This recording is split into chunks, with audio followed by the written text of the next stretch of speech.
Good evening and welcome to Nana's Cooking Craft Corner. I'm just testing out something on my machine. It seems not to be working right on my newer one. The camera's down, so I'm just testing it out and thought, I haven't been on for the channel for a while, and I thought I'll see who's on this evening. So I'm standing by. Hopefully, let's check it out to see if you guys are reaching me. All right.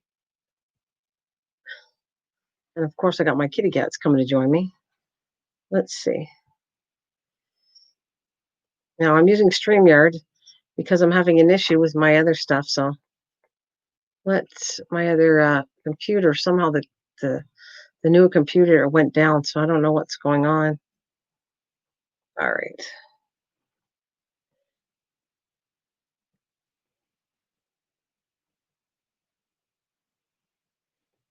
All right, let's see. Am I showing up at all? Do, do, do, do, do, do, do.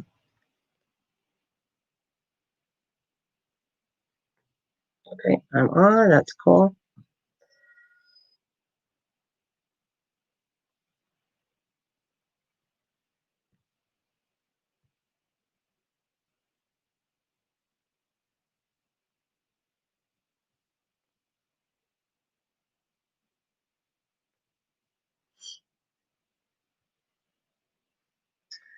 So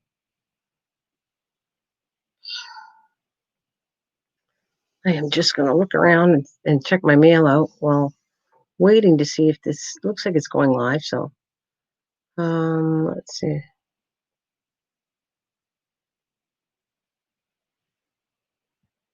All right.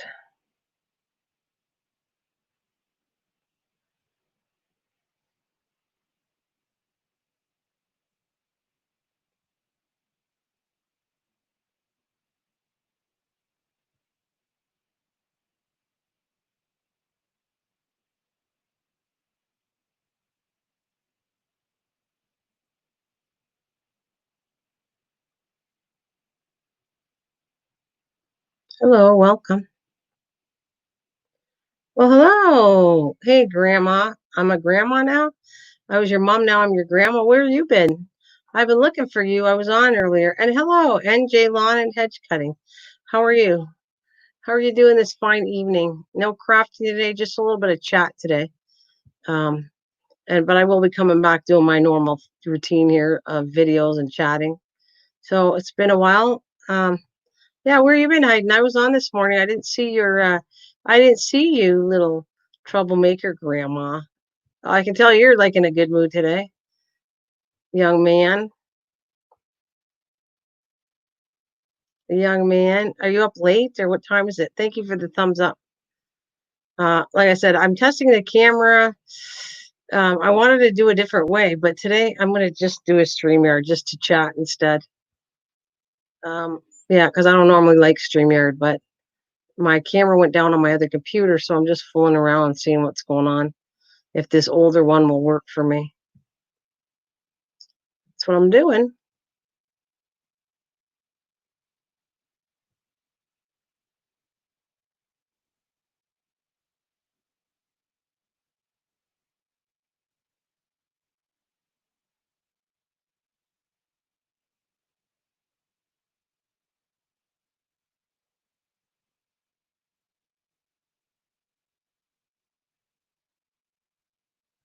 All right.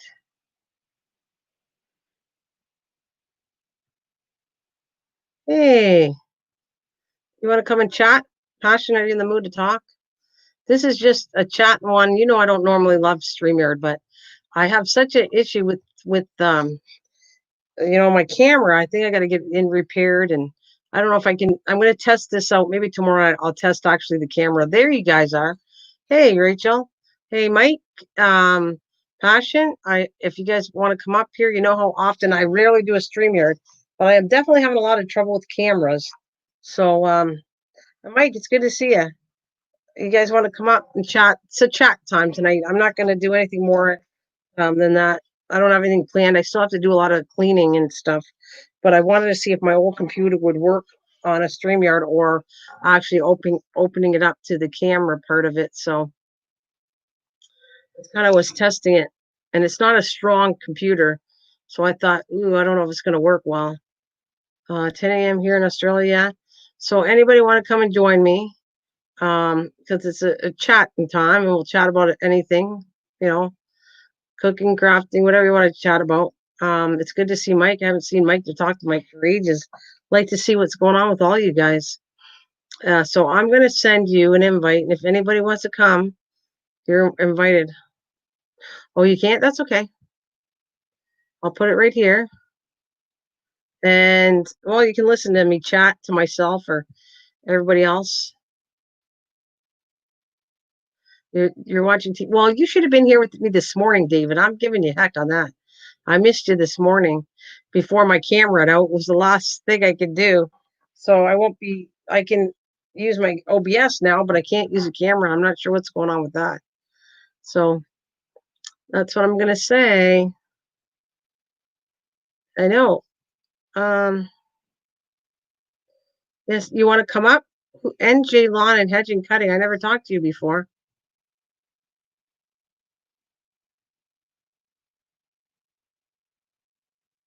Well, we'll see how it goes. We'll see how it goes. I don't normally, like I said, anybody that knows me knows I don't really love using StreamYard, but I'm going to use it today. Yeah, just for something to do because I'm chatting. Is that you, Mike? You're not coming on very good if it's you.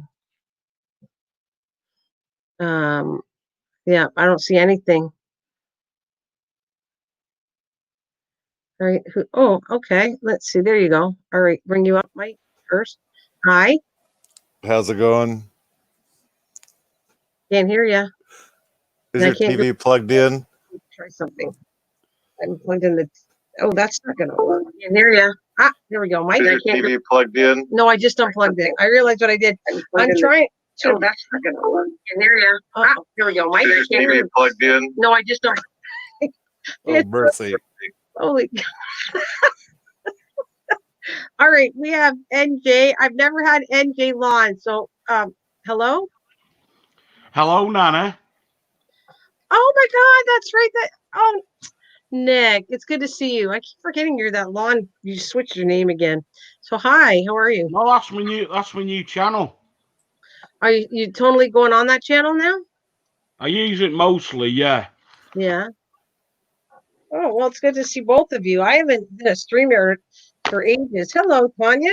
How are you? Hello, Mike. Here we go. We got Passion coming on too. Go ahead, all everybody. Hello. Hello, Passion. Hello, Nick. Hey, Mike. Yeah. I found one of your birth pictures. You when did? You were young. I hate to see it.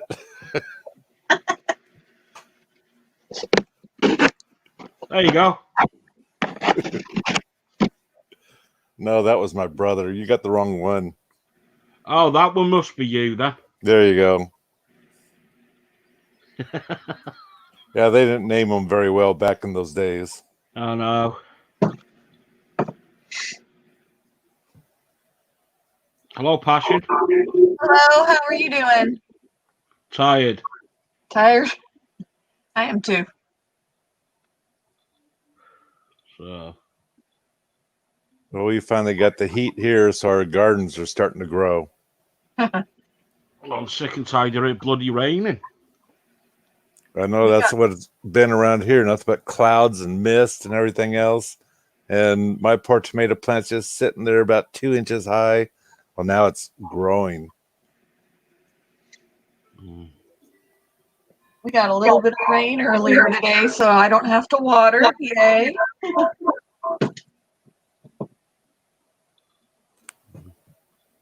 No, we're starting to get into my bees now as well.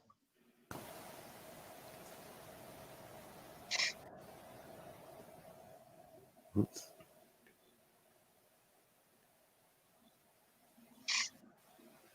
I talk all the time. I'm letting you guys talk. Oh, like she went somewhere. Nope, I'm here. Listen, I just figure you know how much I talk, so it's nice to have someone else talk. And you sound much better, Passion. That's what I can say. Or Lisa, you sound much better now. Oh, I definitely feel better. It's just, the occasional cough, sniffle. whatever. I'm going to go back to work on Friday. My son called ReadyMed yesterday to ask about his results because it's been 10 days, and they were like, well, now it's going to take 5 more days. We're like, are you kidding? So this entire time that we're waiting for his results, his quarantine is over. Well, there you go.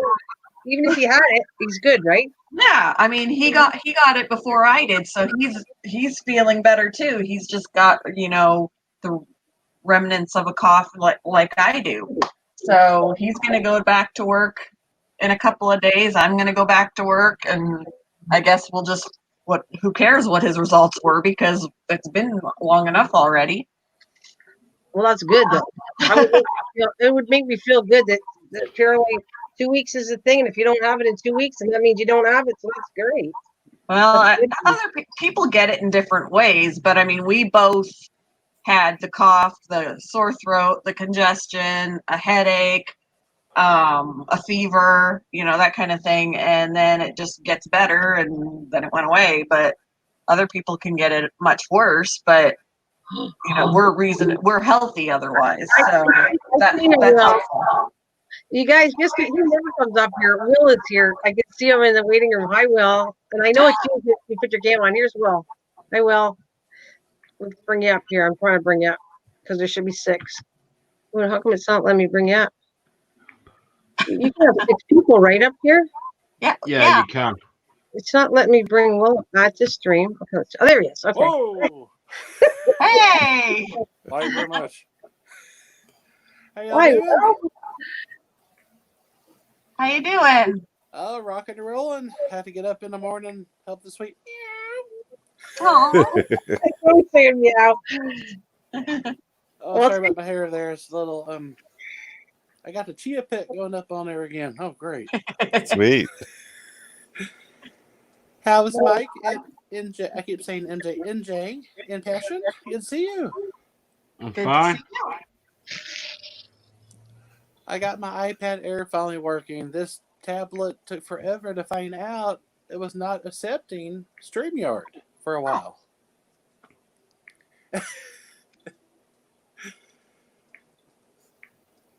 Miss Green Thumb, good to see you, Nana.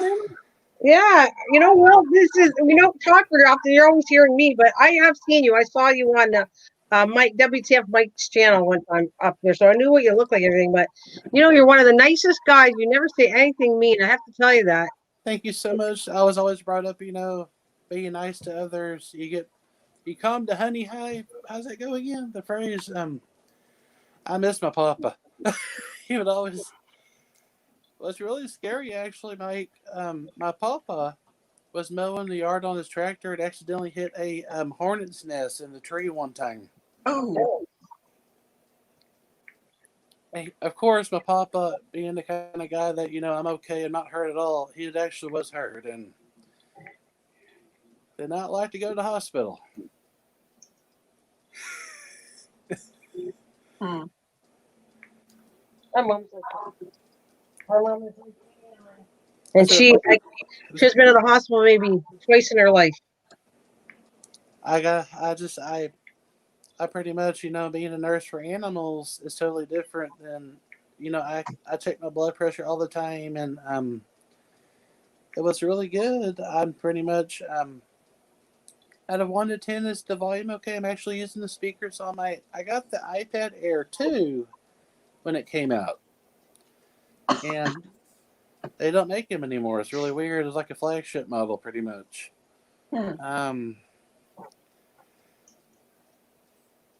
This is my old bedroom here.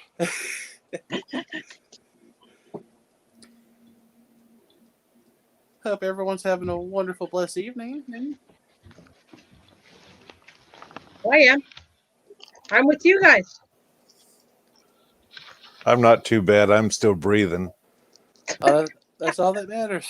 I mean, honestly, I bless every day. I'm still fat and I'm breathing. Rock on. Always. My favorite song is With a Little Help from My Friends. I always love, what do you do if I sing a tune? It's classic. I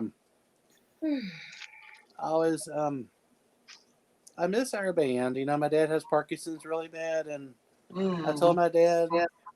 What's really weird though with this iPad, my eyes are staring downwards. Am I looking straight? Hopefully at the camera. I'm trying to. Looks like it. Okay. It's just the way this camera's angled. I'm not used to the. I miss my HP tablet I had. I had an HP Pavilion, and it crashed. It was an old one. It's about 15 years old, and it happens. Yep. I'm old. Is that what it's saying? Only as old as you feel? So you feel old? I do. I got that plantar fasciitis in my right foot really bad, and I'm doing the hippie shake tonight right now. My right side hurts so bad. I got out there and mowed my grass today. Oh, Yeah, I almost think you got to do that though. If you don't move, you're going to be worse. I'm just saying that. Yeah. Worse. oh It's kind of definitely. like, it's okay to somewhat feel sorry, but on the other hand, if you feel too sorry, you're going to be worse. I see so many people that get older and they kind of like do that. They just give up and then they're no better. They're going to be a lot worse because they're not moving. Your body freezes up on you, and it's not good. The bones cannot, function. It's pretty much like your body has to always be moving. And being a drummer for 28 years, sorry, I don't smoke. Actually, my voice is really hoarse. It's just this weather. But wow, they're gonna put me in the movies. Okay, there we go. A little act naturally there, but I of like that. course, Connie just says, pain makes you feel alive. That's what she said. that's for sure.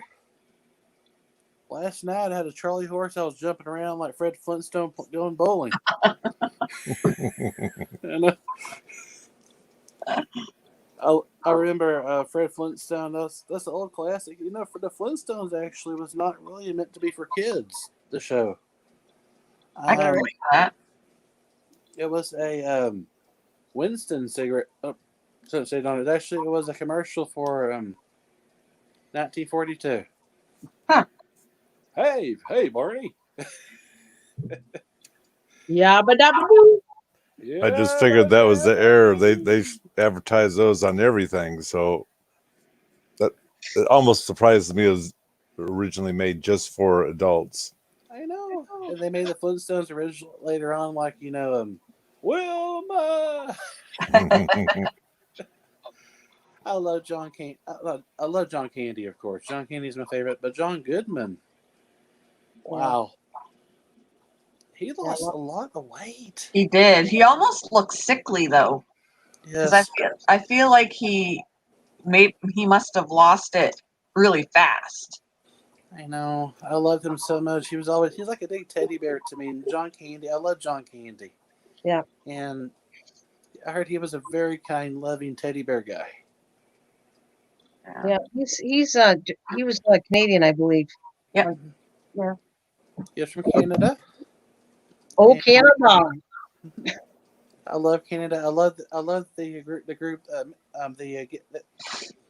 can't even talk to you. So I've been drinking water like crazy. I drink water and my throat gets dry again. Yeah, Rachel said I think he was sick. Yeah, he probably, yeah. He was. He had a stroke. I think he actually had a stroke, I believe, or something. Oh no, really? And he looks that bad? I love him. He's a very talented actor. It's terrible. And they shot a lot of films actually in Canada. I think some of the movies that he did. One, Pretty Woman. I love that movie. Pretty Woman was funny. It's funny that he tries to get a girlfriend, but for some reason it always fails. But it's more of a comedy kind of act, and but I love Chris Farley and John Candy are probably two of my number one favorites. I'm more of a John Candy person. He's peaceful and funny. He is funny, yeah. Not all like jump. I'm not trying to be mean, but it's not like jumping off the walls or. Passion, so you can see, I gotta tell you, my sensitive plant I gave to my mom, and it's growing. Nice.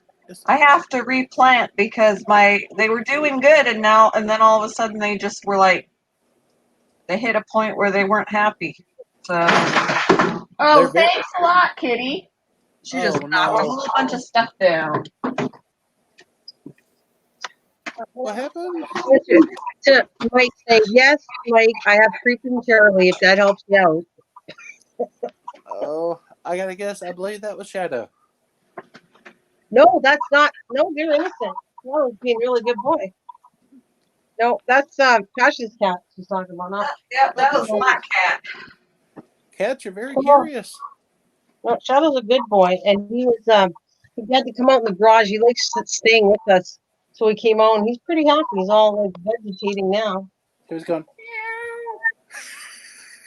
He's She gonna felt do the need to just show affection to my bedside lamp and knocked it down. Oh no!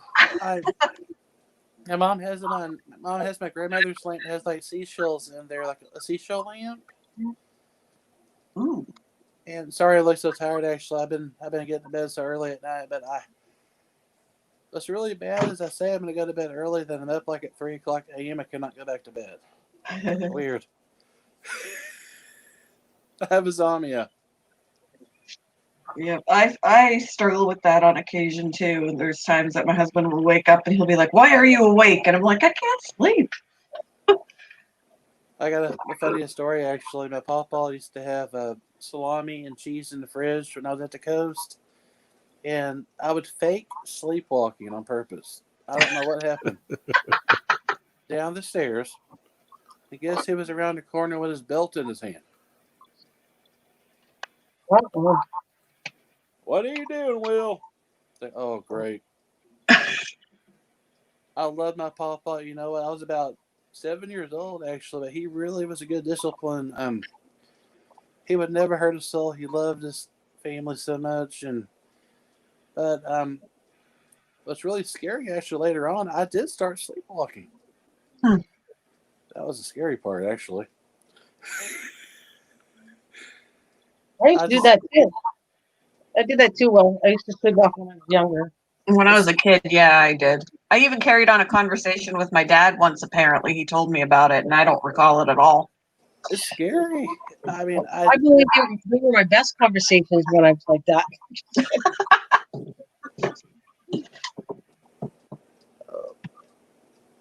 I wish I had I don't have a table or anything, so pretty much I got this. I love Mattress Firm, one of the best. I'm kind of the person that I'm used to sleeping in tents growing up. I was an Eagle Scout, more of an outdoors person, and it feels great the way I am. I'm I was just in the more. Girl Guides. I'm sorry. I said I was in the Girl Guides when I was young.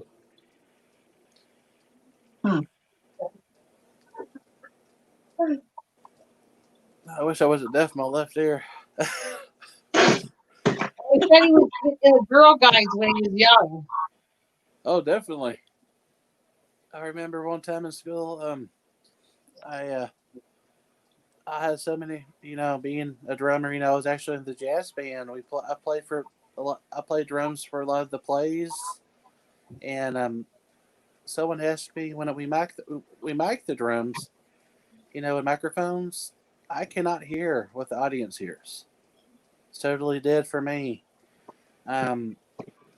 So they hear totally different. So I got to play softer. Oh wow, I Tyler. play for the Wiz. The Broadway, the Wizard of Oz. The classic Wiz. I remember doing move on down the road. That was a fail for me. Right, that's a long story right there. You won't believe what happened to me. Actually, we have a big pit down there with timpanis.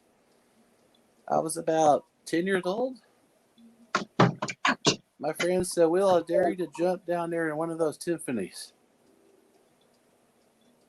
I did. Right, and I went straight down that timpani. I mean, I looked like a monkey in the barrel. And I mean, all I remember is like, oh, my leg. The bad part is about 2 hours after that, I had to be back up behind, in the pit area where the drums are set up. And 2 hours after that, of course, we had everyone in the families. They're all going to be there, and people who actually paid to come see the play were going to be there. I remember this. I was in so much pain.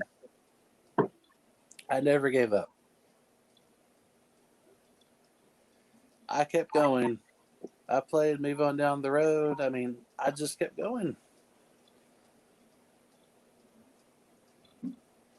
That's one thing about being a drummer. Once you start a rhythm, if you stop, the whole band pretty much stops. Sound like Elvis. What's over there? Been a long time, boys.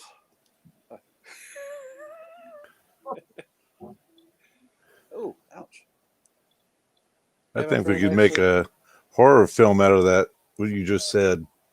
When the drummer stops, everyone stops. Oh man, that's freaky. One time actually, I did have a dream, a backflash, that the whole stage turned black and I was the only person up there and the lights went out. And I said, hello, hello, hello. Like, anyone up there? It was the scariest dream. It's like, it was, I think I was having kind of one of those backflash, when I was in high school or something. And your yard looks awesome, Mike. That is so cool. You got a winter chicken dinner right there on that the plow.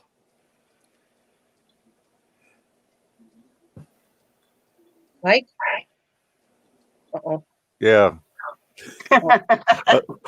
He just complimented you, and you're like quiet. Well, I was reading the chat there. Anyway, it did take time to get there, but finally, I'm proud of it. Oh, I wish I did. I wish I did, Rachel. I thought Elvis's birthday was coming up. Actually, when Elvis, we lost the king of rock and roll. It makes me feel more. Elvis Aaron Presley was amazing. He should have been a righteous brother. Honestly, I feel like his voice.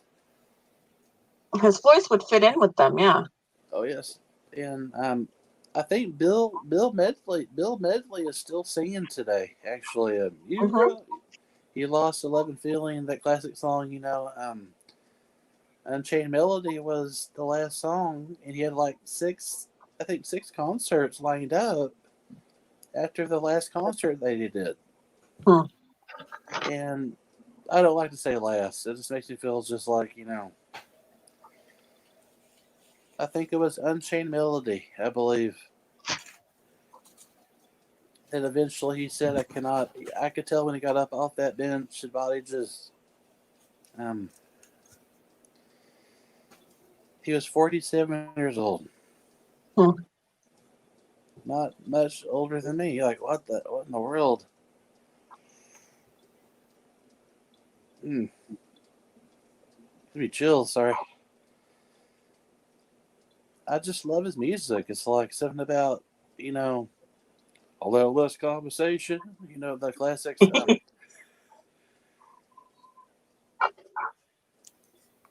My friend actually. I read that too, Tanya.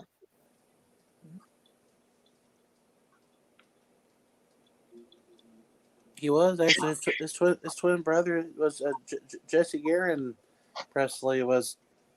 He was actually, when he was born, did not make it. And Elvis was really torn up about that because back then in Tupelo, Mississippi, they did not have a proper burial, so they had to use a shoebox. Very sadly. And You know what I remember about Elvis Presley? He was very, very, very close to his mother. I mean, extremely close. Gladys? And he even went and got psychics and everything else to try to connect to his mother. That's what I remember.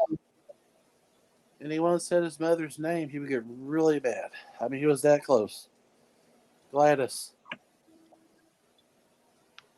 She actually lived here in Temple, Texas for a while. He was stationed in Fort Hood in the Army.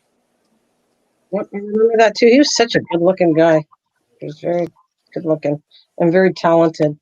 Very talented. I mean, of course, everyone says the Memphis Mafia were more of like they were guys to help him like keep him safe. They were not like they weren't mean.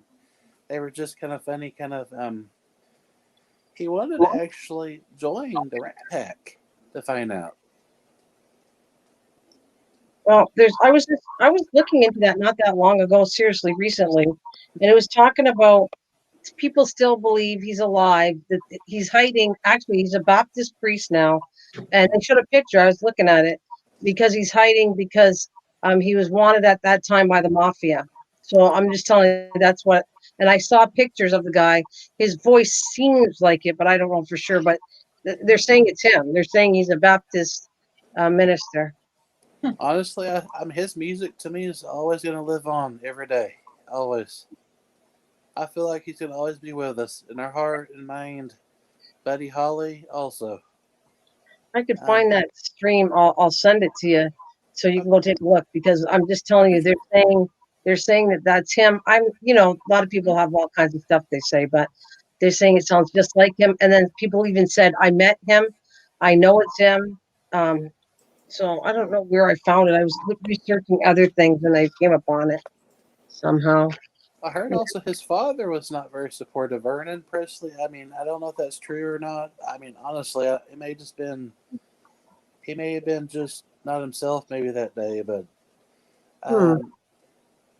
Vernon actually, I feel like he was close. Maybe Elvis pretty much said, what, I have enough on my plate. It's like wow. But he loved to buy cars for all his friends, Cadillacs. So he actually had a Cadillac painted pink for his mother, and he bought her a pink Cadillac. I want a Cadillac. I promise you, tell Elvis that he will buy you one. I promise. I mean, back then, he would definitely. He was a very giving person. He really was. I heard. Hello, Kathleen. Hey, Kathleen. Hi, Kathleen. Hey. Hello, Kathleen. NJ, remind me of Roy Orbison, Pretty Woman. I love Roy Orbison. Roy, there we go. That was my classic singer too.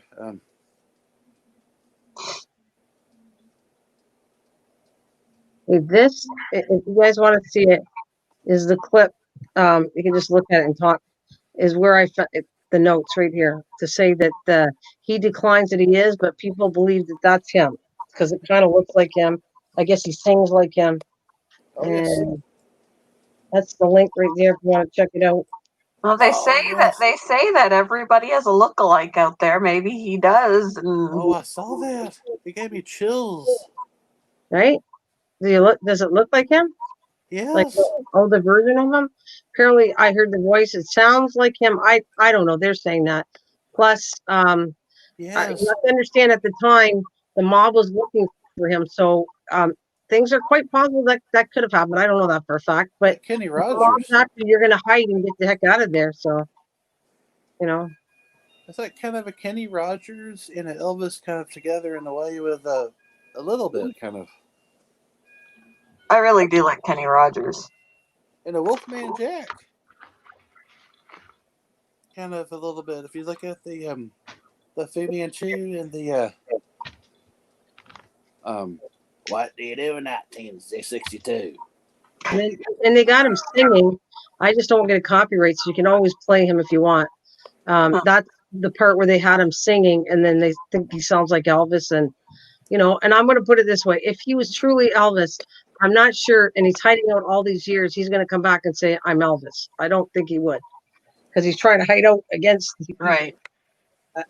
The only way you'd find out is if you had a DNA of him, whether it's truly him or not. Yeah, if he's hiding out for a reason. Exactly. Yeah. That guy looks just like him. Wow. Maybe it's somebody who had plastic surgery to look like him. People do that. Yeah.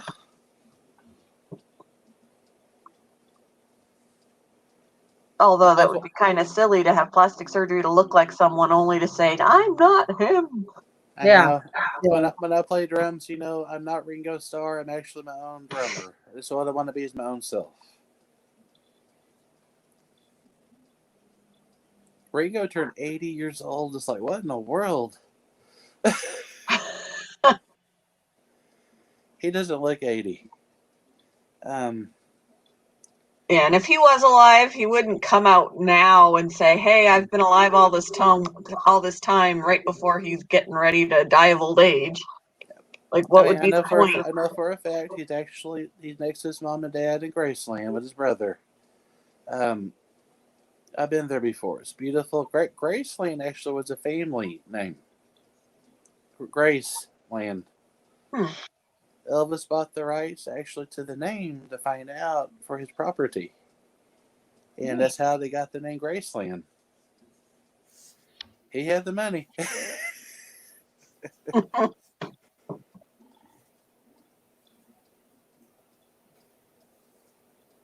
Oh, I understand, Kathleen. I know that for a fact.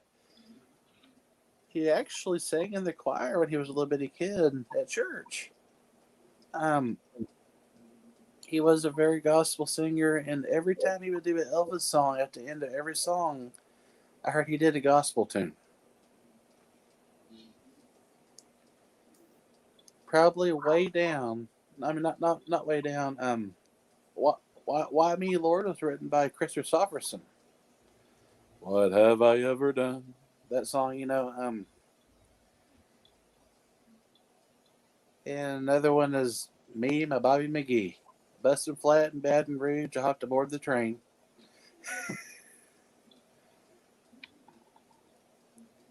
Chris Christopherson, that guy's still rocking today.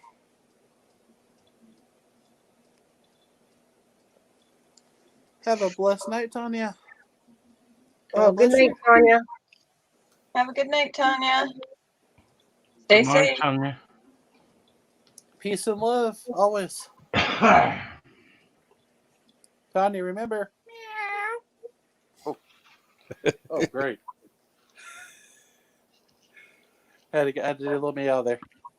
Tomorrow I'll be here. Lots of meows tomorrow. The song I have in my head is "Good Night, Sweetheart. Well, I hate to go." Oh, great. There we go again. Do. Wait, why don't you be his backup? Is that what you're doing? Nope.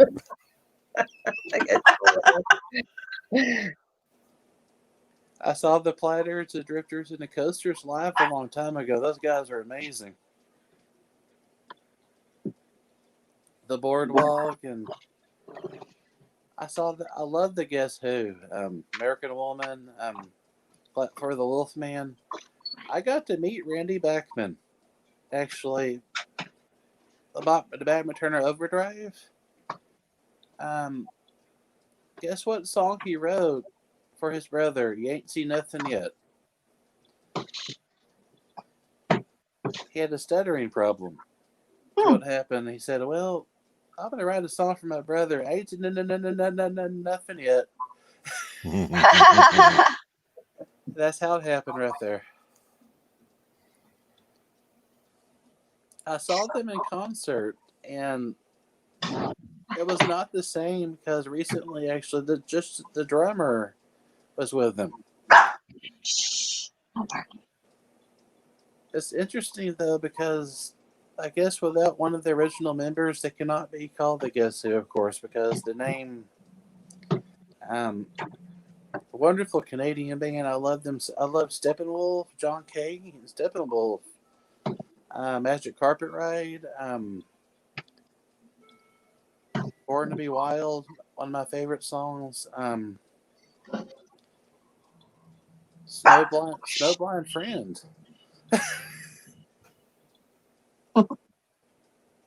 There's so many groups. I also love Rush. Rush, when Neil Peart passed away, my heart was just totally broken. I love Neil Peart.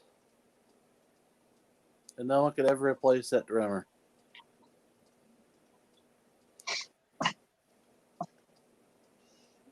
he inspired me to get those rotary tones for my drums. Actually, I have all around my drum set right now.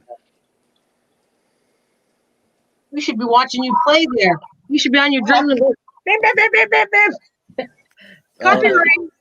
It'll be too loud though, because out there my living room for some reason I got a squirrel on my wall or something moving around in there. Oh no, not a mouse again, please. I don't like those things. Those things scare me. Oh, not a mice. I've seen so many this summer. Oh, too many. They are scary. It's like I wanted to pack them up and send them to Lisa. Her and her son have a whole home full of them. We got our hands full with our rats. I don't know how many. I lost track of how many.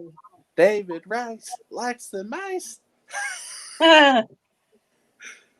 The only mouse I have now is my brown and white one. He's outlived everybody. He's doing good. Awesome. What's the lifespan of a rat? What's the lifespan of them? A rat or a mouse? Well, mice isn't long, right? Either one. Both. It's about the same. It's about the same as a rat. It's about 3 years. Oh yeah, 2-3 years. Okay, so that means that if I don't get them all, I'll have them for about 2-3 years. Oh, they'll have babies before they croak though, and then you'll have an ongoing cycle. No, let's just say they got fixed and they don't have any more. They got fixed. You could probably get all the males neutered. It would be easier than the females. It's hard to spay them. Mm-hmm. I want them fixed now. It'll cost a little more extra though to spay the mice, but neuter would be a little cheaper. Sorry. When it comes to the small animals, like extra small, like guinea pig size or smaller, it's much easier and safer to neuter the males than it is to spay the females. I bet. That makes sense, actually. Because it's major surgery for that. Yeah, and they're so small, and being put under anesthesia when they're that little is more dangerous. That's why it costs more for us to do that procedure, because it's more riskier, and we don't want to be responsible. It's just it's for safety reasons. Yeah. But I don't do the surgery. Actually, I help assist with the surgery, and that's the veterinarian's job. Yeah, right. I mean, I think the only smaller animal that they'll recommend spaying would be a rabbit. Anything really much smaller than that becomes more dangerous. We had a boa constrictor there one time. I don't like snakes. Oh man. Oh. Can they fix snakes? They probably could, right? Yeah. Yeah. And as far as it's probably pretty tricky. I know how to sex them, but I wouldn't even know how to begin to fix them. We had a snake one time ate actually a baseball. It's like, what in the world did that thing eat? A whole baseball. Oh my cow. Wow. He's probably really obstructed. But we had to actually take it off. I had to kind of upset it a little bit to get that thing out of there, but it would not do it. So we had to do surgery to get the baseball out. Yeah. Because it was too large. It was hard. But it had to breathe. Wow. Yeah. Sorry, guys. I got to take off. My daughter just showed up. All right. You guys have a good one. Have a good night. Yeah, and I'm going to get my head down, Nana. No problem, Nick, and Mike too. Be safe. I want to talk to you when you get a chance, Mike. Just before. All righty. Have a blessed night, Right, Nick and catch you all, Mike. Gab. Peace. Thank you. I will. And Peace out. I might be back. It's hard telling how long my daughter's going to be here. Oh, that's okay. Enjoy, and thanks for coming. And you too. Sleep well there, Nick. We'll talk to you later. All right, I bye think now. pretty soon I may have to. See ya. I may have to bat the hatches and. It's okay. It's all good. I feel like the Brady Bunch here. Yeah, it's too bad I don't have 8, only 6, so we only get the kids.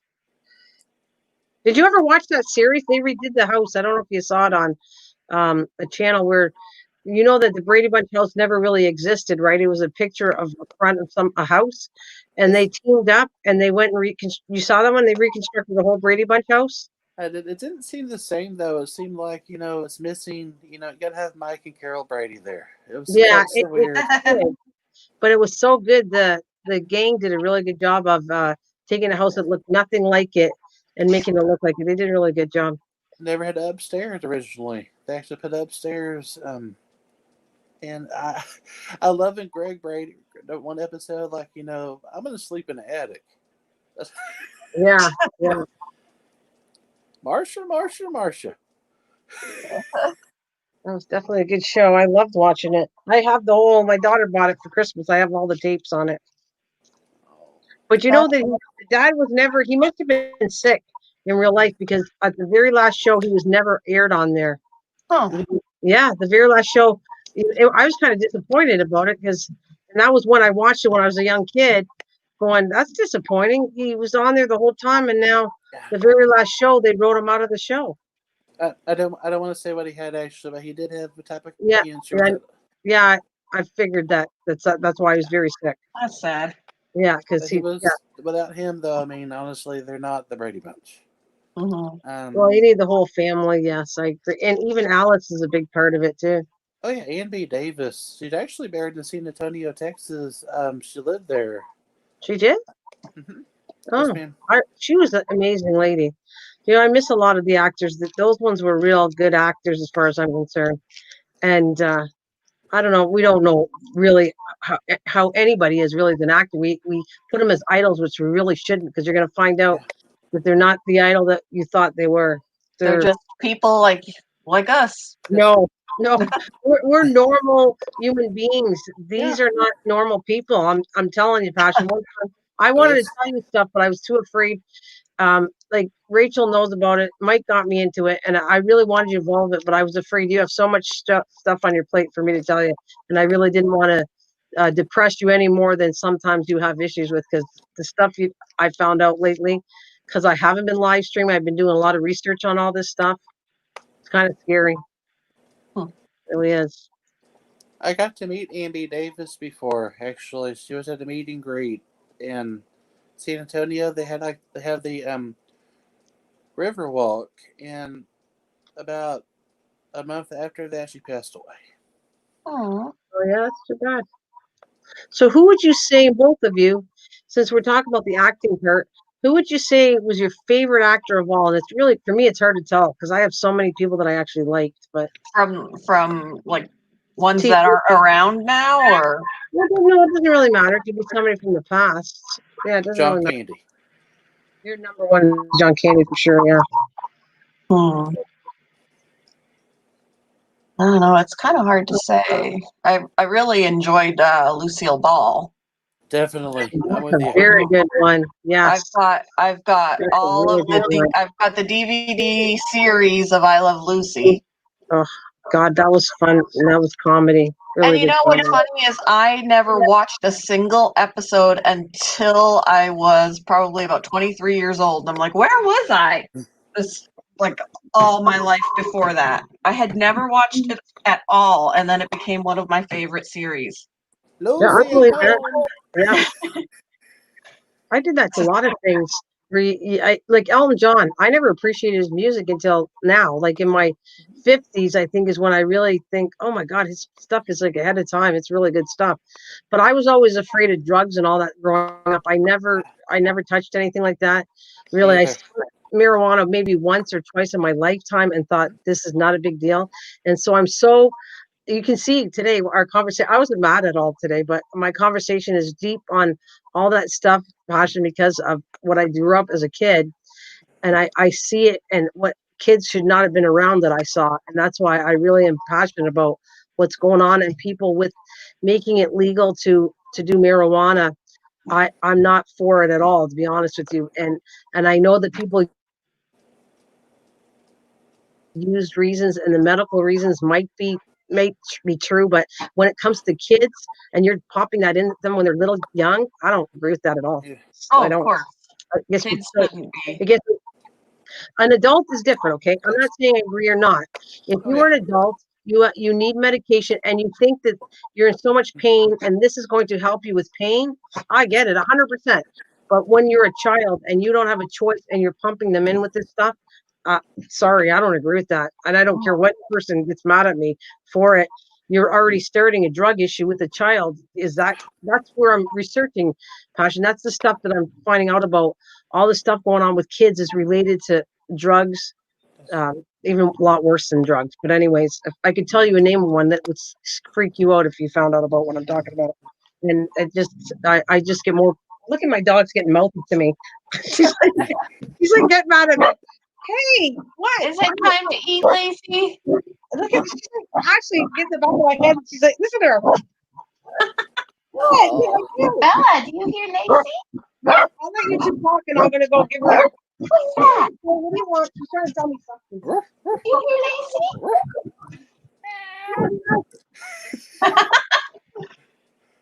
Bella can't understand where the doggy's coming from. Hey, sweet Bella. Hey, Bella. Baby girl. Hey, Bella. Hi, Bella. Oh, she's like, someone's saying my name. Where is that person? Bella, you're a good girl. Good girl. Yes. Good baby girl. Bella sleepy. Bella sleepy. You hear your name? She's just sitting there staring at me, wagging her tail. She's like, I don't know what's going on. My sister, her Doberman actually gets really, really hyper, and I start singing like a lullaby, and she'll fall asleep. Aw. It's like I'm very gentle with animals. My neighbor's dog actually would attack like the mailman and everything, but when I go over there and say, it's okay, she'll sit there and actually she'll lick the mailman. Ah. Our dog, our American Bulldog, Brindley, she scares the life out of the mailman when he goes to come around the corner to come to our mailbox and she's out there. He's like, oh my God. I told my mailman, you don't need to spray the dog. I'll come up here with you. It's going to be okay. And I'm like, she's friendly. She'll probably jump on him. But then at that point, it's like licking. She sounds like she's going to hurt you, but she's not going to. But as soon as he pops around the corner and she starts barking at him, he makes a beeline in the other direction and we don't get our mail. I understand. I mean, that's one of the rules. Actually, they're not supposed to be. That's the rule that they're told. So there are days that, because he comes at different times during the day, so it's hard to know when to put the dog out so she can use the bathroom. And then like the next day we'll get a bundle of mail and the top of it where it's elastic banded on it. It was like dog out with the date. So we get our mail all the next day. And one day, actually, I went back to the garage behind the house, and the mail was stuffed in between the doorknob and the wall. And I'm like, oh, apparently he really wanted us to have our mail. He just stuffed it in the garage door. He does that to me all the time, and it tears half the mail. That was the first time my husband was like, why is the mail back there? And I'm like, I don't know. It's weird. I can see the time. Actually, it says 53.36. Actually, the first time I could see it on the screen. Yeah, I can see it too. But I can't see how many people are in here though. It's 53 minutes and 4 people apparently. 4 people. Where is everybody? And how did I put Darling Mike on there? It's Darling Mike is stuck on there. Let me see. Where to put Darling? I don't know how. I must have did that by accident, but it's stuck up there. Let's see if I can. Oh, there he's Darling Mike. That's hilarious. You should be able. Yeah, there. Yeah, I didn't even notice. I was like, oh, just jobbing with you, and I kind of cleaning and everything, and just noticed how long has been Darling Mike been up there since you left. And Lacey's like quite happy now, guys. I took care of the situation. She's got a treat, and now she's very happy. Another actor, Nana, I really, really respect because he loves the Navy is Jim Nabors. Oh yeah, I remember you liked him. Yep. Impossible Dream, and Michael Comes Marching. That song reminds me of Jim Nabors. I love that song. Yeah. I got to meet him. in Erie, North Carolina a while back. He did not look good. His health. But I gotta tell you, the blessing that I got to meet Betty Lynn, Jim Neighbors. Betty Lynn still looks beautiful today. Thelma Lou. Thelma Lou, how do you do? She still looks wonderful. Betty Lynn's like almost 90 now, at least. Wow. I Who got did to I meet. wanted to see? Who did you say it was? John. You said he's really bad shape because he lost weight and he was sick. I want to go look at Google that. See what he was. John Goodman. John Goodman. That's it. It looks like he's not. He's like Oh, not eating. Jim Neighbors didn't pass away until 2017. Well, it still looks like him. He's just a lot thinner, right? Yes. I feel like. Oh yeah, John Goodman. I'm just Googling him because I want to know. You said how he definitely lost weight, but I don't think he looks bad. I don't know. I was looking at him. I'm thinking he looks like an older guy that lost weight, but I don't. He still looks like himself. That's all. I don't know. He played Fred Flintstone. He was really good. I mean, he was like, he was Fred. Well, here he is. He's really thin. You know what though? Sometimes people are so used to when somebody's heavier, and when they lose weight, for some reason, people think that you look sick. You know what I mean? It's usually a normal thing. It's just I mean, my weight goes up and down. Actually, I get water weight really, really bad, and I could drink like 4 cups of water, and this right here will be gone like within a week, right there.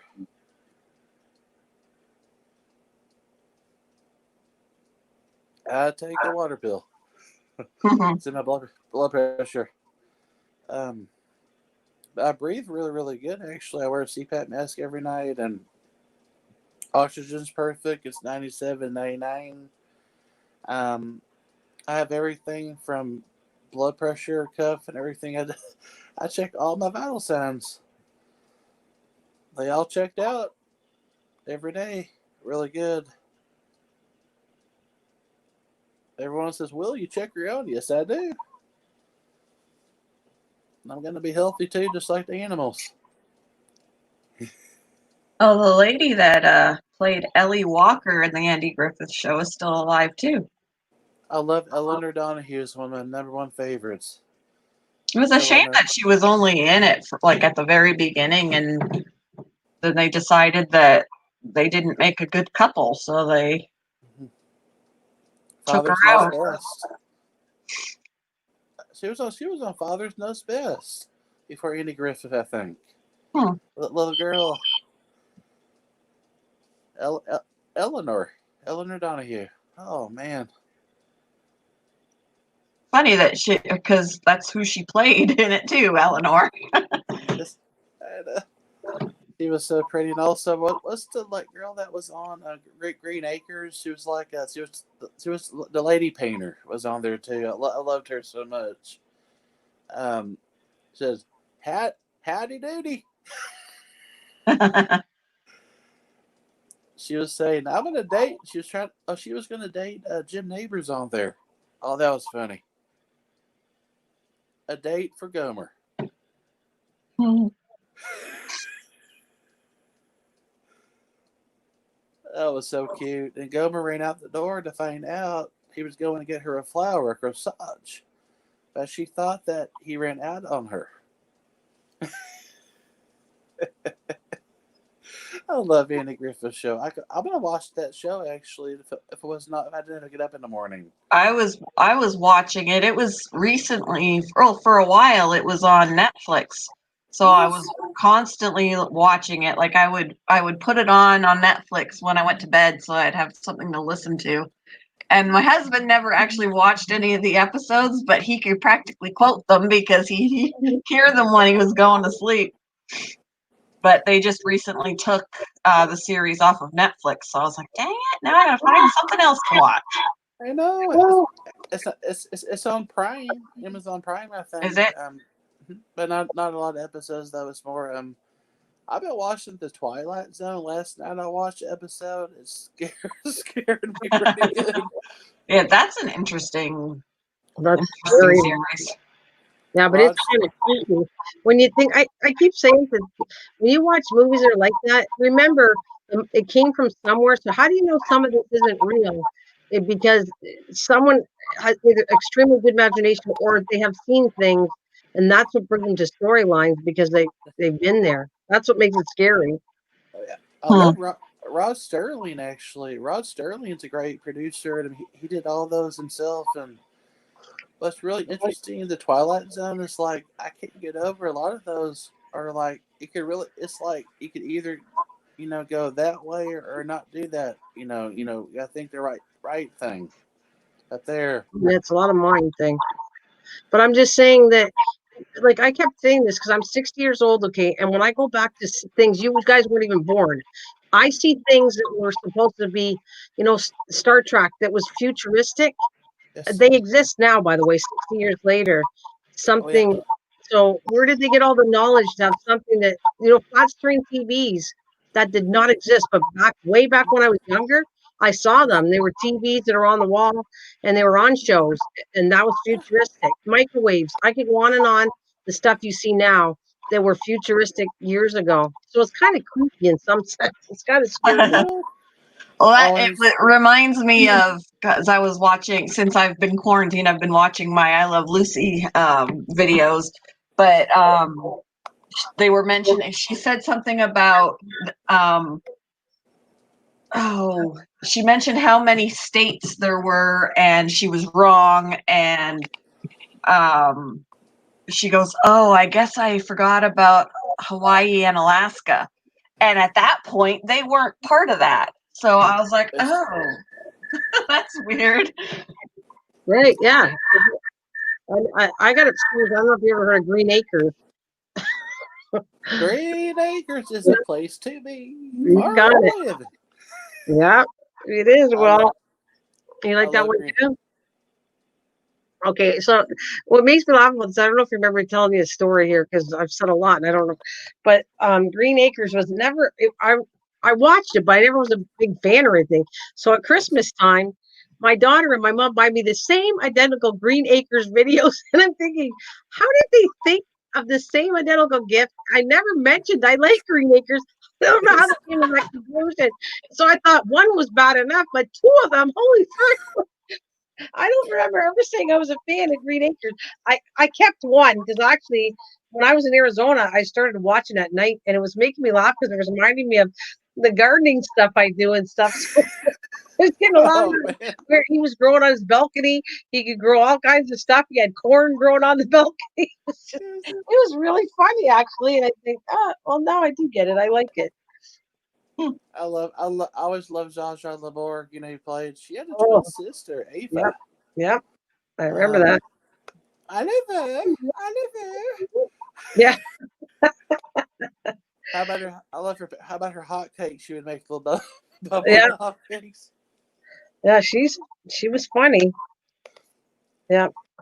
Pat Bertram was amazing. Mr. Haney over here. Yeah, he could spell anything, didn't he? He was the bad guy also on Robin Hood cartoon. Oh, He was was he? the voice of Robin Hood and Little John running through the forest. That was actually Roger Miller song. I'm trying to He think. wrote. There's an actor there that you guys are going to know, and I thought for sure he'd live forever because that's how long he used to smoke a cigar. And what the heck is he called? I know you know who he was. I can't think of his name. But you know what I'm talking about? Sam Drucker. Drucker. No. No, it's not on Green Acres. I'm talking about it was a totally an actor that you would know. That when I was younger, I was like that upset when he passed away because I thought this guy is like in his 80s, 90s. He's wild and crazy and he's hanging in there. And then when he died, he was like, I can't believe he died. And yet, he was like 90 something years old. But Oh my gosh, he just passed away. no, this Oh would have man. been a while ago. So it's not the same one we're thinking of. George Burns. Yes, he had Yeah. he had the round glasses. Yeah. Yes.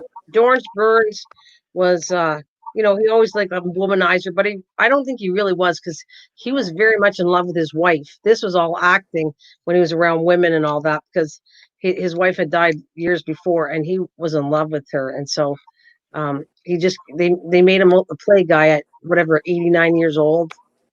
He was one I liked. I thought he was pretty cool he was very funny for being an older guy. Remember him on Sergeant Pepper's Lonely Hearts Club Band? He actually played. He was a narrator on there. Or was On it? the classic. Oh, Well, they're gonna do this again. Well, they got to get 3 instruments. It's like, that's George Burns. yeah. I just cannot get over, like, Steve Martin was on there. It's like he was doing Bang Bang Maxfield. I mean, all these actors. I never really understood the Sergeant Pepper. You know, the maybe all the actors on there was the Bee Gees are on there. I love the Bee Gees. Good morning, Mr. Sunshine. You know that Go classic song. But I just can't get over that Barry Gibb is still going strong, the keyboard player, but the rest of them, man. Yeah, but that was all drug overdose, wasn't it? Yes. Which comes with the territory, unfortunately. That's what I'm saying. It's kind of sad when I think of all the people we lost over all that stuff, which is what a waste of a person. Like my favorite Beatles song, In My Life, you know, there are places I remember. I love that song. In my life, I love them more. It's a good song, good meanings to the words. I mean, Again, so we still laugh at the day when I bought John Lennon's first album after they had split up or whatever, and Yoko Ono, I think that's her name, something like that.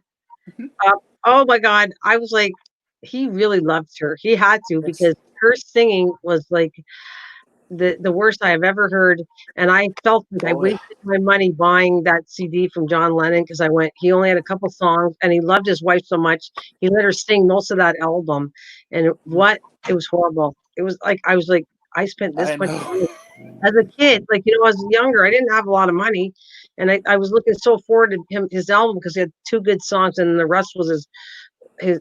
And I went, oh my God, he had to love her. Seriously, her voice was terrible. And to let her go on his whole album, he had to have loved her. That was the album. I'm not going to say the name of it, but yeah. Well, do you know what I mean, right? I don't mean to be mean, but she's not a singer, right? Like, let me just say Adam and Eve album. Yeah. Okay, there we go. Okay. Ow. Sorry, You know what I'm talking about, Lisa? Have you ever heard that album with John Lennon's wife? I'm not sure. Well, you I won't think I forget lost my hearing when I heard that first song on there. And Will doesn't really knock stuff, but he knows what I'm talking about. It was like so, and she was a good woman to him, like a very nice woman. They were loved to each other. But if you heard it, it was like, oh my God, she would yeah. I don't know if you could find it. You need to one time Google it, Lisa. Just go and find her singing with John Lennon or one of her songs. You gotta, and you come back to me and tell me what you think. Well, I think you'll agree that she should have not sang. You know what that saying is? Don't quit your day job. Well, that's kind of almost for her. I think she was more of an artist than honestly a singer. I'm not trying to be rude, but No, I know. I know I'm sounding mean, but it was just, I'm being honest. It was a lot of money I spent to buy it, and it was like very disappointing for me. It's so disappointing. Why did I remember it all these years later? I mean, she was great. She was screaming though. I couldn't hear any like song. Honestly, if I could, how do I say that? I don't know if I could grab her just for a second. I gotta. You said John Lennon's wife? Yes. Yeah, everything I look up says that she's screaming. Yes. Yoko Ono screaming. Oh yeah. Yeah. That's about all she did. Huh. I'm sorry. She did something actually in a New York, one of those tunnels. Actually, she had like a microphone, and it was like help get her energy out or something. I mean, I was like, what in the world? Wow. Okay, I'm gonna play it for a second, but if we get booted up, Oh, it's I it, gotta it'll let's see. get you. Wait a minute. I'm just trying to get the advertisements. I don't know if I. All right, let's see. It's funny though. I mean, honestly.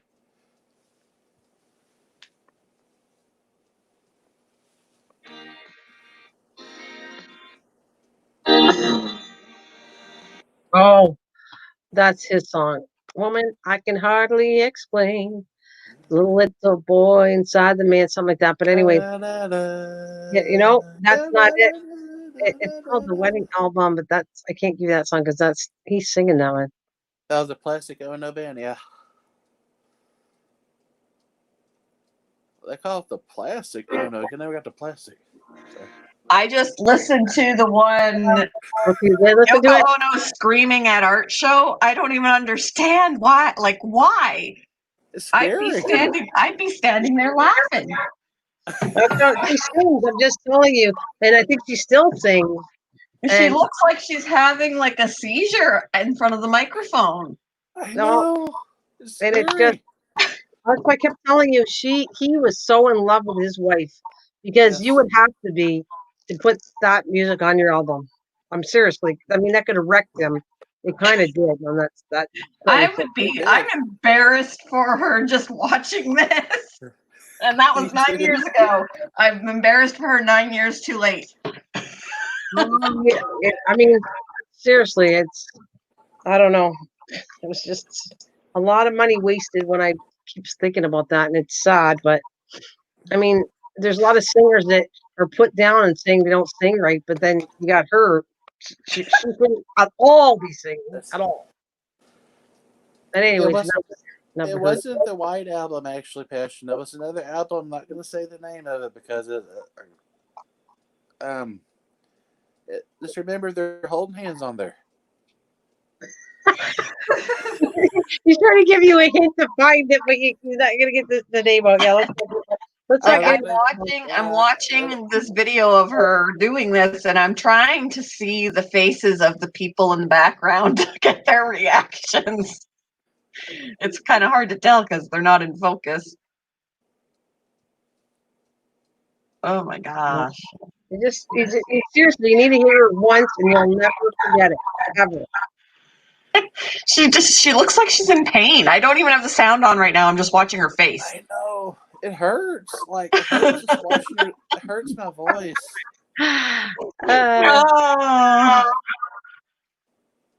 And people are standing there watching her. Of course, I would be too, but I'd be dying laughing. Right, but I think they respected that that's the wife of John Lennon. That's what it is. It's a respect thing for him, and that's his wife, and I think that's why they put up with it. People that were fans of him. Yeah, because there is a lady walking around taking pictures.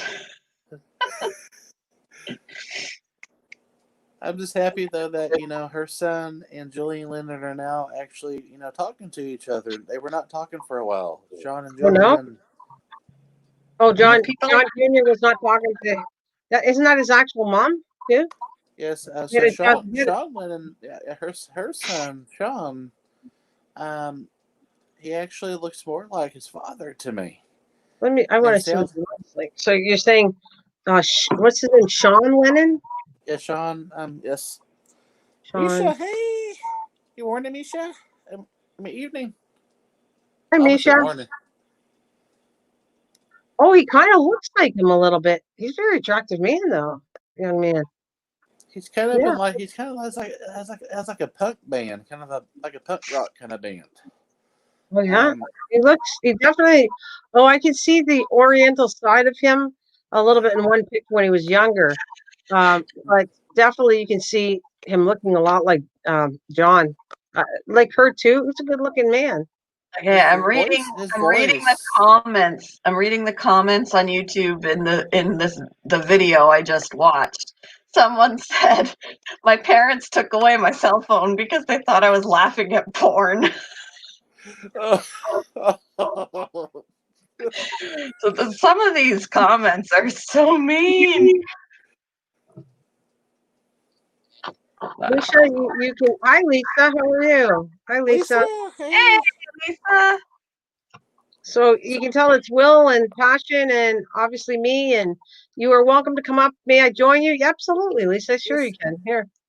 Let me I'm put old the- Will. I don't normally I don't do StreamYards. I don't normally like them, but once in a while, it's kind of nice. I get to see everybody. All right, I've just there you got my go. old chia pet up here. Someone else commented, they say love is blind. I guess it was deaf in that case too. He did a song like "Love Is Real." I got something in my head now. Oh, she said, no, not the panel. May I join you? Oh, okay. She's laughing. No, not the panel.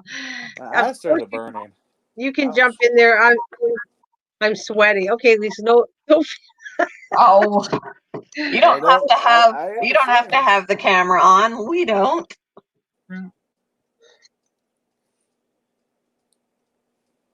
Those curtains behind me actually belong to my grandmother. Those are old. Wow, that's pretty modern for old. I mean, I have curtains like that, and I didn't buy them that long ago. So that's kind of a curtains that stay in style for a long time, is what I'm trying to tell you for sure. Because mine are like that too, and I didn't buy them that long ago. I get a little worried about I hope my grandmother every time I touch those, hope she's gonna get mad at me or something.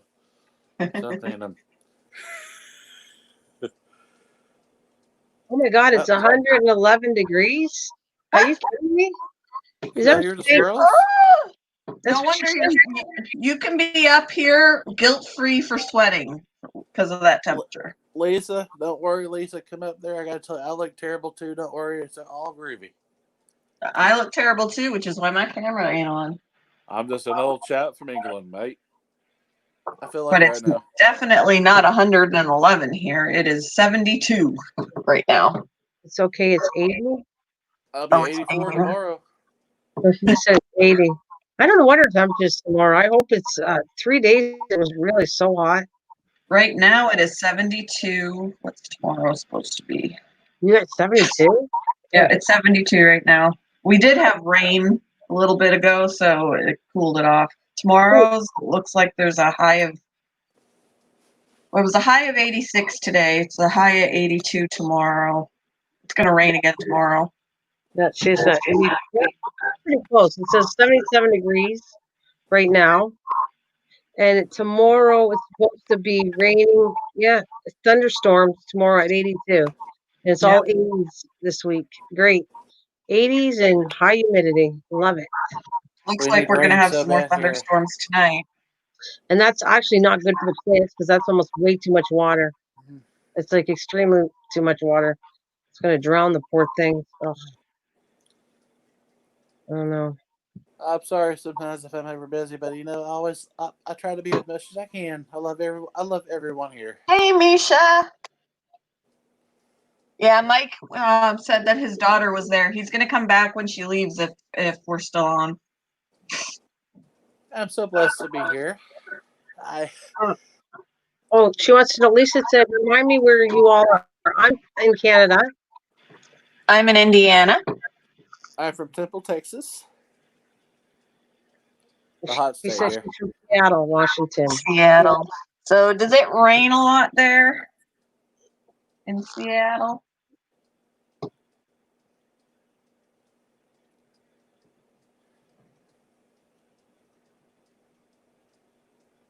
See, that's what I do.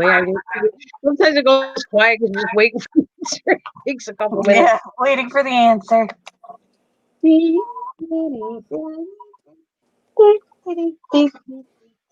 Well, I got a little bit of clean. I'm gonna start yawning too. I was supposed to. I said no live stream in my craft room until I clean it up. Well, I kind of didn't go through that. You didn't clean it up? Well, it's still got probably a couple more days to do. It's got a while. Well, that's good. At least, although cloudy can get depressing too if it's cloudy too much. But as long as it's not raining every time it's cloudy. Welcome. I'm here for the poop fire. I'm here for the poop fire. Well, welcome. Interesting name. That's a groovy name. Hello, may I call you poop fire? Yeah, I'm gonna go check to see if it's a legitimate name. That's funny. All right, let's see. I wish I could have some coffee tonight, but I'll be up like I'll be like. Someone will say, "Will you look like Beetlejuice?" Like, well, I feel like Beetlejuice. My eyes wide open. I have to stop drinking coffee by a certain time of day, otherwise I won't sleep. I love my iced tea too. That's the bad part. My son stopped drinking pop, but now he's always getting that Arizona iced tea. Ooh. Yeah, he loves that stuff. I'm like, too bad there's sugar in there. Oh, Misha, I understand. Coffee puts you to sleep. I wish. That's why I drink it in the morning, so it'll hopefully wake me up. The best part of waking up is Beetlejuice. I mean, not Beetlejuice. Coffee. And yes, Misha, I agree. When it's warm out, I prefer it to be cloudy because when the sun's out, it just makes it that much worse.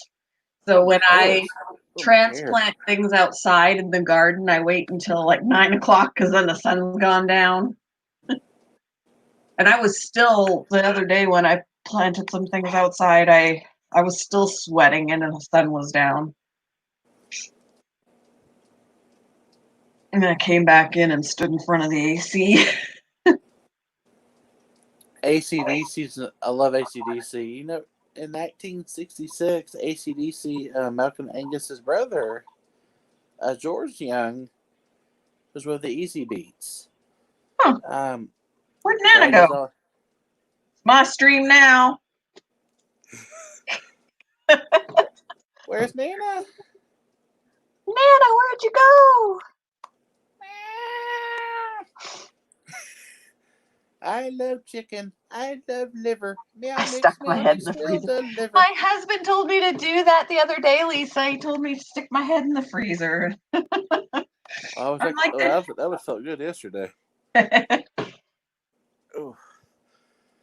When I worked fast food, when I was working fast food and it got really, really hot, I would grab some ice cubes out of the ice cube thing, whatever the heck it's called now, and drop them in my shirt.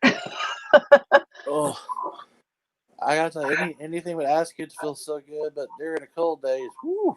Oh yeah. In Minnesota, you know, I'm adopted actually. My birth mom, her ex-husband accidentally, you know, the drainage part and the water that comes down from the. Oh yeah. No, I heard a scream downstairs. I thought I heard it was at Will. That water just came right on top of me. It was below 7 degrees. Like, okay. Oy.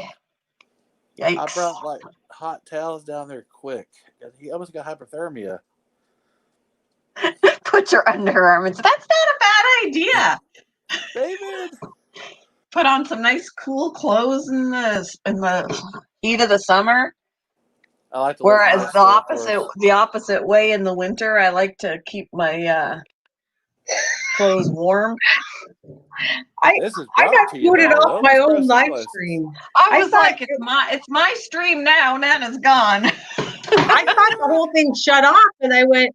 I'm in my kitchen now. I moved the camera like to a different room, and I went, well, and then I go to StreamYard and I think it's live. I went, oh well, somebody's having fun, not me. I'm not here. Yeah, well, there's gonna be if you get kicked off of your own, StreamYard will still stream unless you specifically end the broadcast. Yes. So we would no one else would be allowed to come up or anything. Misha said, Nana, so unprofessional. I'll be sure to monitor though, to be sure things.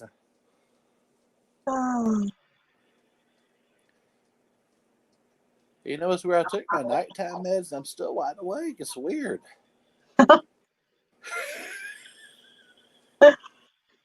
I'm like this.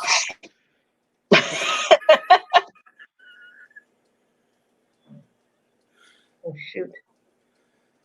Oh, my sister's poor Dover. And one time I did my eyes like that. She started barking like crazy. Like, oh, it's okay. It's okay. It's okay. Oh. You know, Tango would be, she's going to be 9 years old.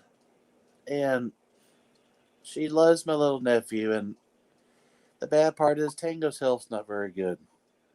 Oh. Really bad arthritis. And they usually don't live more than 7 years. You know, older dogs, their legs start to give out. And Yeah. Bad littler joints. dogs. A Tango is a sweetheart. And she protects my nephew, but bad part is she's so big, you know, she doesn't know her own strength sometimes. I feel so bad for her. Oh. She just wants to put her paw on him, you know, and love him, and she can't. Oh. I have friends from my church that they have a dog that I can't remember her mix.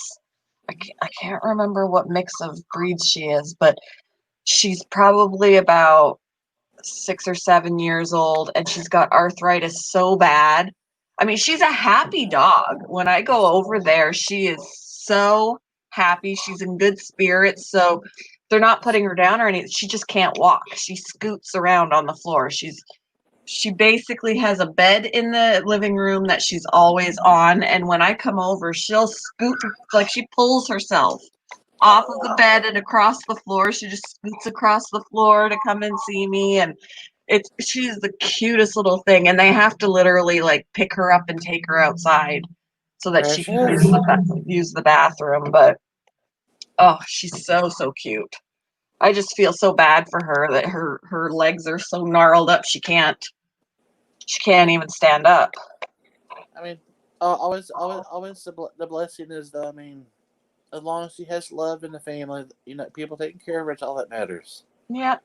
They have me go over there and cut her toenails, and because she can't wear them down at all. So, but yeah, I'm so blessed. she's I'm so so blessed. sweet. You and I both work at the vet. It's a blessing, passion. I mean, I gotta tell you, it's a lot of work. I had to cut hair too.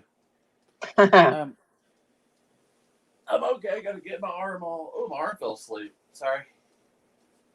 All right, there we go. Gotta be my arm a little dance right there going on. Sorry. Okay.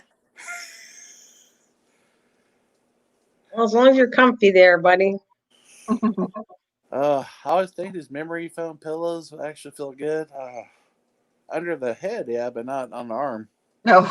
Um, Well, we have a futon for our couch right now downstairs, and it's one of those faux leather things, and it's so uncomfortable. If I sit on it cross-legged, my legs, my like feet and stuff fall asleep. oh, ouch. Can't do it. It's so uncomfortable. See, the bed I have right here actually is an electric one. What happened is it came with one of those Leggett. You know, it came from Mattress Firm, but one of those free. They say it's free, but I don't think it was free. But one of those bottom frames that actually supposed to make the bed go up and down the back part. Oh. The only reason I use it is to put the sheet on my bed. I call it my cheater. The cheater sheeter. Yeah, I never rise it up or anything because I like to sleep backwards um, but I love Mattress Firm because this is one of their newer mattresses. It feels so good. Oh yes, Misha Mattress Firm. It's actually called Leggett. Legget. Actually, the frame I have, it was like would have been like $500, like to buy it separately, Hmm. and they threw it in. It's like there got to be a catch right there somewhere. And they jacked up the price somewhere else and said, "This is free." And now, actually, if I needed to replace the frame, You probably have to pay for it. Yes, ma'am. I always say yes, ma'am, because I was brought up, yes, ma'am, yes, sir. Eat behind the table, put the napkin in the lap, don't turn around after I'm done eating my food. So you have sleep apnea, right? Oh, bad. I have to wear this at So night. you don't sleep better propped up Oh, no. than laying all the way back? I'm an airplane pilot at night. Because my husband has sleep apnea too, and he actually will sleep better propped up than he does laying down. Oh, I do. I use two pillows actually. I just don't use the electric part of my bed. I gotcha. Yeah, there's a lot of times that he'll end up falling asleep on the couch, and I just leave him there because he sleeps better that way than he does laying down in bed. It's weird because I was taking something called Seroquel one time ago, and boy howdy, that stuff, I was like, and I'm taking it still actually, but it doesn't bother me. What happened was that I was on a more higher, but I'm on something called hydroxyzine now. Actually, I'm more laid back too. I feel like more. I could be so peaceful, like be the tree, or I could be like this, jumping around really, really fast.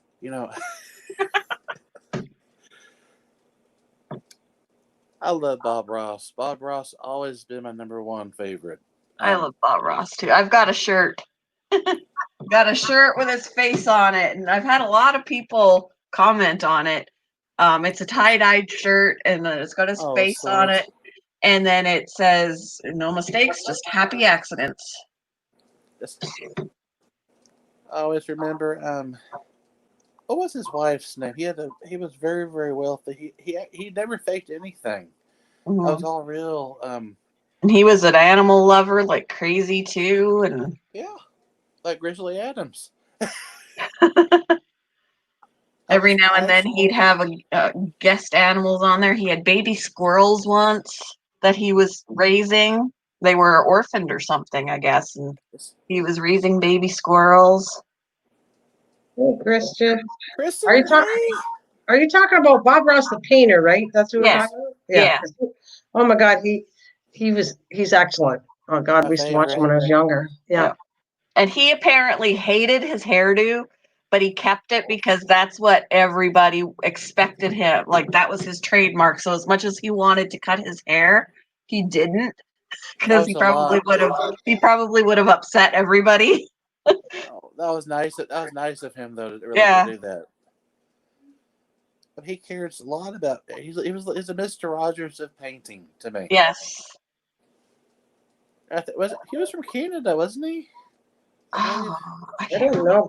I don't remember that. I'm gonna look right now. We can Google it. I'm gonna look at it. Yeah, I was just looking at it right now. I love Raffi. I got to see Raffi when I was young. Baby Beluga. Raffi also he was from India originally. Oh no, he's American, Bob Ross. He was born in Florida. Oh yes. Born in Florida, died in Florida. Daytona Beach he was born, Orlando he died. Yeah. I think he had cancer, I think. It doesn't, let me see if it says. He died in 95.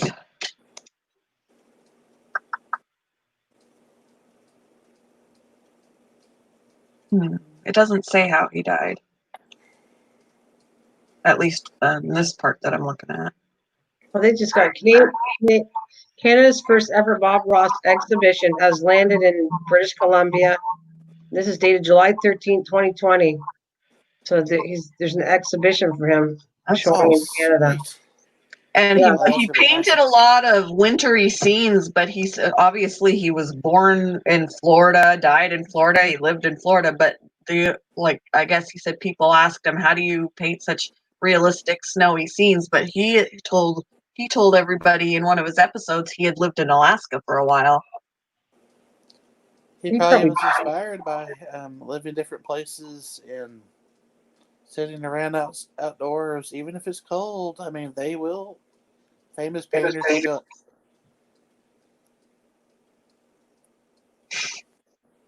I'm looking at my iPhone too. Yeah. Oh, while stationed in Alaska he was in the Air Force, Oh wow. so he did travel a lot.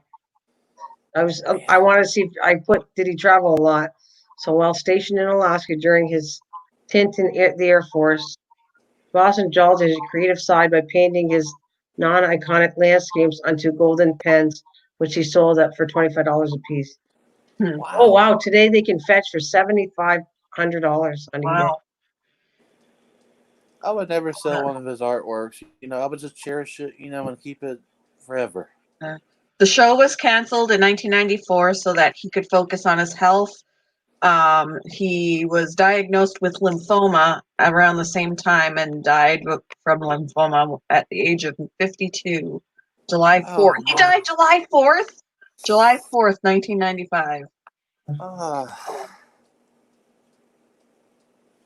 That makes me sad. I could have said happy birthday, Bob, on Facebook. Oh man. That's He sad. was so inspiration to me. He was 52. He was a baby. Yeah, I don't mean that to be. No, that's young. Yeah, That it is is. actually young. I think so. Even Jim Henson was young too, actually, when he passed away. Wow. Tammy, how you doing? I kind of wish his son would kind of carry on. His son is an art teacher, but I kind of wish he would start another painting series like his dad. He made some guest appearances. Hey, Tammy. Namaste, Nana. Is there echo coming from me? I hear like an echo though. Hey, Tammy's saying hello to all of us. I hope you feel better, Tammy. Hope you feel better. It's been a while, and I hope you feel okay. The Dick Pronik story. Who's that? Pronik? Hear my prayers, Tammy.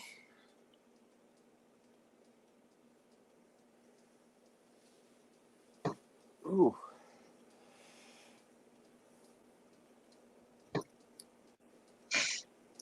Now I gotta look up who this Dick Pro and Neck Meek is. I don't know how to pronounce it. Excuse me. I had really bad hiccups. Last night I was hiccuping so bad I could not even get my mask on. Oh. They even got a cabin. Dick Pronik. Oh yeah, Alone in the Wilderness documentary, 2004. It's the story of Dick Pro and Nick living in the Alaska wilderness. He filmed his adventures so he could show his relatives in the lower 48 states what life was like in Alaska, building his cabin, hunting for food, and exploring the area. That would be cool. Oh, there you go. We got someone coming aboard. There she is. Hi. Hey, Kristen. I love Pop Rocks. See, Will pays attention. Pop Rocks. That's right. I like the peppermint ones I got at Christmas time. I said, Mom, record me putting the whole thing in. Oh, I can't breathe for those.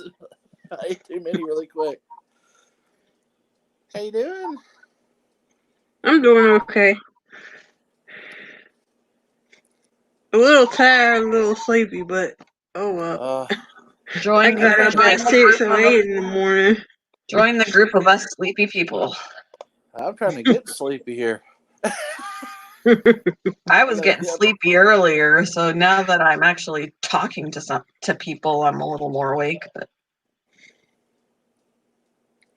I gotta be up at 5:30 a.m. I tell myself, I did not know it was only just 8:40. Actually, here it's like, okay, it's a little early right now. Alone in the Wilderness isn't on. I was hoping Alone in the Wilderness would be on Netflix, and it's not. Oh, I like the shades. I like the shades. Little Elvis, my friend got it in Graceland. Have a good night, Tammy. Tammy, have a blessed night. Have a good night, Tammy. Peace and love. I'm in your past. It's 6:32. Yes. Oh, it's 6:32 here. Yeah, you're in the past, all right. So Christian, she put Pop Rocks on there. No wonder why I didn't notice she put Pop Rocks on there. So anyways, you're doing better there, Miss Christian?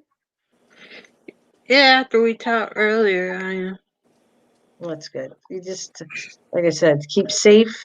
Tell your mom and dad what's going on, and that's what I'm going to say. You're always in my prayers, Christian. Always in my prayers. Yep. Love ya. Yep, Christian. We're all sending some protection prayers for you, Christian. Sorry about that.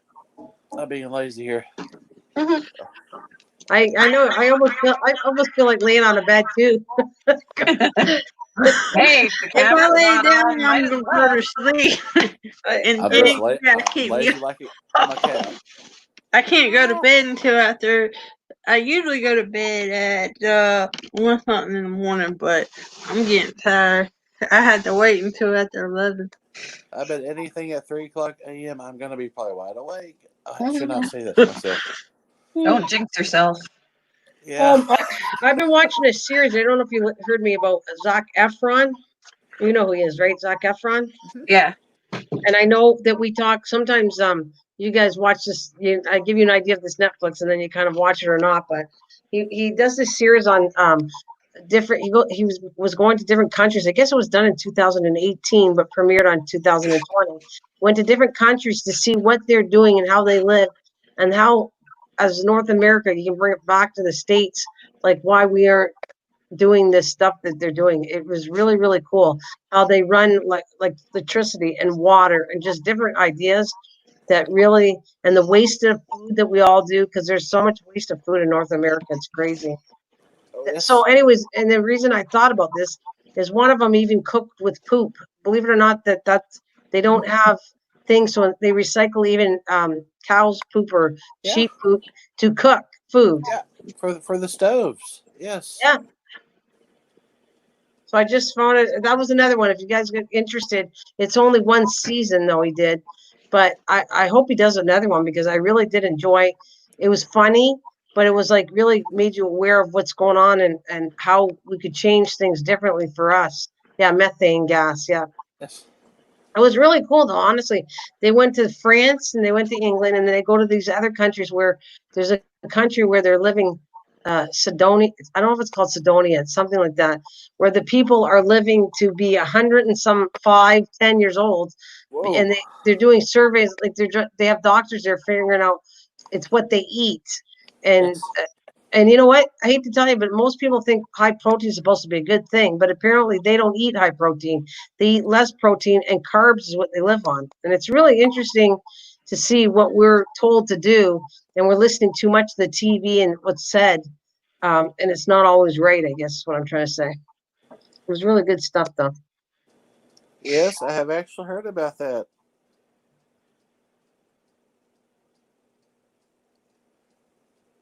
And they do sting too.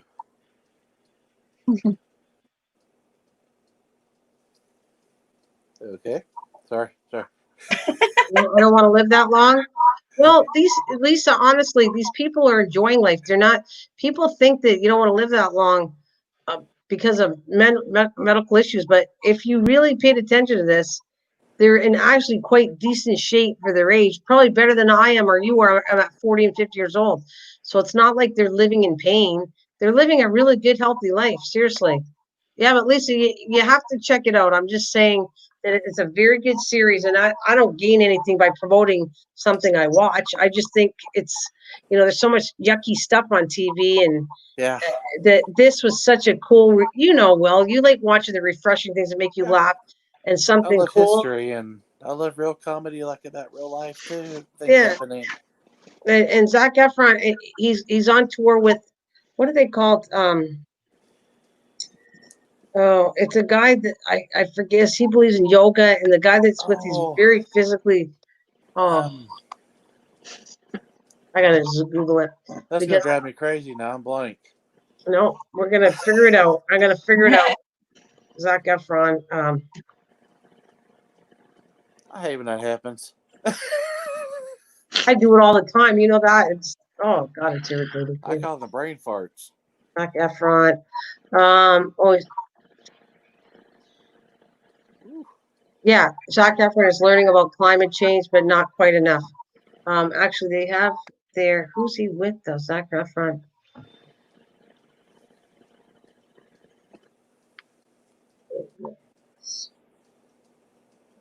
Guru.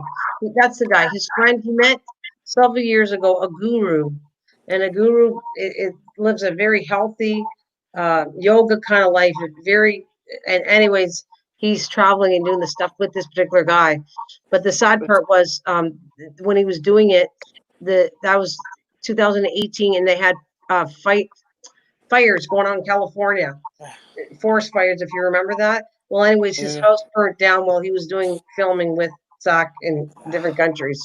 That was a horrible fire. And he lost his whole house. George Harrison of the Beatles was a guru also. He actually believed in peace. Everyone being peaceful. Not The Rock, no. A guru lives a good, simple, well, it's like they eat healthy, they do yoga, they exercise. They're really into changing the world, I think, in a different way, which we really should be listening to because, I love everyone. I'm gonna have to hit the hay, but everyone take care. Love you, love you, Nana. Love you, Passion. You can call me anything you want, but I love you too, Will. Thank you for joining us. Have a good night. Always remember, peace and love. God bless.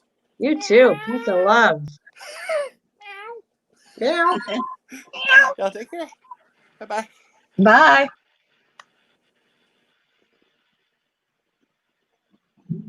Well, that was so awesome. It was nice. I got to do this every so often because it's nice seeing you guys and talking. It's nice. Are you showing a tour of your room? No, you wanted to see how I was doing for my hoarding stuff. Oh, all right. So you still got quite a bit. Now hold on. What am I talking? Then there were 3, technically 4, because you're here, Misha. David leaves us and comes back every so often, I think. You should come on up, Misha.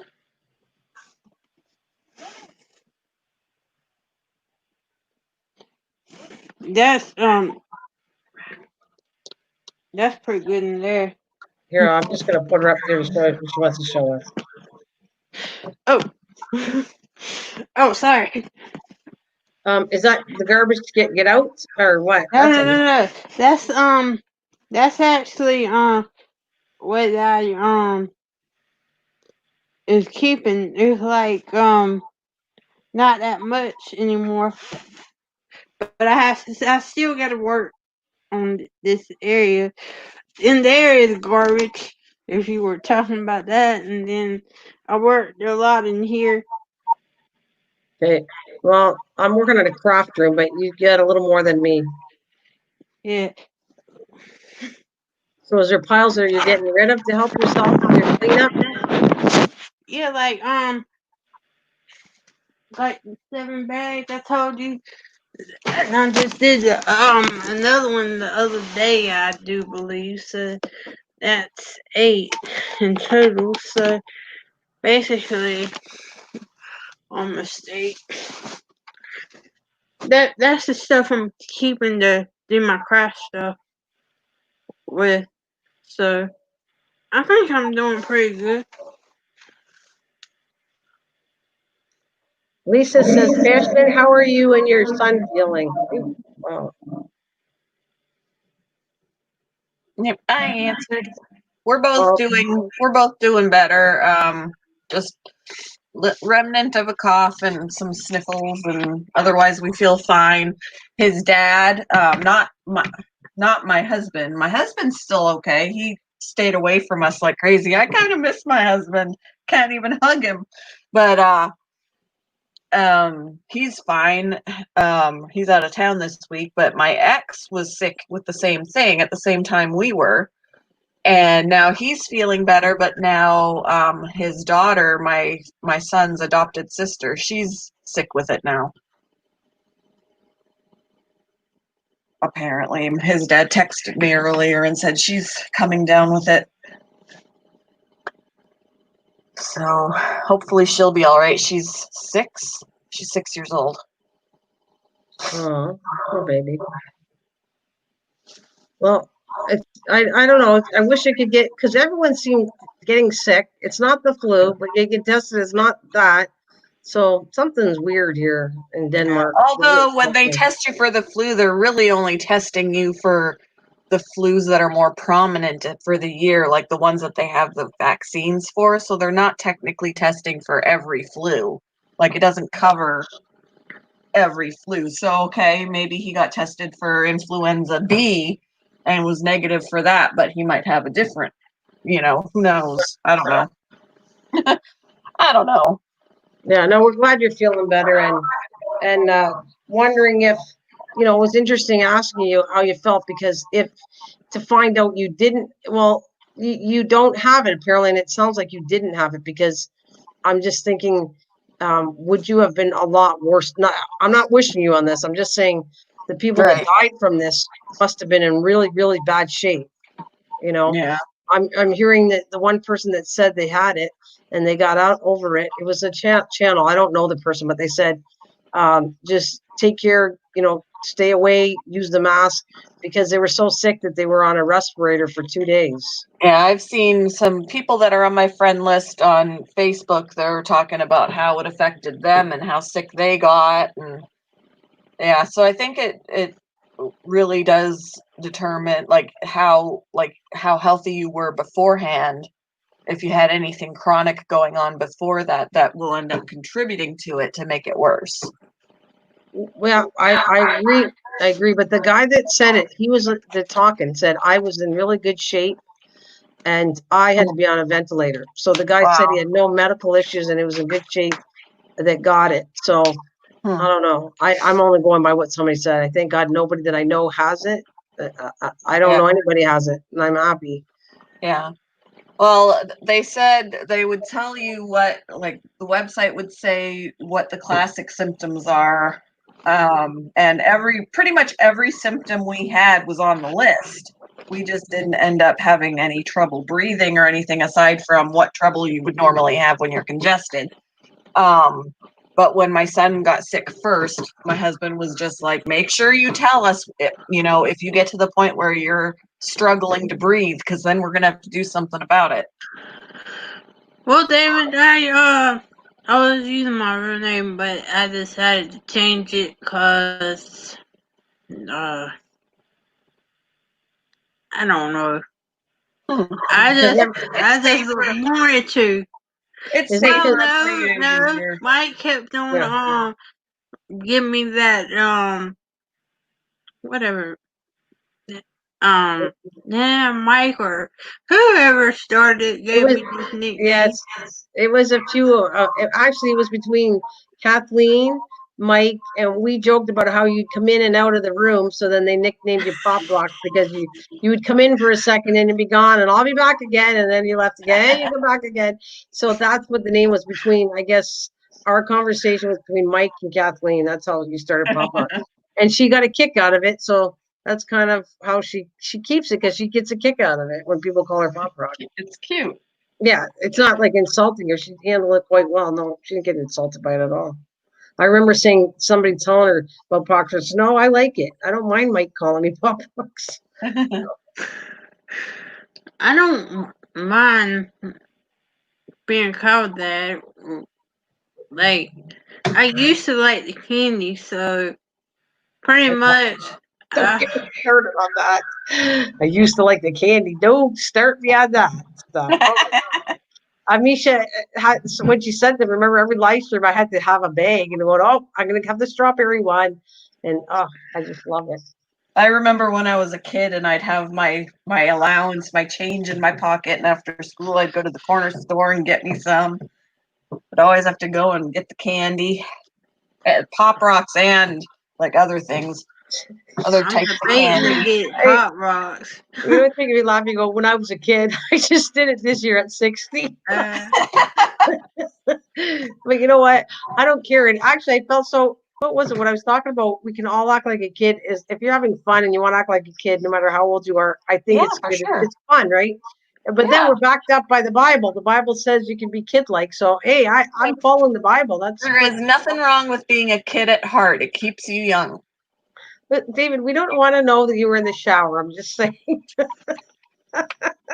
He says, yeah, Nana, I was in the shower. I didn't want to know that. Yeah, that's what I said. Thanks for telling us, David. At least we know you're clean. Like other people that don't take showers. And I know a couple. Uh-oh.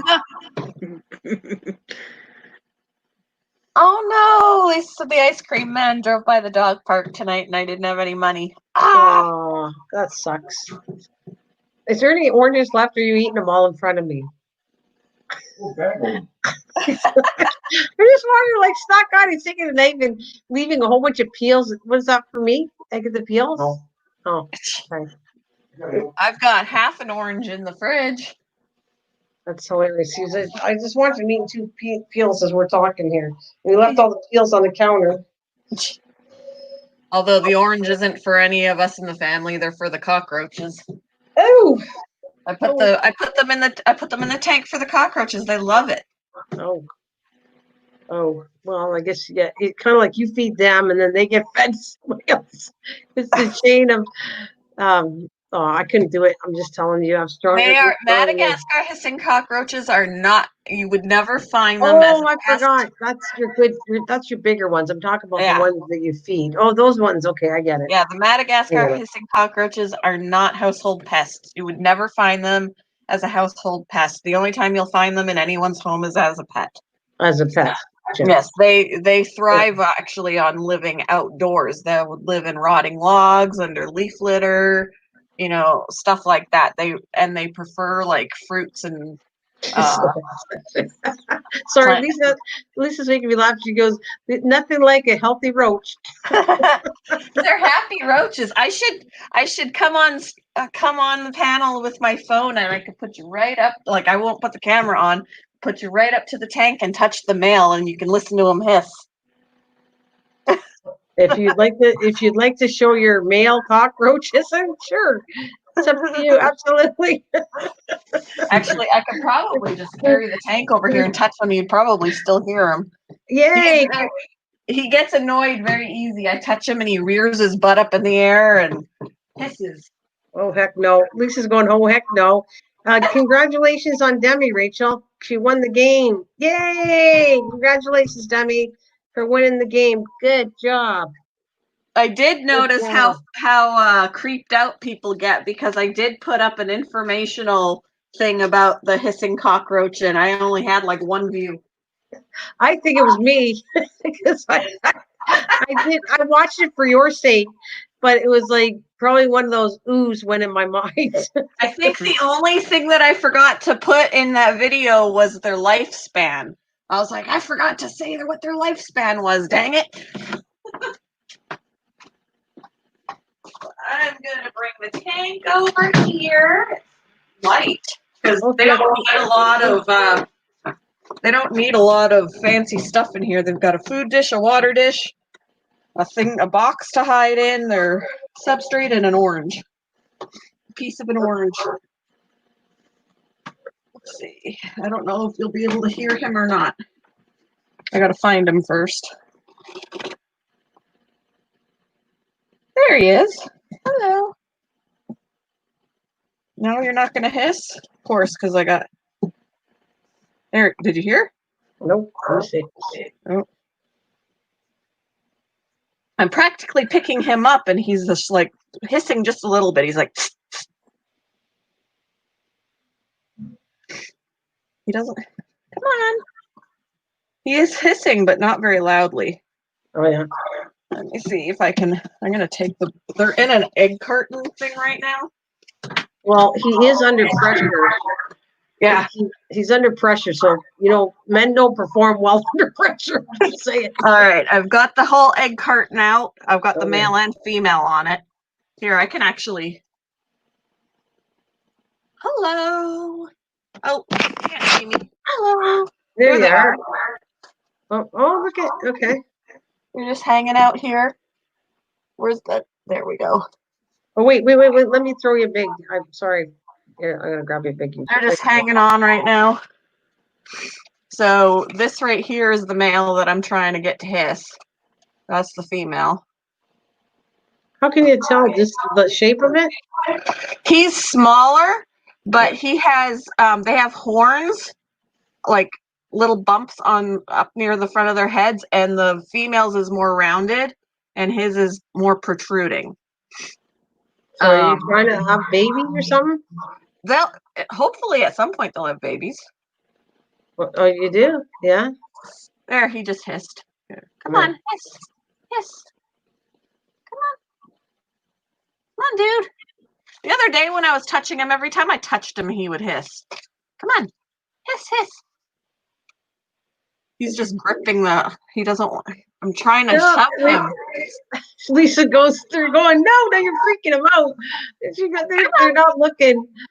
No, she's lost her mind. I'm not looking, sorry.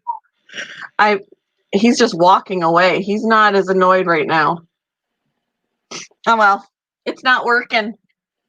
But there they are, and I've got a smaller one too that I don't know if it's a male or female yet, but he's smaller than these guys. They're scared to look. I'm looking at them. It would not be a pet I would take home. My family would probably say no.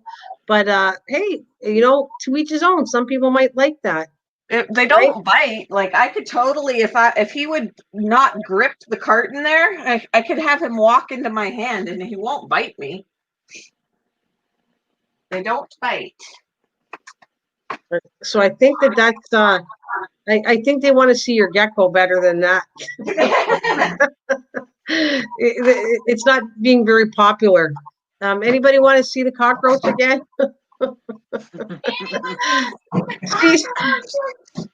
Lisa's sticking her tongue out. They're really good pets because I really don't have to do anything to them. Like I'll throw in a piece of orange and they'll suck the juice out of it. I'll mist it to keep the humidity up, and that's all I got to do. I have yet to put more water crystals or food in there. Like their regular food, they have dog food in there and some powdered roach food. I haven't had to feed them. I haven't had to feed them since I got them because it's always just there. Yeah, I kept poking him. I wanted to piss him off so that he would hiss. That's silly.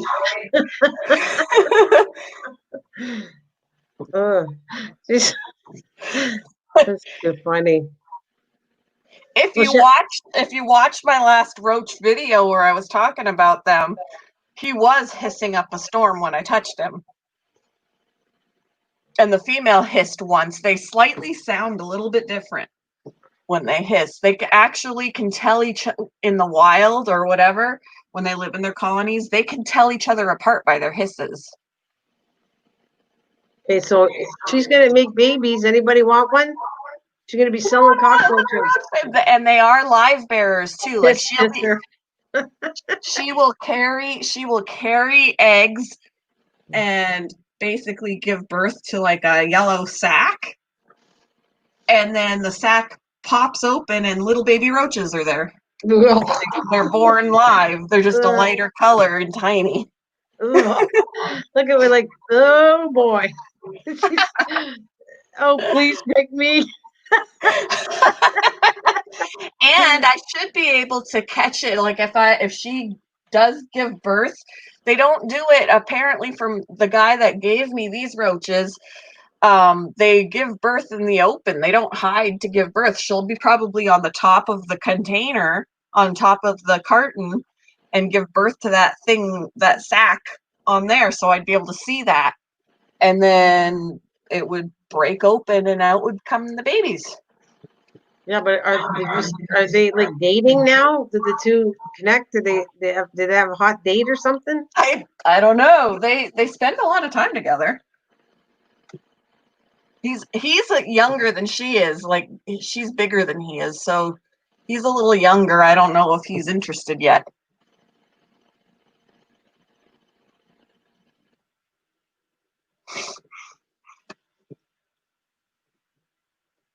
But they are really interesting. They are a really interesting breed, and males are territorial. So if you've got multiple males, they'll fight with each other. And I should just go and ask. I should ask my husband right in front of you.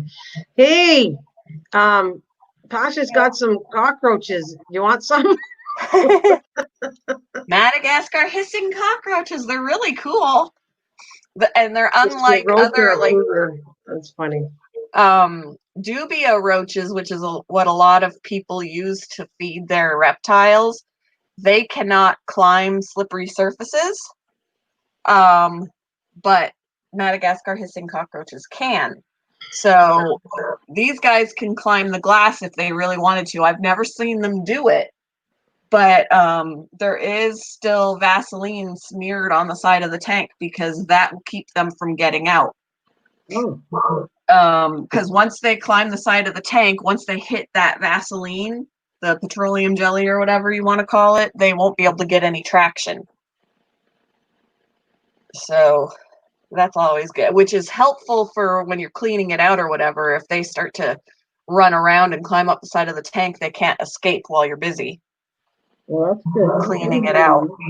It'll also help keep any babies in because babies are small, really small when they're born. And if they can climb the tank, they could probably fit through the screen lid. So that will help keep the babies from escaping too. Have a good night, Misha. Bye, Misha.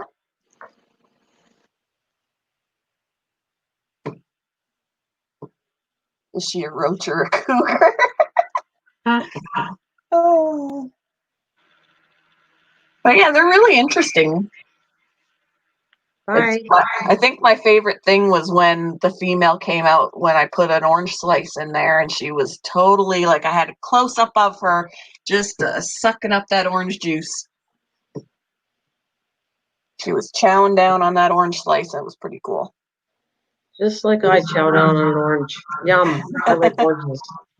Yummy, And yummy. then I can't find the little video that I had where the male had walked over to the side of the tank after I had misted it, and he was slurping water droplets off the side of the tank. It was really cute. Oh. Like I was watching close up, and there'd be a water droplet, and he was like kind of scaling the side of the tank, and every now and then little water droplets would disappear because he'd be sucking them up. She wanted orange juice after her workout. Yeah.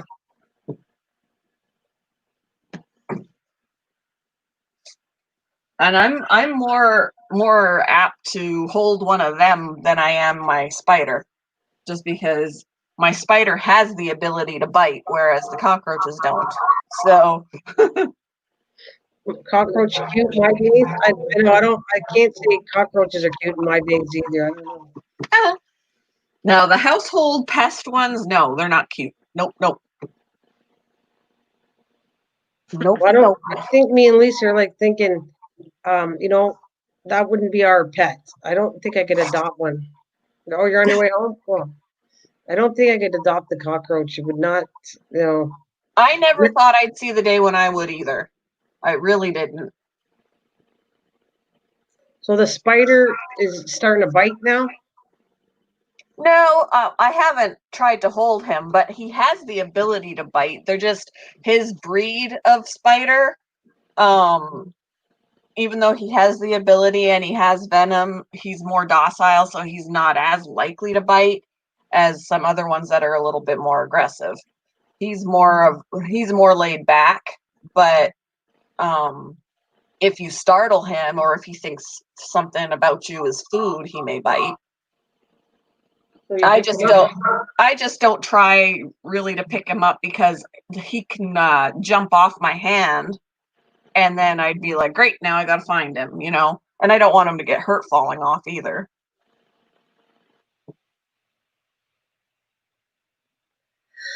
No, I guess, if I like, it's not my thing, but if I like certain animals, I know I started it, sorry.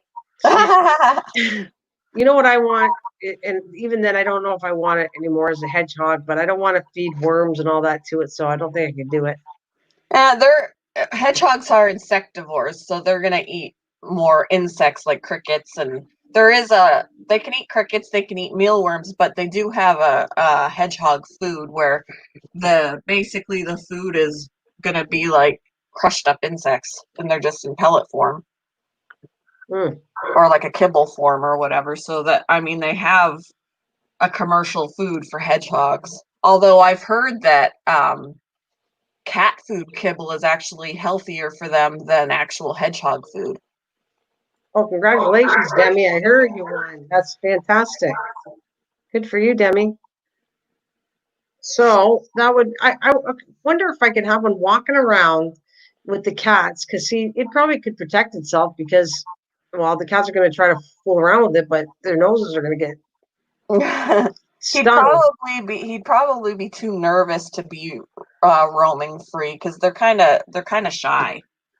But they do like to get out and get extra exercise. Like if you were to set up like a play area just for that, so he can come out of the cage and be somewhere else to run around. They do like to get exercise, but I think being too out in the open would make them nervous. Well, I know I think in England they're running free. They're not a pet there. They live out in England, and they go into garbage pails. Like our raccoons would do it for us. The hedgehogs seem to do that for in the UK. So the UK people wouldn't take them as a pet. That's like a normal standard. It's like me taking a raccoon in. Excuse me. I haven't seen anything like that. I haven't seen raccoons lately. Yeah, I don't really see raccoons around my house. I'm more likely to see a possum. Yeah, they're all around. The raccoons are around too, because that was a couple years in a row that I got. I know now I have a better garbage pail because I was so afraid that babies would die in it. That's like twice set up that I knew there was something going on, and I could see the rattling. I said, first time I didn't know what it was, and then I kind of checked, and it was raccoons, two baby ones. Then the next time when I saw a rattle, I said, "Oh, I think a raccoon's in there again." So I kind of try to jump it, like dump the garbage pail, but they can die in there. They can't get out. Yeah, that's what we have the lids that are attached to our cans, and we make sure that they're always closed. Yeah, I did that. Well, I did it for us, but also for that. I said I would rather have that. This way they can't get in the garbage and fall in and not going to hurt themselves. So I'm much happier that we have garbage pails and 2 recycle boxes like that. Yeah, we've got a recycle bin like that too. Oh, I'll go and get Harley. Oh, that's cute, Harley. Oh, you falling asleep there, Christian? No, I have to stay up until after 11 something. Because I have to get the dog's medicine tonight. I'm good. All right, because you sound a bit tired. So I have a raccoon that comes out at night to feed, Lisa. I bet you that's cute. I got up at 6:08 in the morning. You know what's really funny? It says I have 3 people watching, but yet I know that you're typing, Lisa. I know that Demi and Rachel's typing. I don't know who else is out there, but I just find it funny. I'm not in the chat, so I'm up on panel stuff. Well, I don't know if it counts. Does the 3 count with the panel or not? I don't know on StreamYard if it does. I don't know. You want me to pick you up? Yeah, it's up here.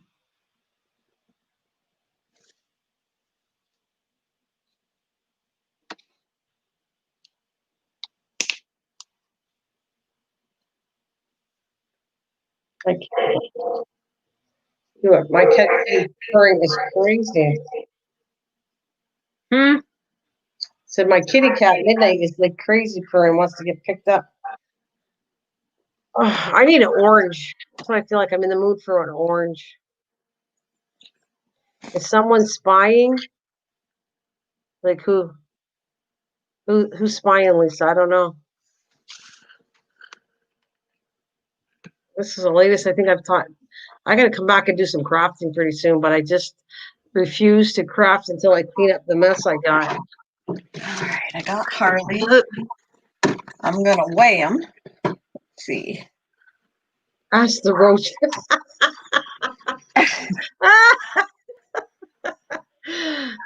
No thanks. No thanks. I'll get my own. Thank you. I don't want the roach's orange. No, she might hiss at me for taking some. All right, so here's. Oh wait. Harley. Let's see.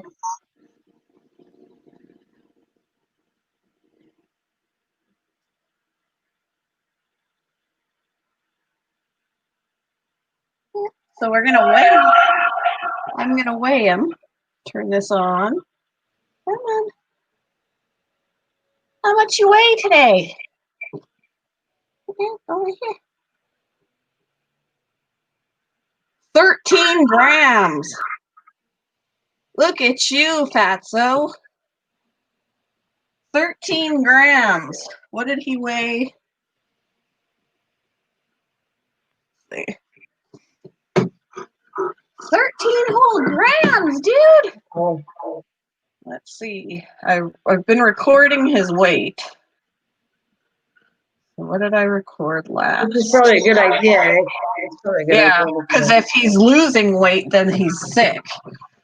So I weighed him on the 17th, and he was 11 grams. Now it's the 21st, and he's 13 grams. Oh, that 2 grams we went up. That's not bad, eh? Yeah, considering as when I first got him in June, I got him like, what was it, June? I have it on my calendar when I got him. I got him June 10th. He was 5 grams. You trying to wiggle away? So he was 5 grams June 10th. If Lisa's saying you're a pretty gal, Passion. What does she have now? So your little critter, she wants to know what This it is is. my leopard gecko, Harley. She's Which just was a a baby, but pretty good in weight now. Like, isn't that about the standard? You got it probably at the right weight, right? Or no? So got to weigh more than that? she'll get heavier. I mean, that's pretty standard weight for her age right now. Yeah. Because she's only, when I got her in June, she was probably only a few weeks old, or a couple of weeks old. She was considered a hatchling. She was a hatchling weight. So she's 13 grams, which is good. I like. Oh, there you go. You got a pet that they like. And she's definitely bigger than she was when she first came home. Her pattern is changing a little bit. She's getting more spots. It's hard for me to kind of keep track of how much she grows because I see her more often, but I take her out every now and then and I show her to my husband and he's like, yep, she's grown. So You look happy. I saw leopard gecko named Fizzy. Aw. Oh, cute. Passion, you look happy today. Not too bad today. Definitely, you like your little gecko. And then I was listening to you when you were doing your live stream about the tail falling off, and if it fell off, it grows back. Yeah, there are geckos, like crested geckos can drop their tail. It's called dropping their tail, if they feel threatened or whatever. And in a crested gecko, it will not grow back, but in the leopard gecko, it will. Oh. So how much is the weight? How much should it weigh when it's a full-grown adult? When it's full grown, depending on male or female, let me double check. And how did you figure out? Because you didn't know what sex it was. And now you know it's a girl. I'm figuring that it's a girl because when I look at her underside, there would be 2 bumps, kind of like 2 little lumps on the base of her, underneath on the base of the tail, which would indicate a male, and she doesn't have that. Oh, okay. So, let's see. Leopard, gecko, weight.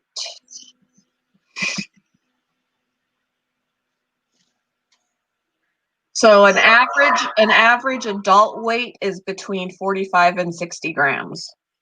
Oh, so she's got a long way to go then. Got a long way to go. She's still pretty small. She looks like a good size, but then that I got to compare to your hand, so she's not really that big. Because your hand's not huge, so. Right. Yeah. She's definitely going to get bigger, like a wider. That's a lot bigger. Wider and bigger, and yeah. Like a nice sized lizard for sure, right? Mm-hmm. That's what it sounds like, yeah. Oh. Basically, don't run away. What's the lifespan of that, Harley? Lifespan, and it says sexual maturity depends on weight rather than age. So if they don't weigh enough, and even if they're older, they're not going to be sexually mature. Apparently, they have to be at least 35 grams to be sexually mature. Adult size is generally reached by 18 to 24 months. So it's going to take her a while to get to full size. 2 years. 2 years, you say. Oh. Leopard gecko lifespan. 15 years. I believe that because you're saying it takes 2 years to get full grown. There's no way they're going to be full grown and then die. They're going to hang in there. Yeah. Leopard gecko lifespan, size, and other general. A leopard gecko can grow to around 15 to 25 centimeters and live for 10 to 20 years in captivity. Wow. No, I'm not asleep. No, you're not asleep.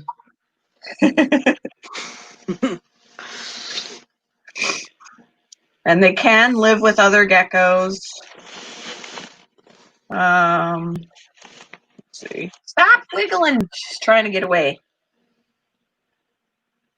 Males live longer than females.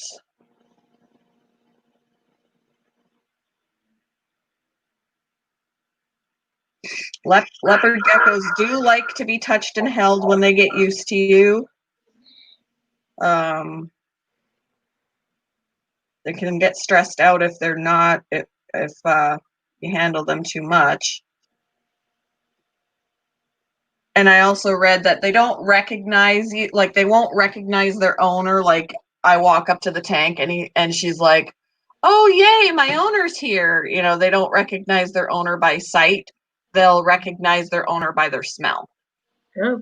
So if I were to like change whatever like shampoo I use, or if I wear like a body spray or anything like that, if I change the scent, I might freak her out because I'm gonna smell different. At least you Yeah, said they shed. Okay. Yep, they shed. She actually shed like 2 days after I got her. So she'll probably shed again now that she's grown. I was actually nervous the first time she shed because I noticed how bright her colors were when I got her. And then 2 days later, I was like, something wrong with her? She's really pale, but it was because the skin was getting ready to come off.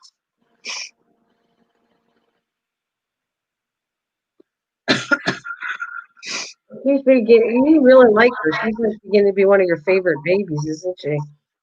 She's pretty sweet. Although when she's fed up with being held, she'll turn her face to the side. Oh, see? She'll turn her face to the side and then she'll try and bite me. But it's funny because it doesn't hurt at all. It's just like I look at her and I'm like, "What are you doing? What are you trying to do?" It doesn't hurt. But she at least warned you when she had enough, right?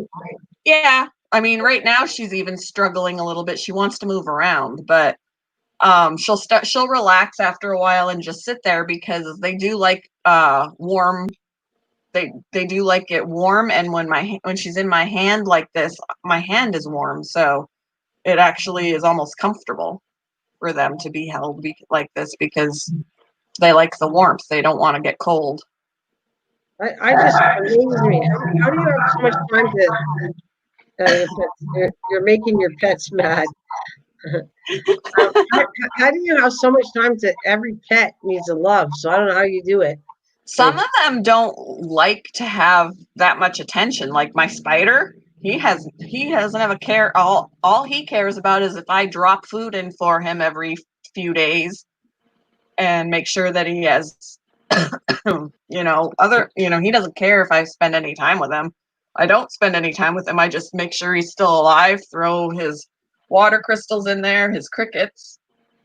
Same with the hermit crabs. I don't care half the time. I don't even see them.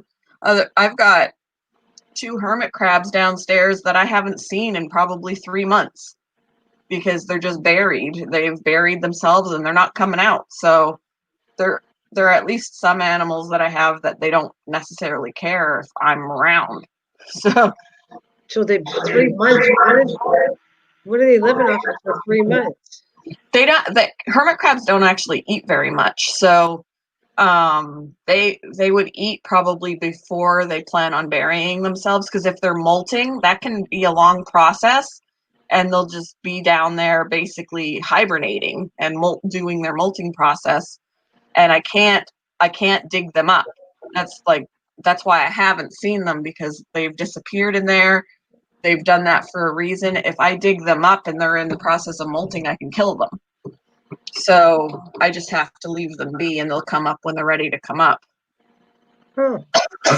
But that's the nice thing about them too, is that they don't eat very much, therefore they don't have a lot of waste, so you really don't have to clean them out very much either. That's the nice. I think I've only spot cleaned their tank. I've never done a full clean on it because I don't need to.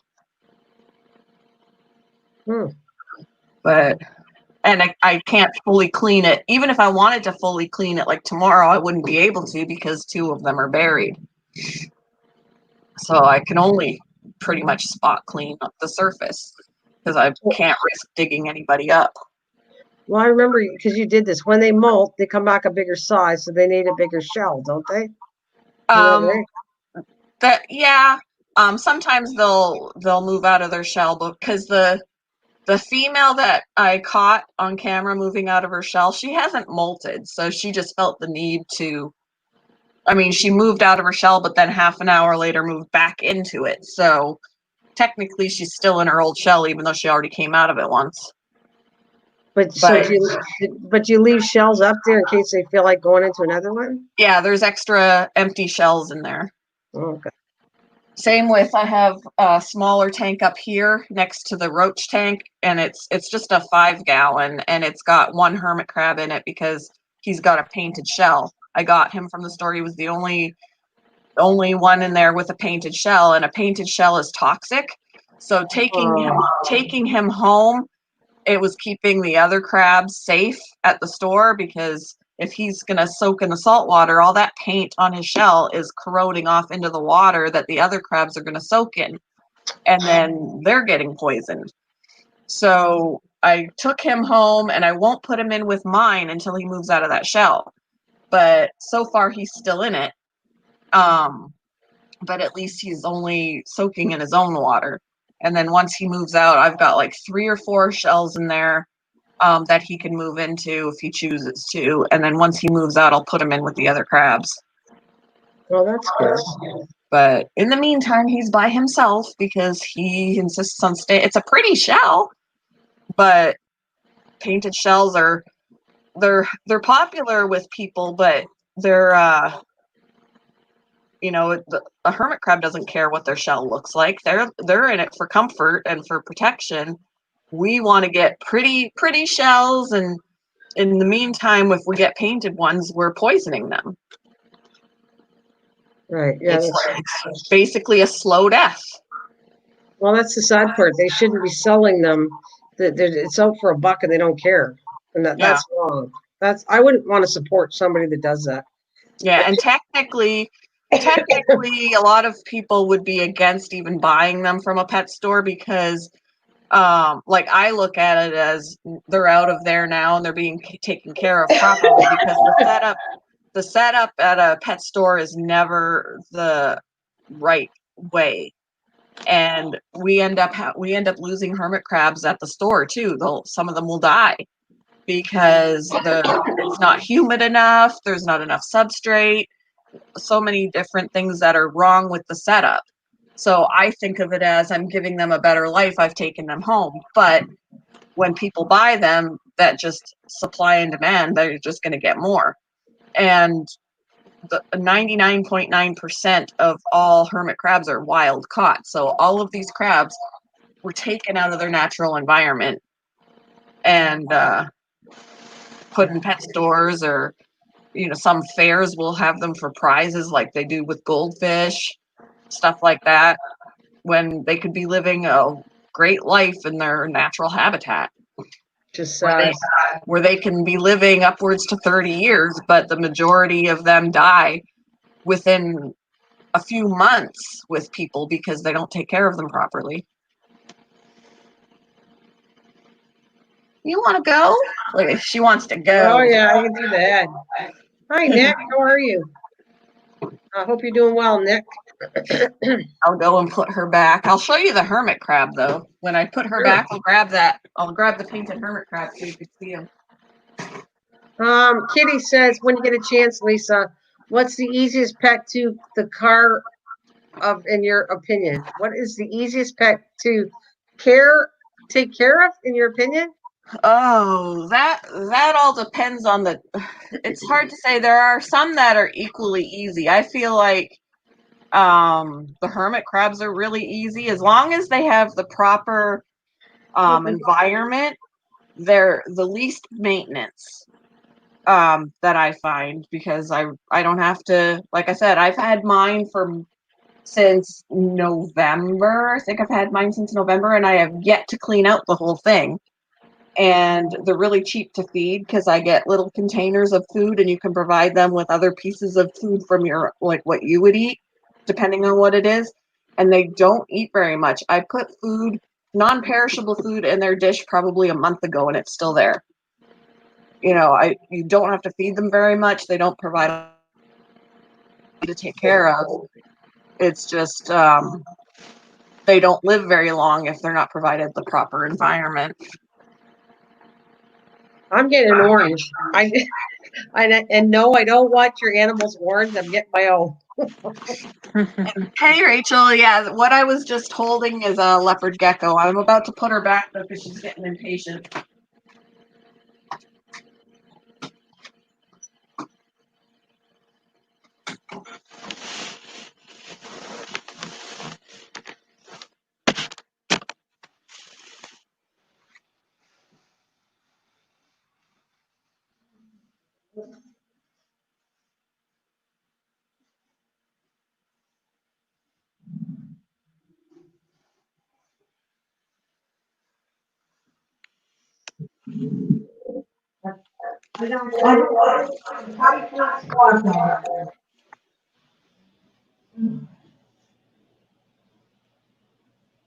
Well, Chris, what are you doing? Let's see if I can grab the hermit crab at all. If he's buried, I'm not going to take him out. Oh, I can grab him. He's good. I can grab him.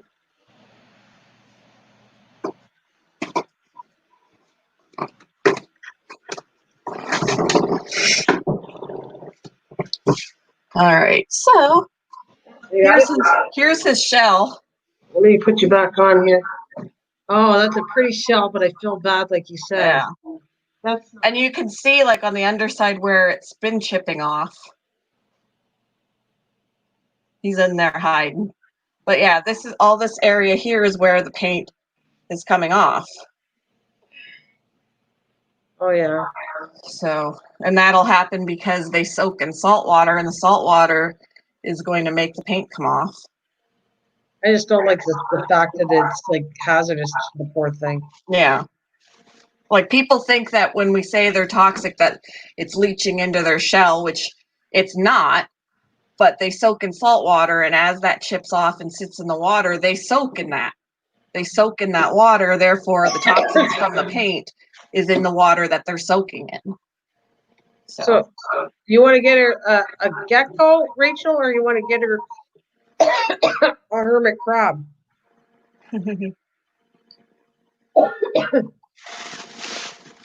Yeah. And he's just a little guy. He's shy. He won't come out.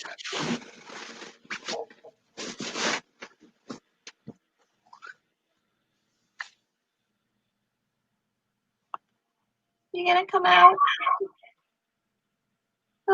He's not going to come out. But yeah, it is a pretty shell. It's just not good for them. It's funny though. He likes it though. Yeah, he's not coming out of it. I've got several shells in there for him, and he's not moving out. Maybe he likes the shape of it. I'll show you the shells I got in here.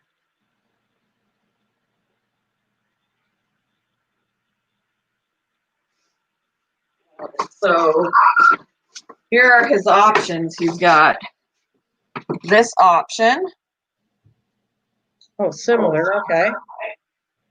And then he's got this option, which is what my other one downstairs had moved into. She moved into this and then moved back out of it. So it's empty again and ready for.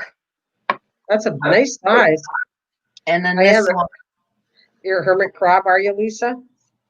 Oh, those are pretty. Wouldn't that be a heavy one to carry around though? That one? It's actually not that heavy. No. It's pretty light. I guess they know. This one is heavier than this one. It's funny. They know what they like, right? Yeah. They'll spend like forever. Like when she was checking this shell out, she was turning it all over. She was feeling the inside. She was flipping it around like for 45 minutes, just doing like all that shopping and feeling it out before she ever moved in. And then once she moved in, she was only in there for half an hour before she moved out again. So I guess it didn't fit right. I don't know.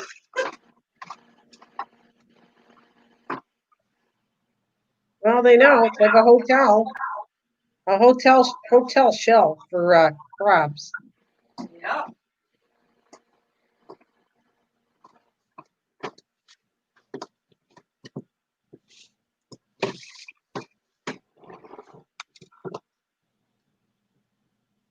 Spoiled. Yeah, they're picky. They're picky about their shells.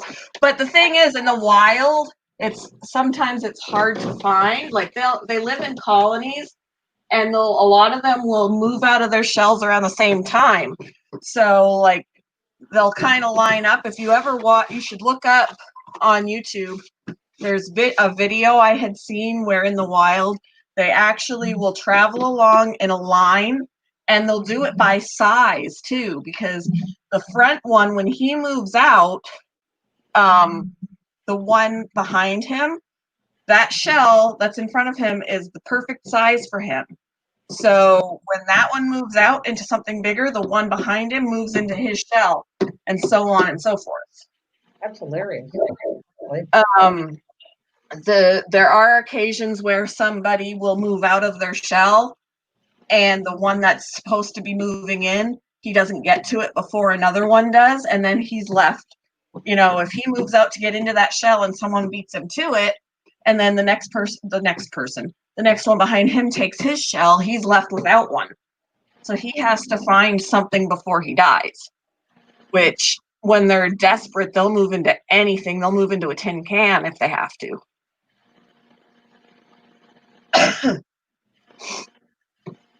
But it is sad when it's like sometimes they can be bullies and be like, I'm going to take that shell before he does, and then he's left without one. They could die. They have no protection. Exactly. They will die without a shell. So he has to, if he doesn't make it to the shell before another one and someone takes his shell before he can move back in, he's got to frantically find something to move into. So they've been known to move into tin cans. I've heard of small ones moving into bottle caps. Oh, poor thing. Because they have no other choice. Oh, that's sad.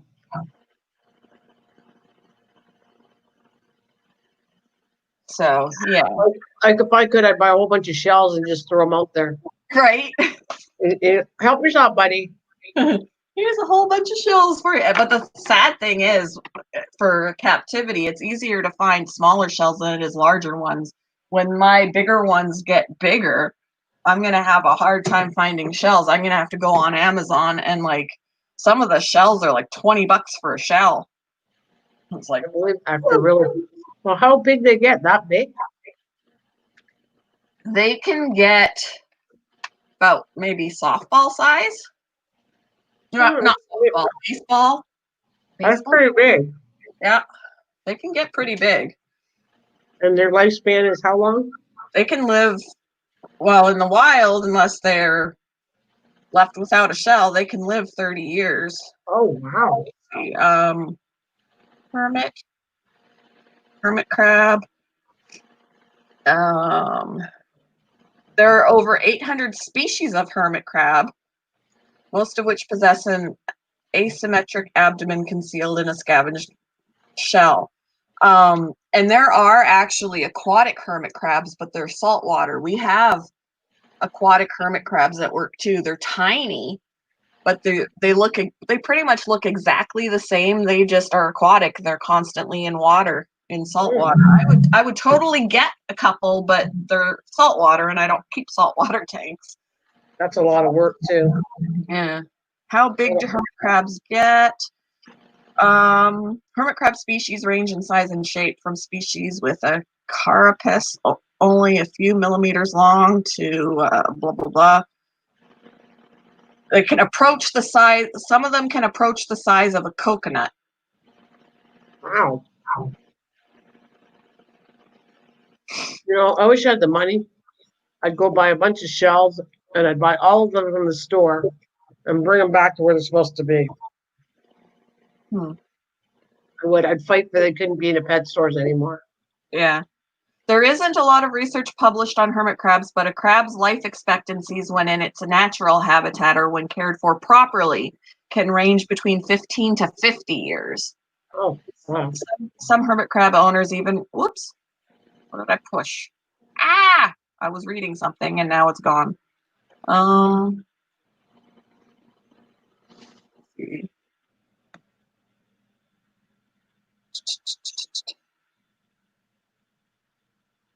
I lost it. But anyway, and it says the more you handle them, the more they'll trust you. So they'll gain your trust, so they won't constantly hide in the shell when you pick them up. Oh. I do have my two bigger ones. They must have been handled before because lately when I do pick them up, they're hiding in the shell. But the only reason I know that my two bigger ones are male and female is because they readily came out when I was holding on to them. If you hold a hermit crab properly, they're less likely to pinch when they do trust you. Dangling them in midair, kind of like what I was doing with the painted one, only he was inside the shell. Dangling them like that will cause it to hold on any way that it can. And like if it can reach your fingers or your hand, it will pinch because it's not feeling secure. But if you hold them and let them come out on their own, then they'll be okay.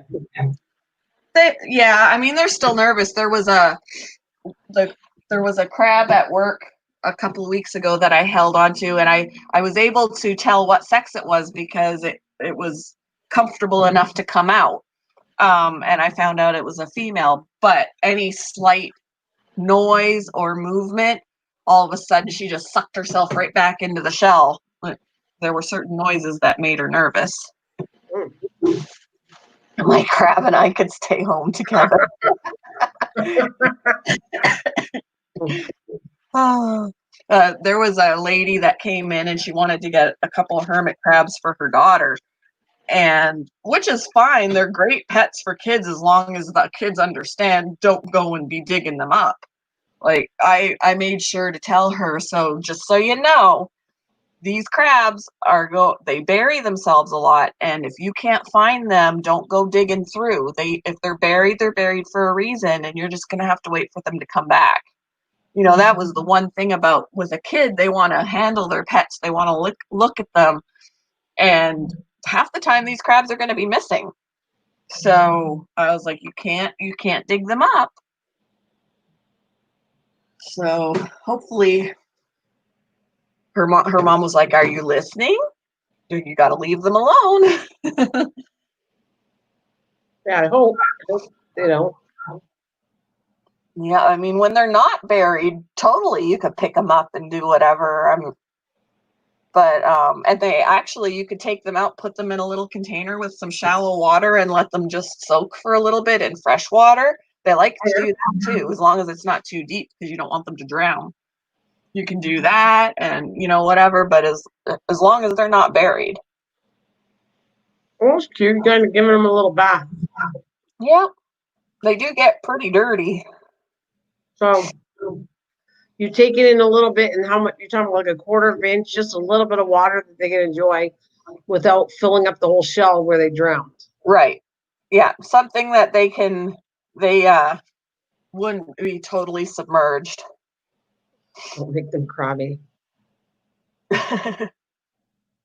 Well, it sounds kind of cute if they like that. If they like the water part to do that every so often, that's cute. Yep, and they do like to climb. Like I have my tank downstairs. Well, even in the one that this painted one is in, he's got some like a fake reptile vine that's suction cup to the side of the tank, and if he really wanted to, he can climb that. And I've got like a bendy wooden bridge in the one downstairs with the same kind of plant, and they climb on that plant all the time. I've seen them climbing on the bridge. I've seen them climbing on the plant, and they'll climb all the way up to the top of the plant and then hang upside down on the screen top. Like I've seen them hanging up and upside down on the screen top. I'm like, are you stuck? But they do figure out how to get back down. He goes, why was the ocean angry? You'd be angry too if you had crabs on your bottom. Oh, she's on a roll tonight. I've had people tease me when I said I had crabs.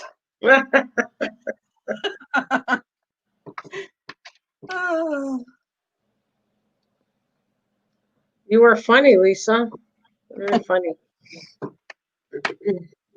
Hey, here. I'm gonna come back. Hope you had a nice conversation with your daughter. Mike's back. Oh, Mike's back.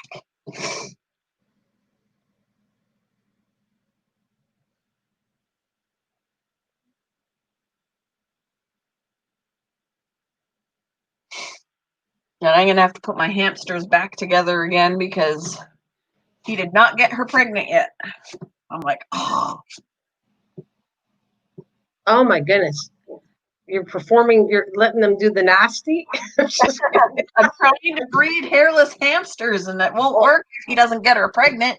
Oh boy, and how are you going to know that? Well, the gestation is about 20 days, so I mark down in my calendar when I've put them together, and then I can kind of, okay, this is when they were together, so if she got pregnant, she'll be having babies around this time, and then that time comes and goes, and I'm like, okay, she wasn't pregnant. Oh. But so they go, hamsters. You separate them after that? Oh, yeah, because they're solitary animals otherwise. Oh. So they live in their own enclosures, but the last time I had them together, they were basically together for about 24 hours. But they go into heat the females go into heat every 2 days. So wow. I must have. My husband's looking at my husband, if you see his face when you said they go into heat every 2 days. They go into heat every 2 days, and I apparently hit the off day. So I'm gonna have to keep them in for a little extra time just so that I can hit that spot. She's talking about an animal, not a human being. Just in case you wondered, because you see his face. He stared at me like, his eyes were like, huh? Hamsters go into heat every 2 days.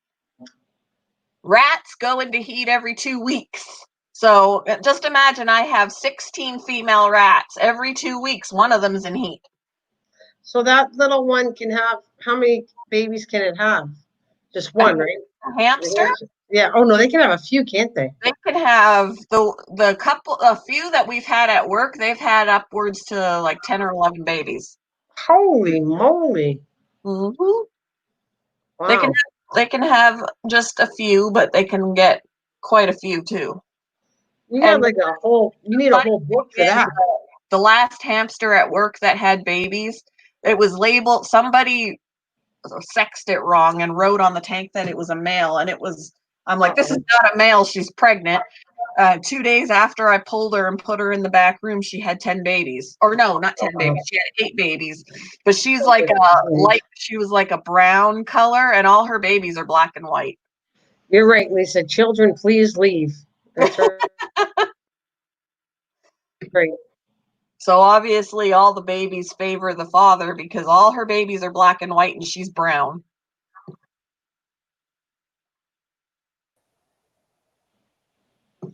Hello. Turn my AC back on. It's warm. So that you got to do it all over again, though. You wait. Can't you let them stay together for like several days, not just one day? I'm gonna do. I didn't want to keep them together too long, just in case they didn't get along at some point.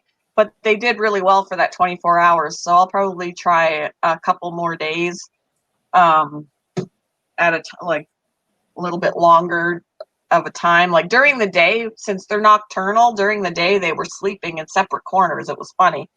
And then at night was when they came out, and I put both wheels in there because one of them was running on the wheel, the other one wanted to run on the wheel, and they can't do it at the same time. So I put her wheel in with him, and so they both had a wheel to run on. And at night when they get noisy because you can hear them running on their wheels. Who is that? Hello, Miss Southern Belle. Where's Miss Southern Belle? Oh, I'm missing it. There's somebody with the RACH. I don't know who that is. Who is that? Rachel? I don't know. Rachel, is that you? Yeah, it's Rachel. I can see her. Rachel, is that you? Just shake your head. I can kind of see you. Rachel, is that you? She says it's me. LOL. Okay. Rachel, is that you? Yeah, I'm brushing my hair. Hey, Southern Belle. I don't know how to get. Yeah, mute the YouTube side. Yeah. Mute YouTube. You should come up here too, Southern Belle. Mute the YouTube side. Yeah. Mute YouTube. You should come up here too, Southern Belle. Yeah, Miss Southern Belle, you can come up and join us if you want. Absolutely. Yeah, Miss Southern Belle, you can come up and join us if you want.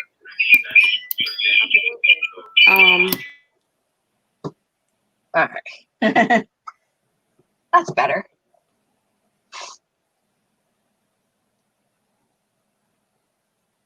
Muted YouTube side? Oh, she muted this side. Yeah. So Rachel, she's on the phone, I think, though, too. Yeah, no, Rachel did. Miss Southern Belle, do you want to come up too and talk? I've asked her before. I don't do streamers too much, like I said. So, Miss Southern Belle, you want to come up and talk to Lisa and everybody, and Mike? You like talking to Mike? Mike's here. Look at Mike grinning at you.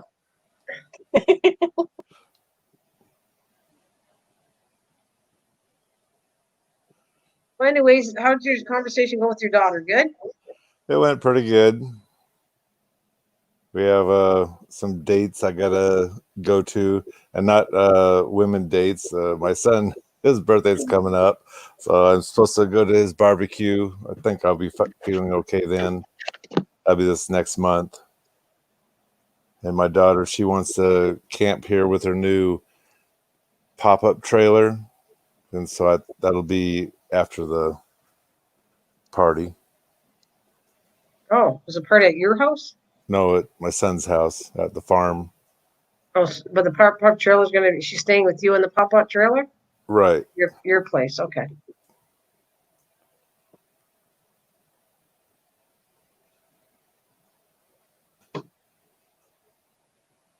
That's a good thing. Yeah, it's nice the grandkids will be here a while. Although she plans on, which is no biggie, heading off to a park in Vader.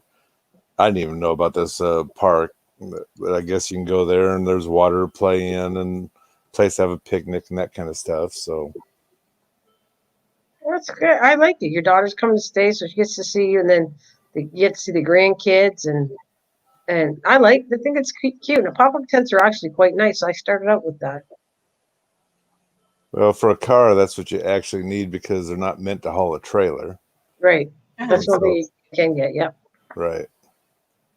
But they're cool. Depending on, they open up to 2 beds, and you have a little kind of built-in kitchen, and it's a cool thing. Hey, we can see you, Rachel. We see you.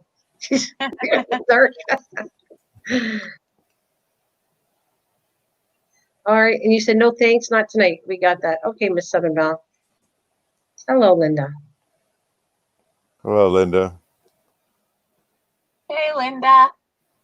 So it was fun. It's been fun though. Passion, you got any more pets you want to show everybody or whatever? It's been cool. She's showing all her pets, and hey, you want to get Harry the hamster or no? Oh, he won't let me pick him up. Oh, he won't. No, he's more of a he'll walk up to me when I put my hand in, but he doesn't want to be picked up. Oh, you used to pick him up though, right? No, I've picked up Pip, but they prefer not being held. They'll come up to me and sniff me, but they prefer not to be picked up. Can you scratch them? I have touched both of them. So they're not real lovely. Try and touch a hairy. Okay, I got it. Startled. Well, we had you for a second, Rachel. No, I think she was talking on the phone, and she realized I brought her back up because she was disconnected. Oh. Yeah. Trying to think of who else I can get. One of the rats. My Sylvie, my newest one. She's getting big. Why do I feel like when you had Harry, you had him in your hand, but you never did? Nope. Maybe you didn't. You just showed us to the cage because when you did that thing. Okay. Yeah, I've never picked him up. And I only pick up Pip when I'm cleaning them out and I can scoop her up and put her, take her out and put her in something else. But I usually just put a tube, like something in Harry's where I'll encourage him to walk into it and then I remove him that way. Mm-hmm. Let me see. I'll see what rat I can grab.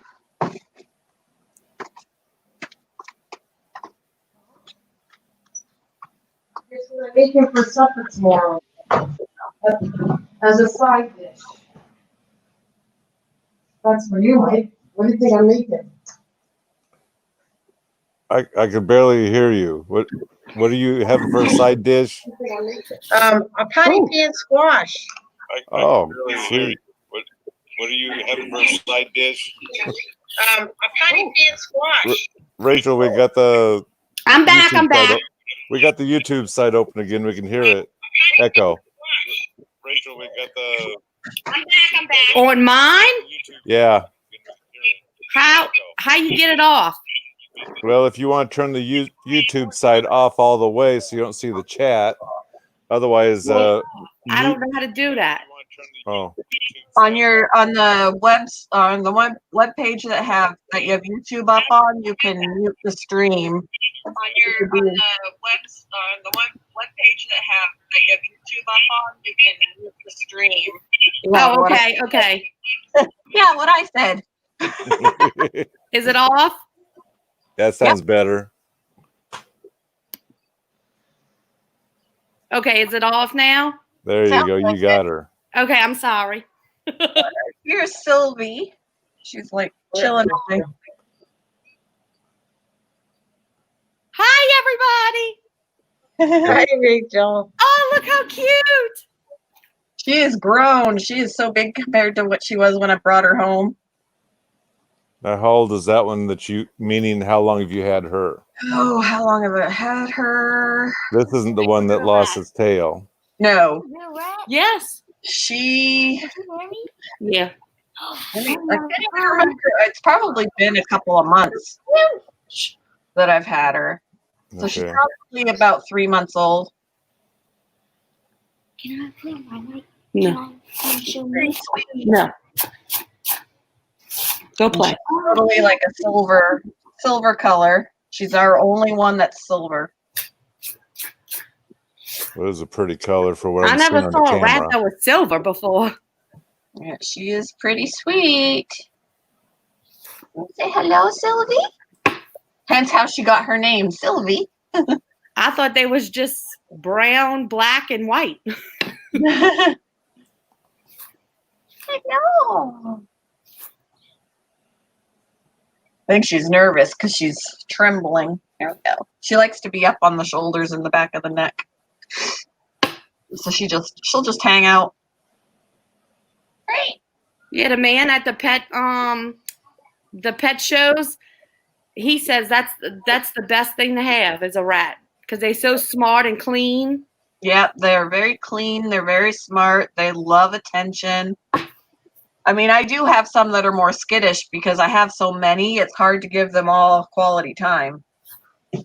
So our friendliest ones, well, they're all friendly, but the ones that are most comfortable with being handled are the ones that we've had longer. And, well, we have obviously, she's our newest one, but we've handled her a lot since she came home, too.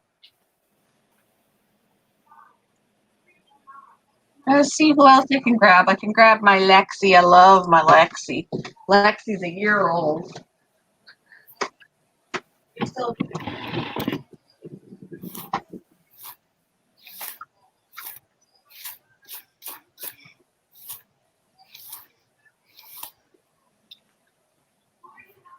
So anyways, so Demi won the game. That's fantastic. Yeah, we thought that they was gonna lose because this season was not too good for them, and then they won the game. I said, what's going on? Y'all ate y'all Wheaties or something? Well, that's good. Maybe she'll have good luck and win the whole whatever competition. But she always does good at the end of the season. I don't know why. Lexi. This is Lexi. Oh, look how cute. And she is a year old. And she is my friendliest, loves attention. If I put her on the bed, she'll totally just run around on the bed and hide under a pillow. And yeah, I did put up a video not that long ago of her kind of playing around inside the pillows. And she's better about pottying on us too. She doesn't potty on me. Not like some of them. Some of them would be like, I gotta go to the bathroom, and then they just go. I've had to clean out my shirt. So they're not potty trained. Not really. I mean, she's probably the most potty trained, where she just knows that when I'm holding her, she doesn't, like, she won't even really go to the bathroom on the bed. Oh, okay. But some of the other ones will. She's really good about not doing it. But some of the other ones, if I hold them for a while, they'll just decide they have to potty and they don't wait. And I've had dribbles inside my shirt. And yeah. Oh, yeah. We got bearded dragons, and believe me, I know when they poop. I put them on the floor. So they poop on the floor. Yeah. Because it's easier to pick up. My girl. Yeah.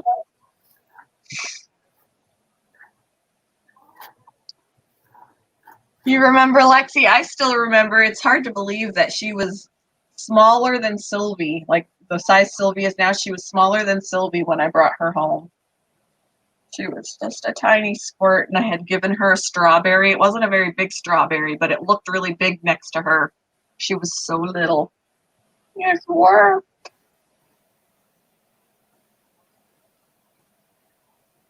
She's my baby. She's the one who I would take out in public with me. I crocheted that pouch, and she'll totally just sit in the pouch, and I'll hang it over my shoulder, and she'll stay in there, and I could carry her anywhere.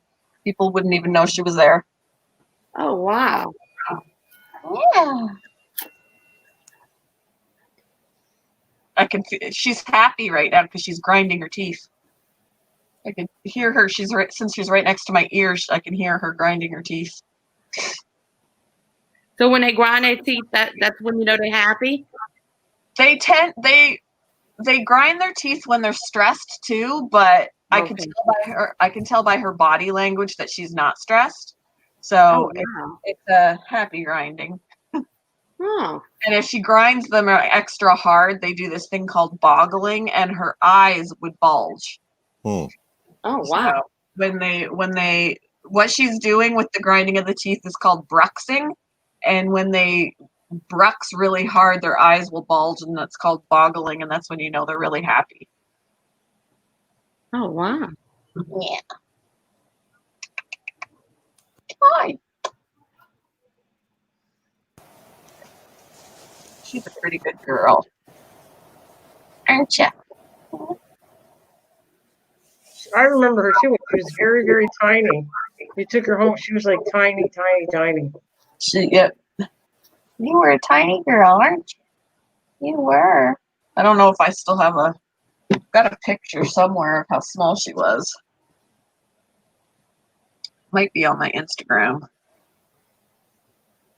Let's see.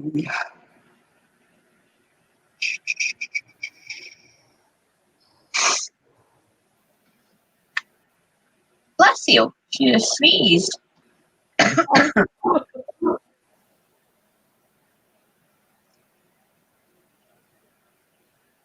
I've got a thing on my Instagram of her walking around on the pathway at the park with a harness on. I know we got 2 harnesses for our bearded dragons. She's the only one that won't try and take it off too. Like the other ones kind of wiggle their way out of the harness, and oh, here it is. It's a little tiny video of her trying to get rid of the glare. Okay, I gotta find. There we go.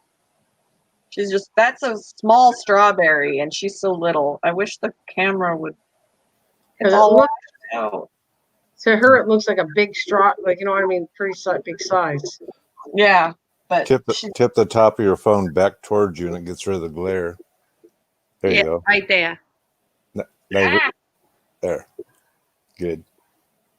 Doesn't help that you're white, Lexi. Boy, is she ever enjoying that strawberry. She was so little. I'm trying to. I can't find the lens. There. Yeah, that's cute. That's funny. She's so cute. She loved that strawberry.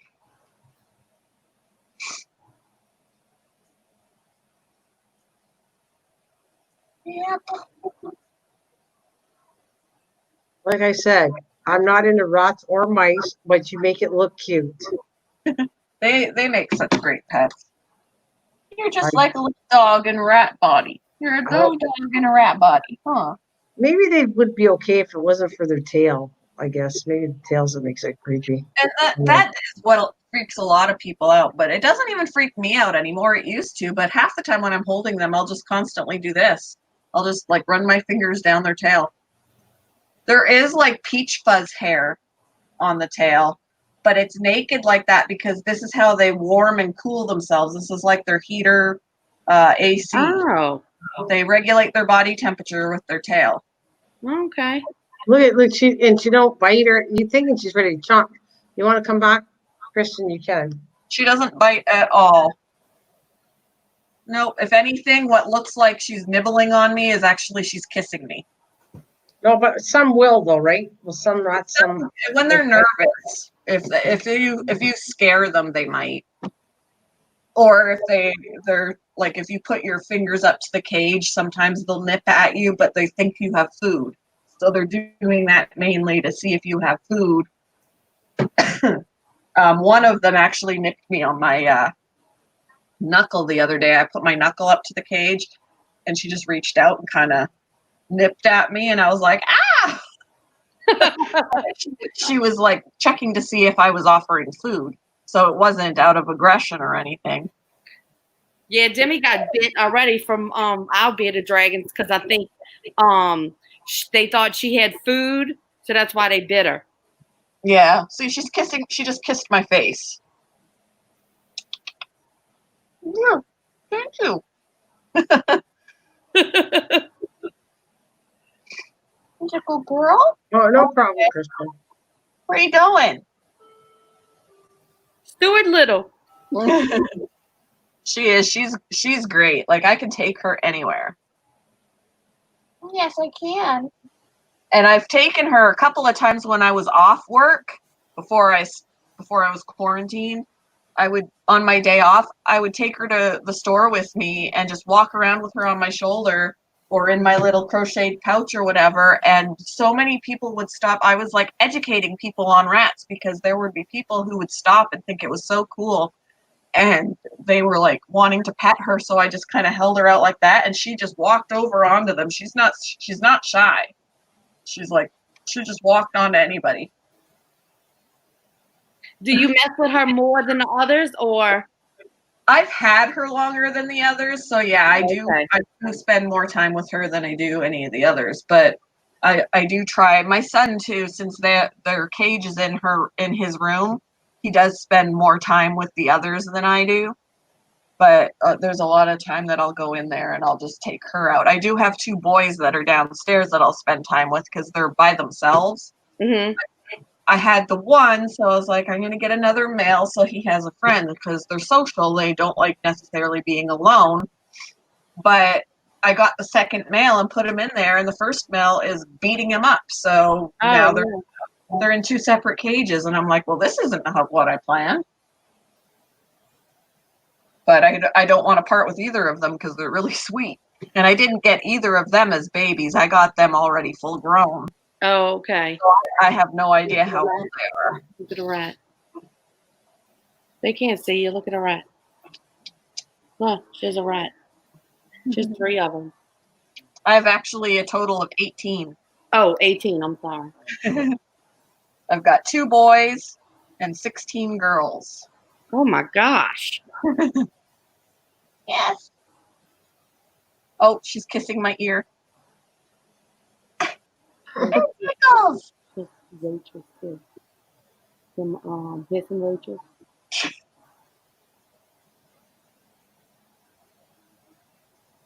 Tickles. There's a lot of animals. And I'm starting to teach her to come when she's called. A lot of the time she'll come when I make the noise or whatever. And but if I do this, she usually follows my fingers. Come on, see, she's interested in what I might have, so she'll follow my fingers. Good girl. But they can be taught some pretty intricate tricks, which I just got to take the time to do. Oh, thank you for the kisses. Right there.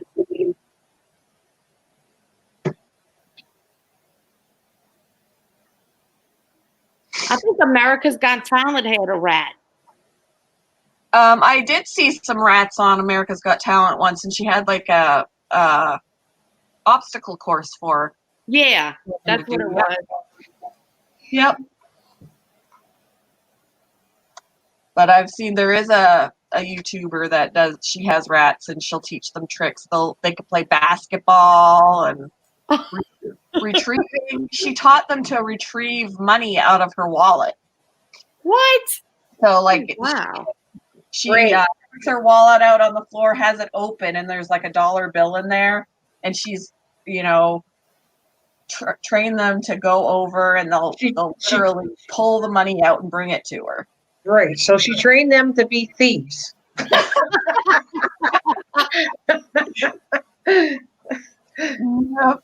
And then she does homemade things, like she made the homemade basketball nets, and they'll like pick up the little ball, and she uses like a duct tape roll and uses that as the basket, and they'll drop the ball in through the hoop.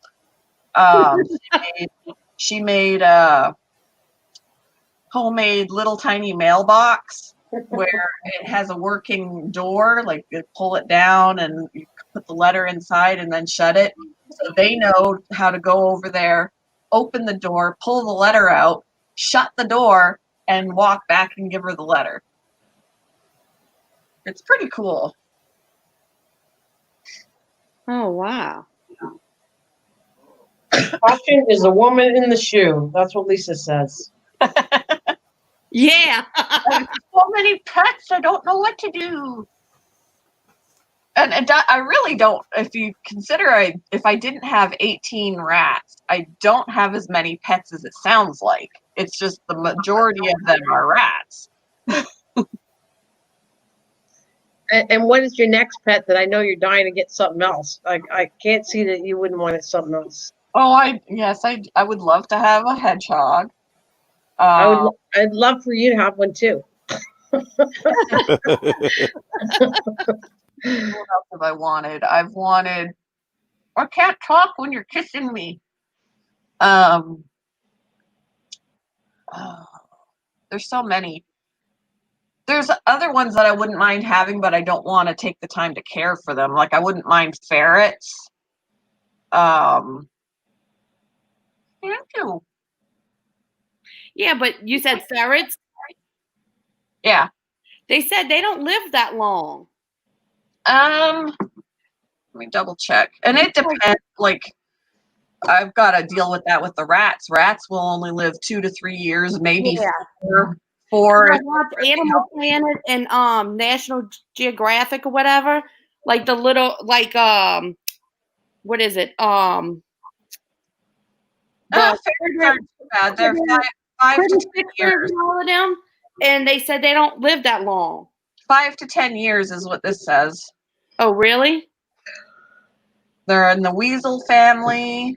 They bite hard though. My daughter had one, and they 5 bite. to 10 years. We have had some at work that are little biters, but then we've had others that were so stinking sweet. And one of my coworkers, she's only 19, but she got one of the ferrets, and he was pretty small when she got him. She named him Cosmo, and he pretty much has free roam in her room. And so he has a cage, but he runs around the room a lot. His best friend right now is their cat. He snuggles with the cat and just plays in her laundry, and just he's spoiled. And he's really sweet.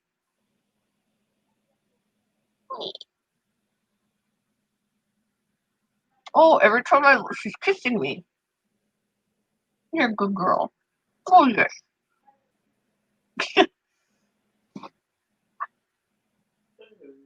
I'm just hoping that she lives a good long time, because I will be really upset when she passes away. But she's a year old now, so 2 to 3 years. I'm like, hopefully she'll live for 4.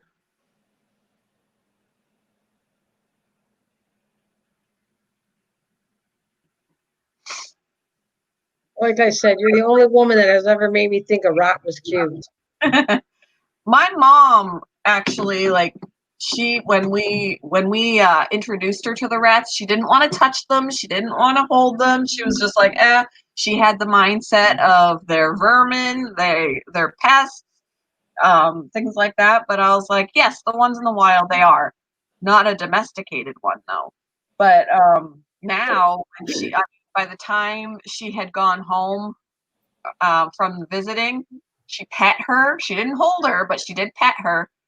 And the last time we video chatted, I was holding her when we were video chatting, and she said she's cute. So that's saying something for my mother. Well, like I said, the first time I met you and you had rats around there, let's just say I got the heebie-jeebies. She has a rat around her neck. And it was like, oh, now it's like I've been watching you for like a half an hour going, oh, isn't it cute around her neck? Look how cute it is. Yeah, look, she loves chin rubs. Like she makes it look so cute, like it's a cat, and it's not. But I mean, it is lovable, this little thing to her, so it's cute. It really is. They love their people. When they get to spend a lot of time with you, they love their people. So yeah, she's really street rats are black and gray, though, right? Huh? Street rats, that's black and gray, like outside rats. Like a dark gray or a brown. Oh, brown okay. Gray, yeah. Which we do have a rat that she's more. I say she's gray. My son says she's brown, but she's a different kind of rat too. Like we have 2 rats that are different. We've got one that is a Dumbo rat, so her ears sit lower on her head, so she's got a different look. And then his first rat we got from the animal shelter when she was a baby, and she's got different hair. It's more fuzzy, so she's actually considered a Rex rat. Like the hair, her coat it doesn't lay flat. It just kind of, it's like she's got bad hair all the time. It sticks out, and her whiskers are curly. Oh. Yeah. And our Dumbo rat, she had the unfortunate incident of having her tail degloved. So her That's the one you were so upset about that you took home because somebody was terrible cut her tail off. So now she's got a stubbier tail, but she's happy. She's a happy girl. It was just very painful for her when it happened. And gross. It was gross.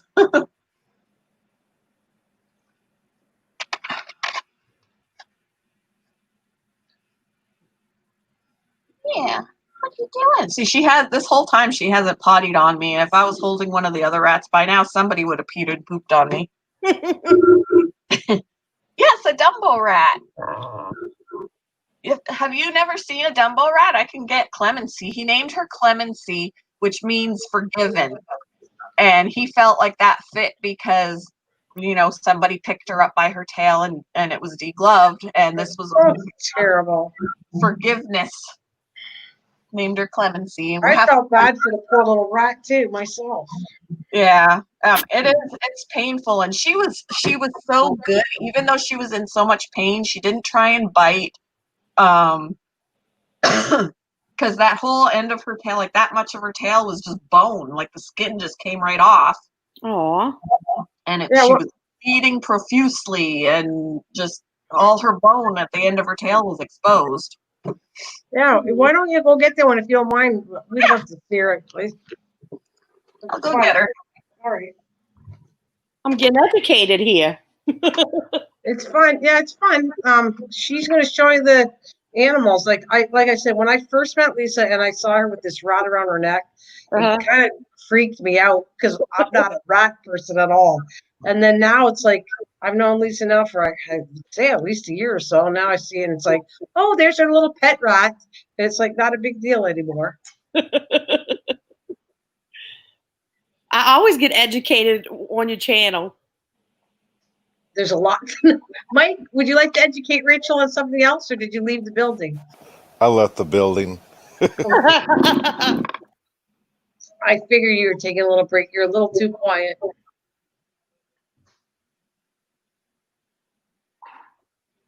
A sweater? You gotta put a sweater on? So I have patty pan squash I'm gonna make. I've never ever had them, but I'm actually proud to say that I grew them and I get to try them. How big are they right now, inches across? Well, I hope I picked them. I was watching a video and you're supposed to pick them smaller because they taste better, right? Normally, I think the smaller ones are so you can chop them up and put them in a salad, I do believe. Right. If you let them get about 6 inches, maybe 8 inches, then you split them in half, then you cut them in a little over 1/4 inch slices. Yeah. That's when you fry them. Well, I'm gonna this size. I'm gonna kind of slice them, not sideways, but across the top, and like 2s and 3 sections, and fry them with onions. And I don't know. I'm making up a recipe, and I have no idea. So what did they say? They tasted like it's a cross between like a spaghetti squash, or I forget what it said. I'll tell you the truth, I've never had it in a salad or anything. The only thing I've done is fried them. Yeah. And I think the main thing is because I use a cornmeal. I love cornmeal, and so that's what I'm tasting mainly. Oh, okay. So I want to taste them. So I'm actually planning on slicing them, and frying them, and I'm gonna have 2 different kinds of onions with them, and I forget what else I want to do with them. I just want to make a kind of a cool recipe, and taste them that way. Well, maybe try tasting it raw and see what you think too. Take a little piece of it. I guess I just don't want to wreck my palate. If I didn't like it, then I won't eat the fried one. So this is what my family looked at it, but all they could say was, "You can eat that? You eat those? They look cute, but you eat those?" So they look cute. I also saw them when you dig out the inside, you can make them look into and put a dip, like a dipping sauce inside them. So they look really pretty. And you can dip, not crackers, whatever, carrots and all that. And then after you eat the whole dish. So you can eat them raw then. Well, that's what I said. I thought I saw them in a No, you can eat salad, 'em but raw. I haven't. Yep. I haven't ever looked it up to see what else you could do. Yeah, Because eat 'em raw. mainly I love the cornmeal frying them. Yeah. And what is this, squash? No, Yeah. it's a squash, but it's a potty pan. If you look at it, Rachel, they're really cool looking, actually. Okay, I They never saw that. look like flying saucers with kind of like bumps around the outside. They're like a scallop frying saucer. Yeah. Okay, so Clemency is unreachable right now because she's in a dome sleeping and she doesn't want to come out. This is Raina. She's the one with the Rex hair. It kind of is like all messy looking. Well, yeah, I can see it. Like it's almost like furry. It looks like She's more very, very fuzzy. Yeah. Yeah. Like a little bear kind of fuzzy. That's what it reminds me of. She's like a brown gray color. She's got a lot of fuzz on her. White underbelly, and she's got curlier whiskers. Oh. She looks bigger too, kind of, right? Like the fur maybe? She's chubby. Yeah. But the fur would make her chubby because it's a thicker fur. Yeah, she's very soft, but it kind of sticks up like she's got bad hair all the time. Well, she's like pretty friendly to you, right? Yeah. But we got her when she was the animal shelter says she was 9 weeks old when we got her. So she's a year old too. So none of them bite you though, right? No. So all the females are in one cage?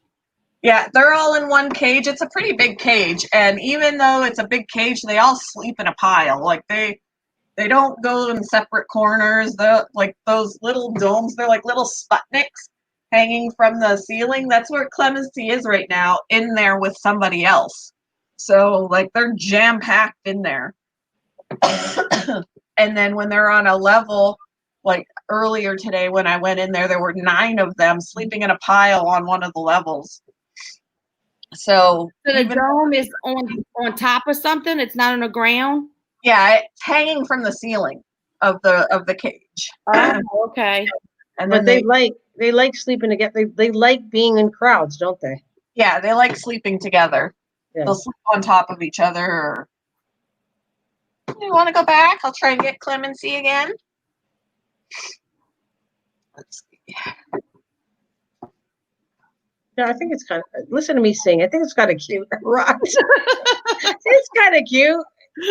I told you it's only cute because she makes it look cute. That's it. Because there's no way. I don't know if I'd have the even nerve to pick one up. But she makes them look so cute, like they're like a little kitty cat, and I just want to have one. And then as soon as I realize, I usually see they disgusted by the ditches and the canals and stuff, and I'm like, ugh, that little rat that she got is cute. Yeah, that's kind of. She makes it look very cute, and the rats outside don't look cute to me, and neither do mice. None of them. No. All right, I got her. Oh. She came out. All right. So here's Clemency. See that her ears are placed differently on her head? Oh, yeah. They're back. They stick out more. Her tail because the remainder of her tail that got degloved was amputated. Aw. But it's healed. It's healed up really, really nice. So, and she's happy. That's the part you can tell. Yeah, she is. She feels like she's at home. She's definitely a big kisser like Lexi is. And she boggles all the time, that happy boggling. Yeah. So does she have like mouse ears, kind of?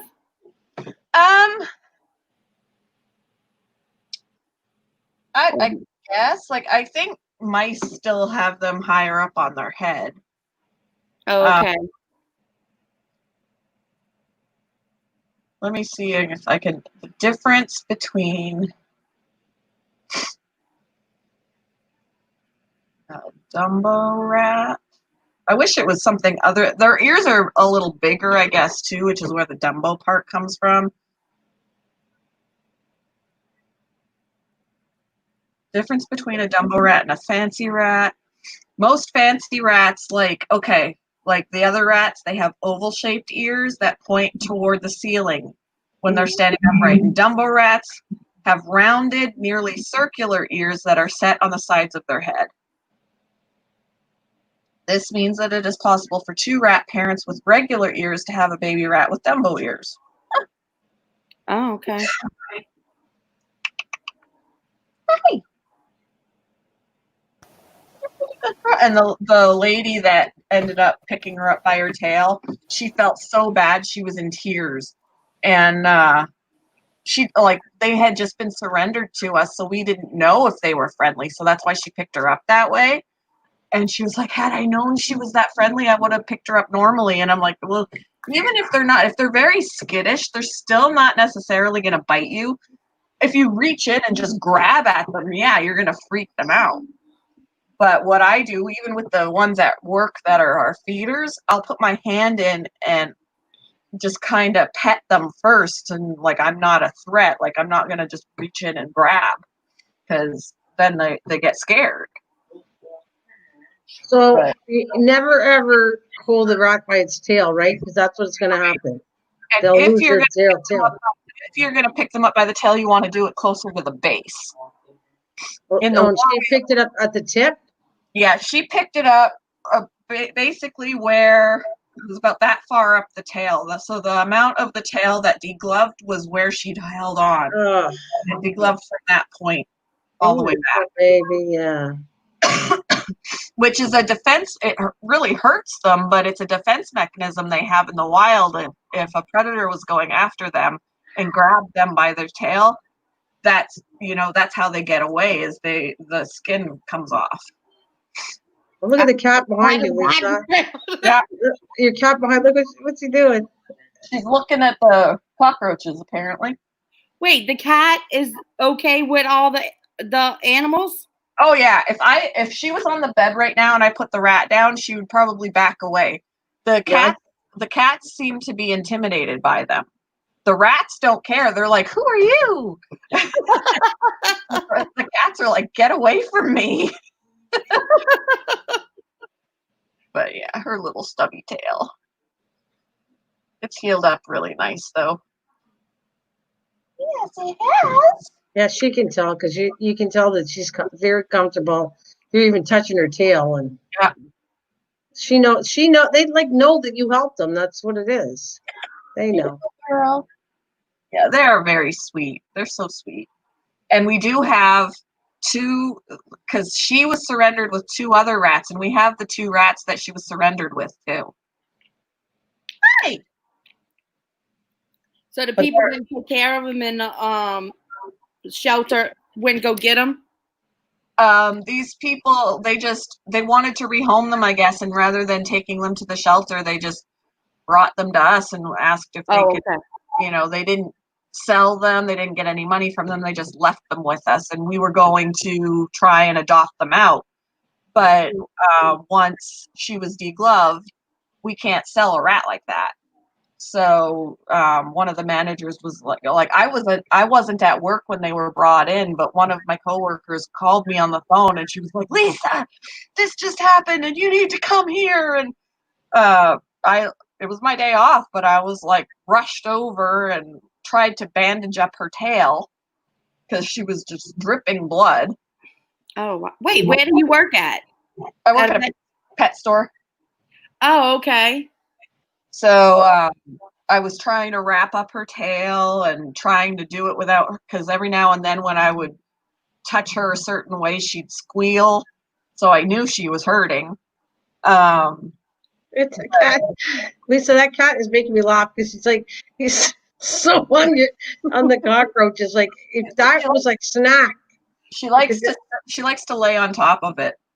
Oh. But she can't get access to it to snack on it? No. Snack on them? No. But yeah, so the other rats too, they came home. Since we couldn't sell them because they wanted them to be rehomed together. Since we couldn't sell her since she was injured, one of the managers was like, if you want them, you can take them. So we brought them home. And she went to the vet the next day and she had that part of her tail amputated. The other two are in the cage with everybody and they're doing great. Oh, ridiculous. So at your work, they have all like exotic pets? We have puppies, cats, guinea pigs, bunnies, reptiles, birds, fish, hedgehogs, chinchillas. Oh, wow. Remy's pretty famous. Remy was the parrot that she has. It's Remy's cute. Remy's cute. Remy from there. We have another Quaker at the store right now too. Looks exactly like him. So you work like at a Petco or PetSmart? It's no, it's a smaller chain. There are only like four locations. They're all in Indiana. Oh, okay. Yeah. There's only one location in the city I'm in, and then there's like 2 or 3 in Indianapolis, and then there's 1 or 2 in a couple other cities I can't remember. Oh, okay. So it's like it's probably like what we have, like a Jefferson Feed or a Double M. Y'all like sell like maybe like hay and stuff like that too? Yeah.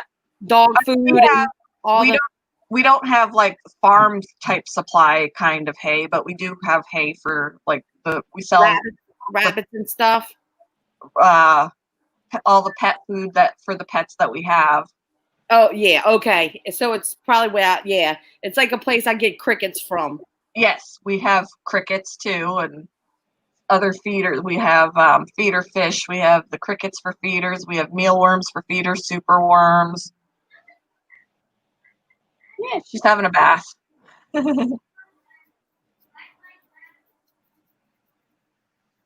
your face dirty? I'm like so amazed watching this rat. She's just like having a heyday right now, cleaning herself. A Komodo dragon. We don't have any Komodo dragons. We do have, every now and then we'll have, I think right now we've got Nile monitors. We have a chameleon at work. We've got some boa constrictors. Or not boa, we have ball pythons, not a boa. I think we do have a boa, but we have ball pythons, a corn snake, bearded dragons, leopard geckos. Trying to think of what else. The chameleon is really interesting, and I took a video of him a few weeks ago that I've been meaning to post, and I haven't done it yet. He was just kind of staring at me, and you can watch his eye move around.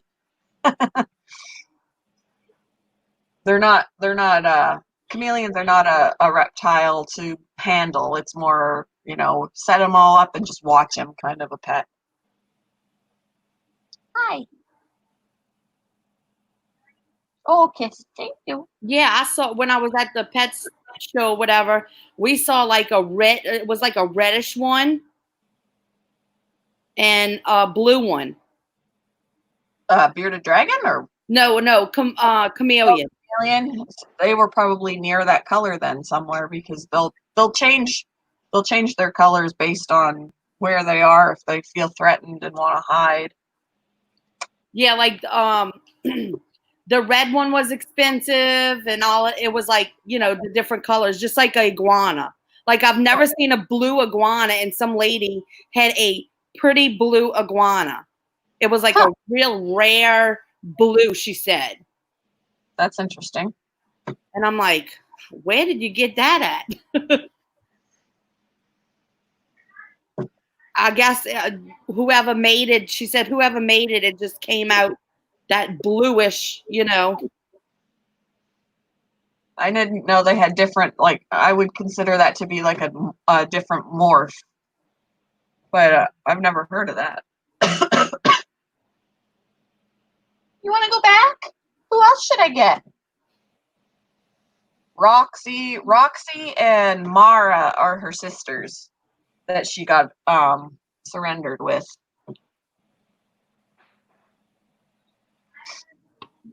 What are you doing?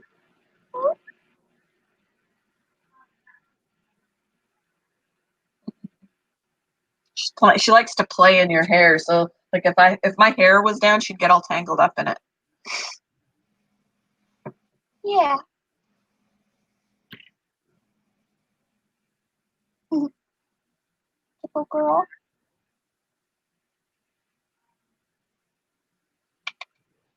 You want to go back to bed? She was I'm sleeping. surprised you don't have a bird. I'm surprised you don't have a bird. Oh, I do. I have my Quaker parrot downstairs and a couple of finches. Oh. But they're probably sleeping right now. Because normally we'd be hearing him squawking, my parrot, but about this time he's sleeping. He's bedded down for the night. Yeah, because I was thinking you would have brought it over. That's funny.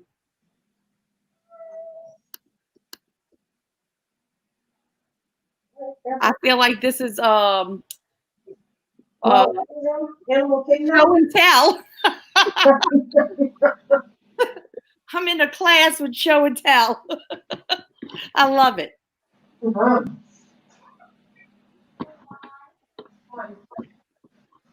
I mean, I remember when I was little, we used to have show and tell in the classroom. Our parents would bring the dog or the cat, or they had a lizard or a bird or a hamster. Yeah, you don't get to do fun stuff anymore. I miss my guinea pig. My guinea pig passed away New Year's Eve. Oh, Aw. Yeah, he was awesome. Like normally guinea pigs are very skittish and everything, but he never ran from me when I tried to pick him up, and he would hang out on the couch with me, climb into my lap. He was like a he was like a dog in a guinea pig body. He loved hanging out. But he was sick. And I had taken him to the vet, and he'd been on a few rounds of medication, and it wasn't working. And the next step was going to be surgery, but he didn't make it. Remember that, yeah. I have known you for a while because I remember all this stuff. On one of the channels, they had the duck had surgery on his foot because it was a tumor or something. Aww. And they took it out. They took all of it out. I don't know if it was Dr. Pole or I don't know. It was one of them vet doctors. I watch all them vet doctors. You put food. Lisa says I put food coloring on my white dog sometimes. I actually have liquid chalk that is meant for like coloring your dog's hair. So when I first bought it, and Bella she's black and white, so the white part on her head, I like colored her with it like a bright pink. She had like hot pink hair on the top of her head for a while. It was funny. And it just washes out.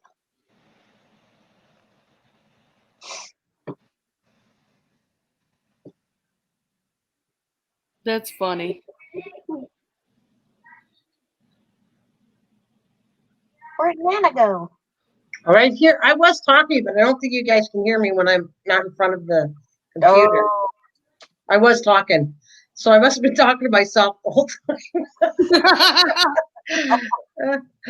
I do that sometimes. Because I was saying how long I knew Lisa, because every story she was talking about I remember. I was like in her live streams when she was talking about she brought home the bird. Just all the stories she's telling me. I was there. I just remember them all. That's what I was saying. Do you remember my guinea pig? I remember, yes. You were very upset, and the guinea pig was ready to get surgery. Yeah, I remember that. Yep. And then back in September, my bunny passed away. Well, I had 2 bunnies, but my male passed away, which was devastating. It was devastating for me because he was the whole reason I even started my YouTube channel. I didn't start my YouTube channel until I adopted him. I got him from the animal shelter, and then I got my female from the animal shelter, and I still have her.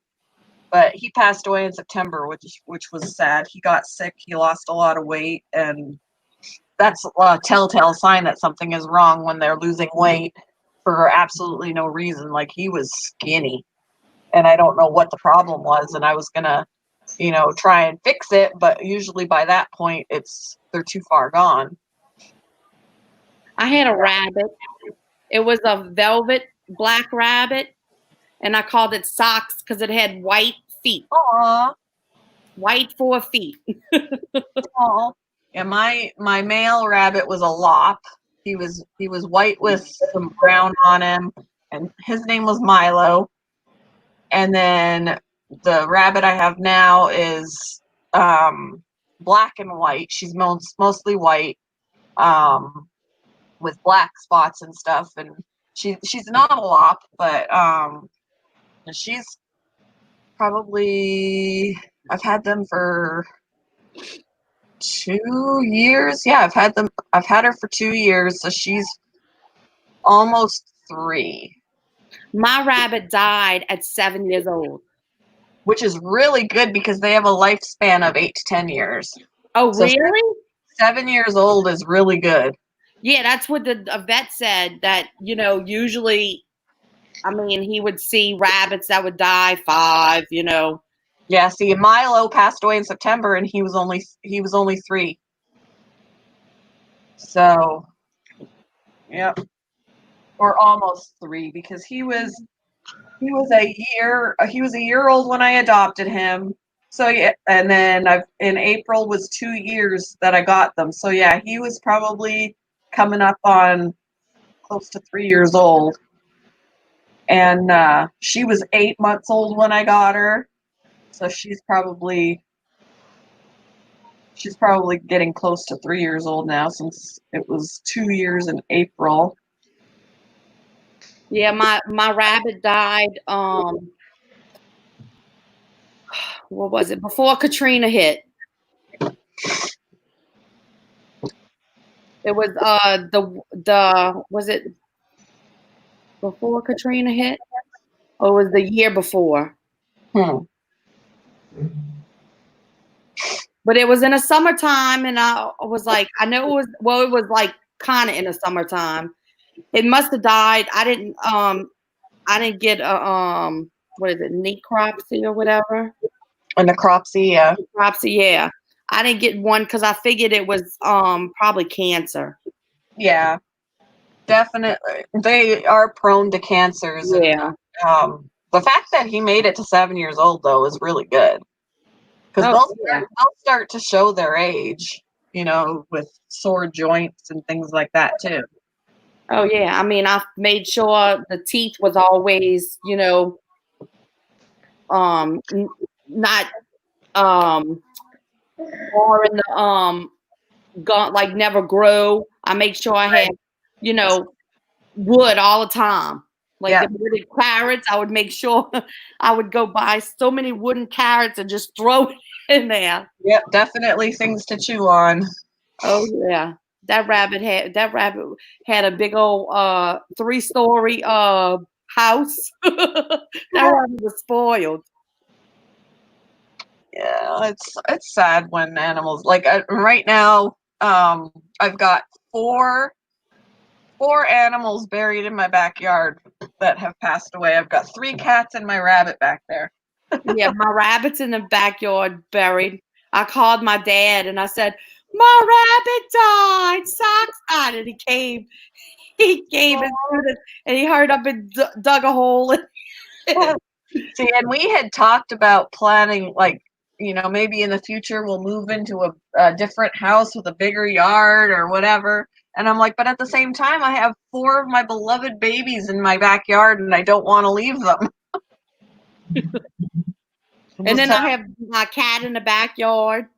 Yeah, we had to put one of my cats down in 2014, and he's back there, and I miss him. Like, every now and then, if I get to really thinking about him, I'll tear up because he was my baby.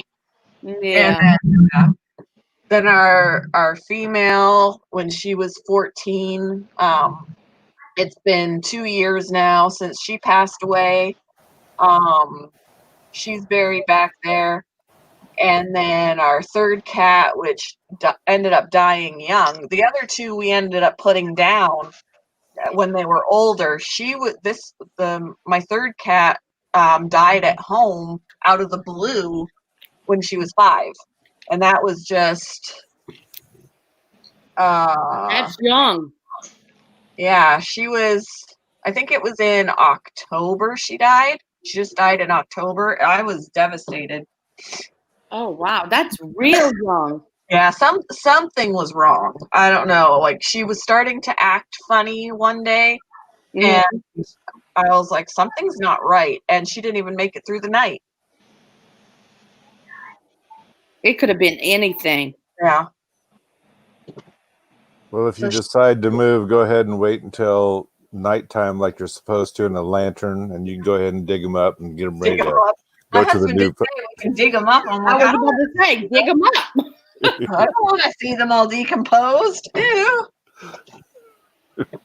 Thanks. Or you bring your babies with you. I was eating something. Thank you. I kind of wish I had the money at the time to have them cremated, because then I could literally be able to keep them with me and take them wherever we go. I had my dog cremated. My dog that I had got when I lived with my mom and dad at 12 years old, and he died a year before Katrina, and he was living at my dad's house, and I told my daddy's best friend that was a veterinarian. I said, "Can you please?" I mean, it was like I was sick. I was laying on his bed. I would sleep on his bed 3 nights. That was like my brother. Aww. My dad's like, just calm down. It's okay.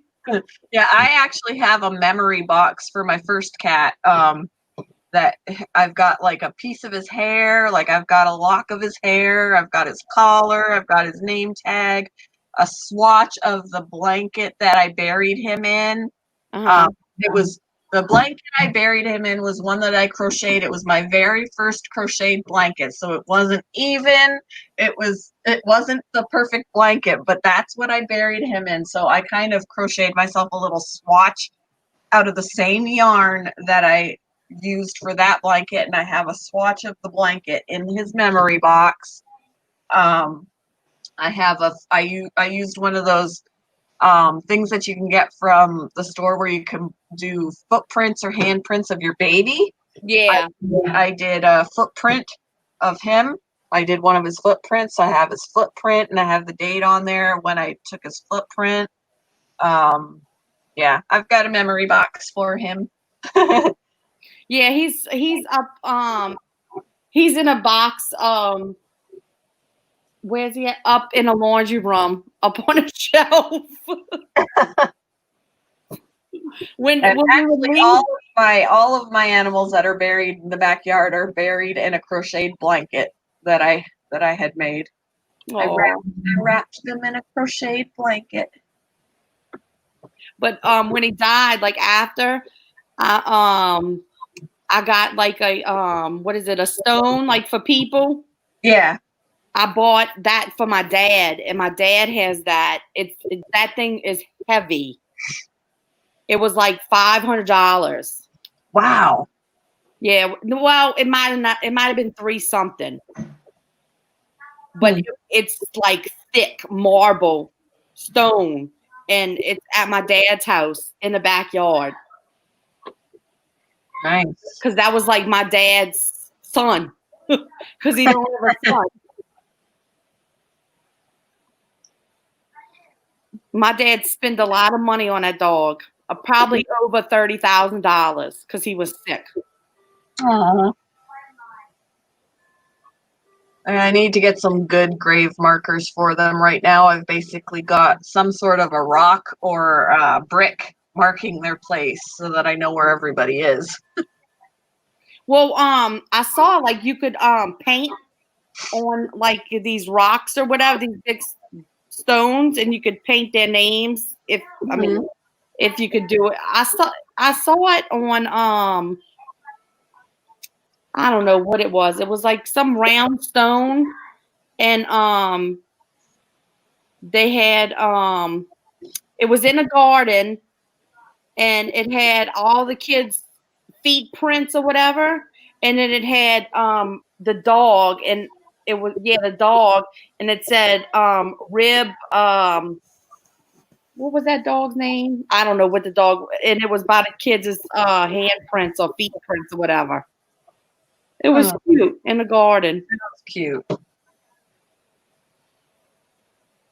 Yeah, I want to put out something that's a little bit more like not rednecky, marking their spots. I just gotta save up some. I gotta stop spending my money on other things stop getting new animals and stop buying things for the animals I have and get some grave markers or something. I know everybody's like, you getting a gravestone for your dog? Are you crazy? No. I'm not crazy. I said, when my daddy dies, I'm taking that gravestone because it's going to be mine. Yeah. I mean, that was like, y'all don't, I'm like, y'all don't have brothers and sisters. Y'all don't have brothers and sisters. I didn't have a brother or sister. I was the only child. That was my brother.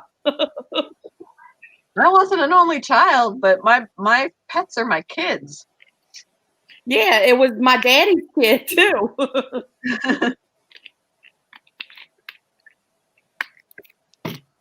He took care of that dog like almost better than me.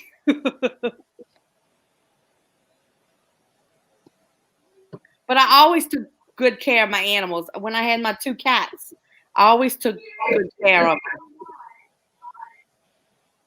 Yep, my animals are spoiled.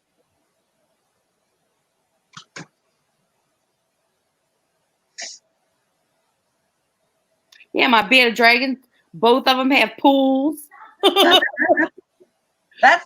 is one. Now that I go back to the question where Nana asked what the next animal would be that I'd want, and I have wanted a bearded dragon. I just don't really have a place to put another enclosure that's large.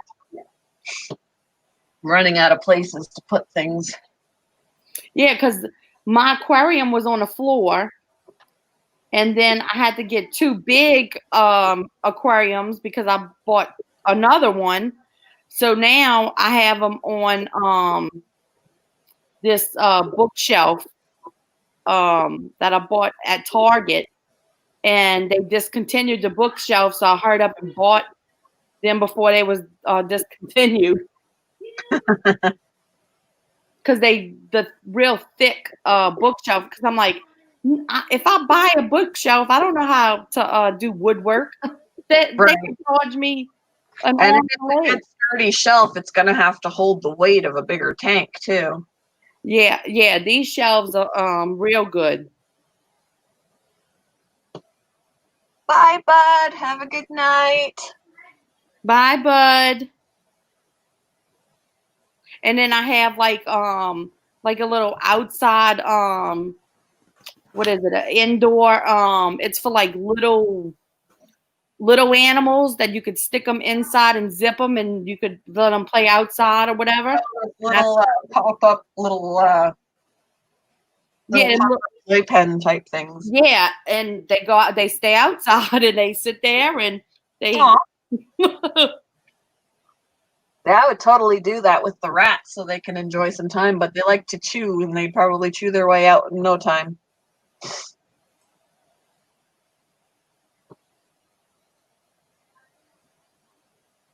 Yeah, that's true.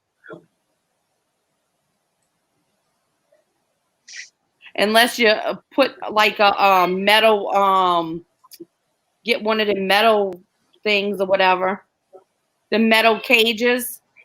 Yeah, But like it's for a ferret, because that's what I did for my rabbit. It was a ferret cage. It was a 3-story ferret cage, and I opened up the second story for my rabbit to go up.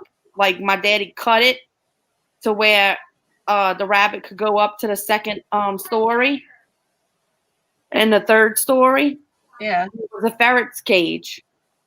Everybody's like, "Why did you get that?" I said, "It was a ferret's cage. It was good for it." I think. We just have to be picky for the rats because if they can fit their head through the bars, then they can squeeze their bodies out. So it's kind of tricky, like a guinea pig cage. They can actually fit through if they tried. We'd have to. No, these little bars, they was little squares. Okay. Yeah, like you could not, and I mean, I don't know where I got it was at like a place that you work at. They only had 2, and it was called it was a ferret's cage. Yeah, it was little bitty it was the little bitty squares. I mean, because I know that even if we were to get a type of cage or enclosure that had bars further apart, if we put like chicken wire or whatever over that, like with smaller spaces, like smaller holes, that would keep them in. Sometimes people do that. Just, they'll save money on a different kind of cage where the bars are further apart, and then they just use the wire mesh type thing to layer that over top so that they can't get out. Yeah, I had to buy a little piece of chicken wire because the underneath it didn't have nothing. All it had was like you would pick it up and empty out the tray. Yeah. So I told my dad, I said, "Can you put the chicken wire underneath and tie it with like a he tied it. I don't know if it was tied with a what's them wire tie, what's them tie wraps or whatever." I don't remember if it was a tie wrap or something. He did it, and then all I had to do was take out the cage itself and then clean the tray and then put more paper in there and put it back. Yeah. Everyone else is so quiet. Oh, we hear you. I'm listening. I was just, enjoying listening to you guys talk. It's not like you or Rachel especially doesn't come talking too much, so I'm enjoying it. Oh, I could talk forever, me. I don't shut up. Yeah, but you deserve this because you don't really talk too much on my live streams, right? Not all the time. So no, I think this is my second. It's been a long time, maybe a little more than second, but it's been a long time since I talked. Yeah, it's been a long time. It's getting late. Have you seen what time it is? It's 12:06. Yeah, it's midnight. At midnight. Oh, it's 11 o'clock for us. You have been on for 4 hours. Didn't feel a thing. It was easy for me. I liked it. I didn't feel a thing. I didn't have to do any work. I just listened to you guys talk, and I'll talk every so often, and just I got to eat, for crying out loud. How often do I get to eat on a live stream? So I said, I feel like having a cheese sandwich, so I'm going to have one, and I did. The only thing that wrecked it when he was talking about digging up your pets in the middle of the night. Well, that was Mike. Of course, you get me talking when I get to pull out my animals and be like, "Oh, my baby." You know what? You are like I am with Proud Squash. If I were to show you all my vegetables, I did last year. I think it was last year where I was on this channel, and I actually showed my spaghetti squash and holding them up like babies. I like talk like that, like you like how much you love your animals is how much I like gardening. So I get it for sure. I know. I went to work today, and I'm throwing ideas out for it was me and the teacher that I work with, me and her, and I'm throwing out ideas. I said, we could do a garden. I got somebody that will help me tell me what to do with it. And she's like, all right. I would love it. You have no idea how much, if Rachel, if you could start it and do a good garden with the other teachers, and that could go that so good, you did such a good job that other schools could pick on that. I would love that. That would be a big, big thing.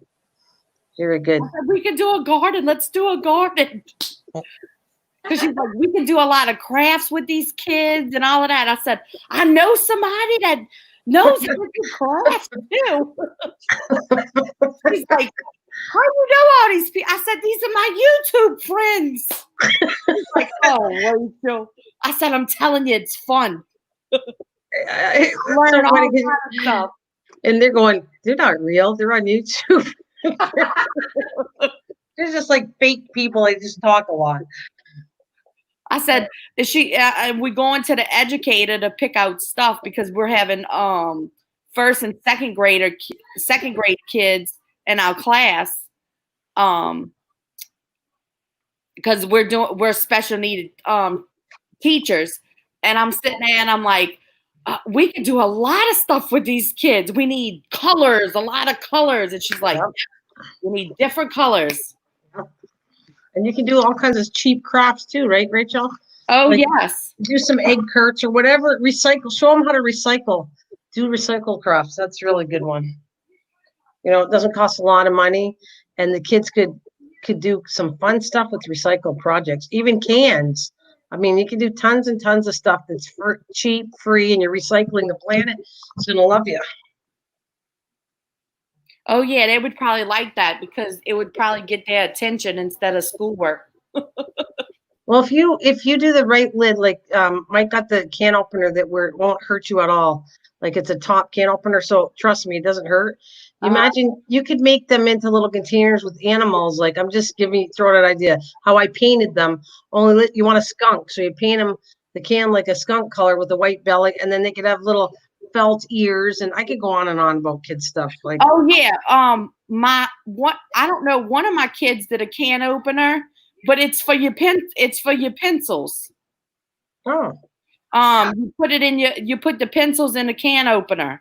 And not a can opener, the can itself. I'm sorry, I'm laughing at Lisa because you really paid attention to what I said about, how I was proud of my squash, like Lisa is with their animals. You can sit your squash on your shoulder and play with it in a like hurrah. I actually did that. I dressed it up in a baby outfit because the squash was that big. It was the size of a premature baby. I squashed, and I was very proud of it. I had it in a blanket. I did it. Maybe it wasn't last year, 2 years ago. I did a live stream for a joke. I had it, and I said, look at my baby, and I was so proud bragging about my baby squash wrapped up in a blanket. Sit it on your shoulder, go, hi, baby, how are you? I know, I should, eh? And they're absolutely going to commit me later.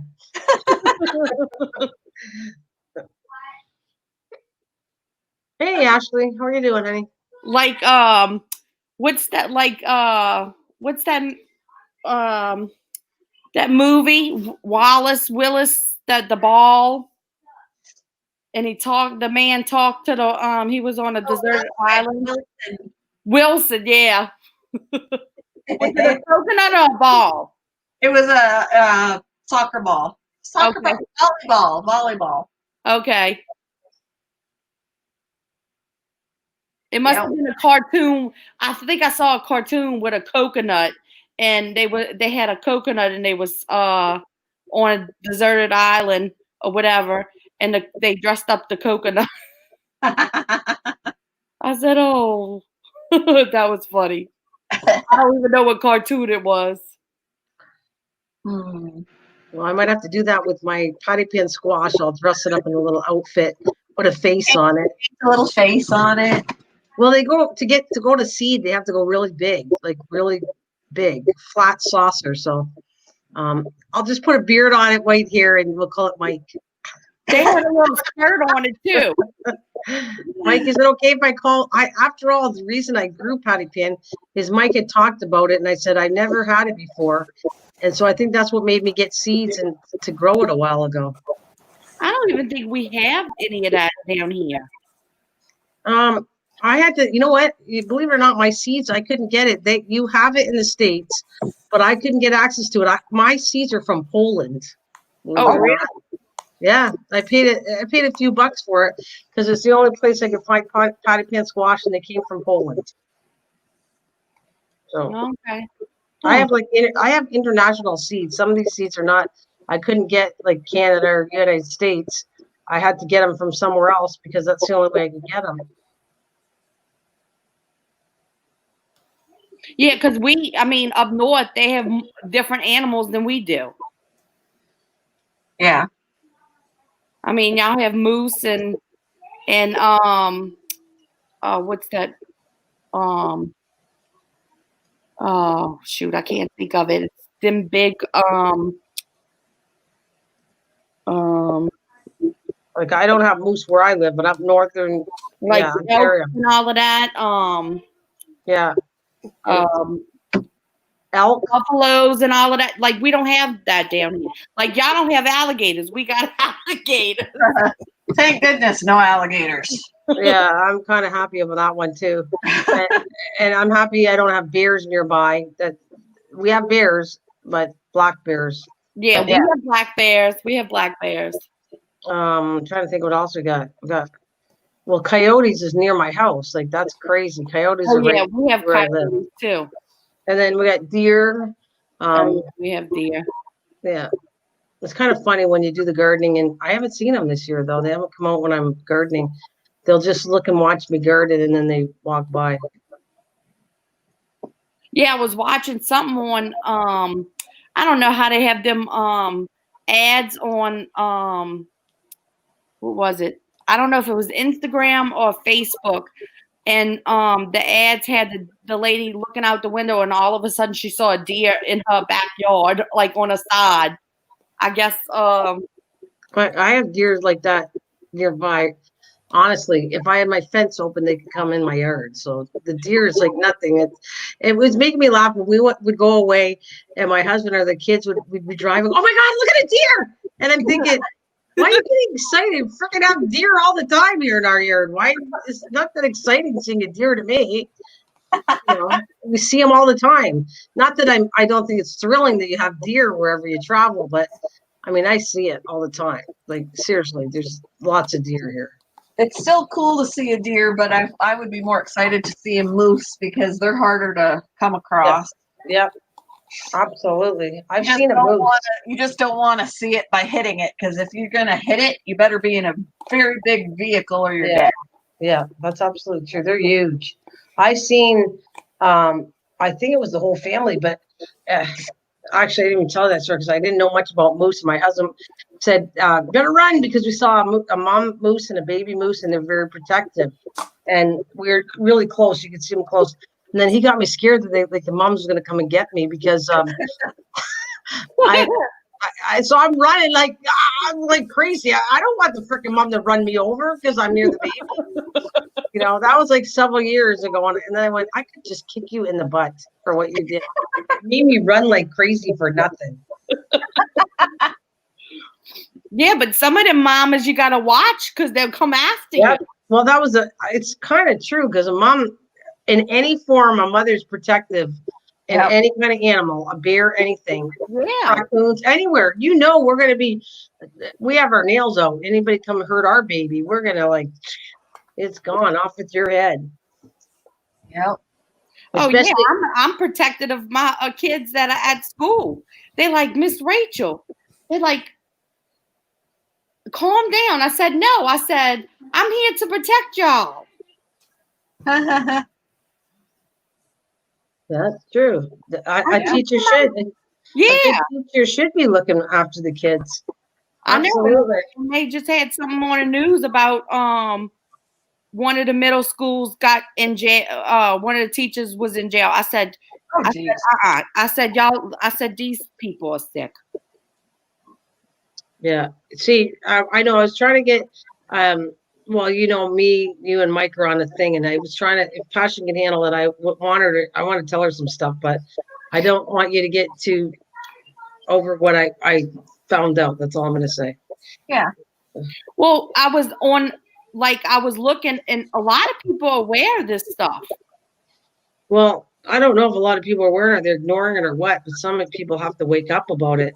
You know, that I just been doing so much research. I had to stop because it was making me almost sick when I think about. And I said this so many years ago.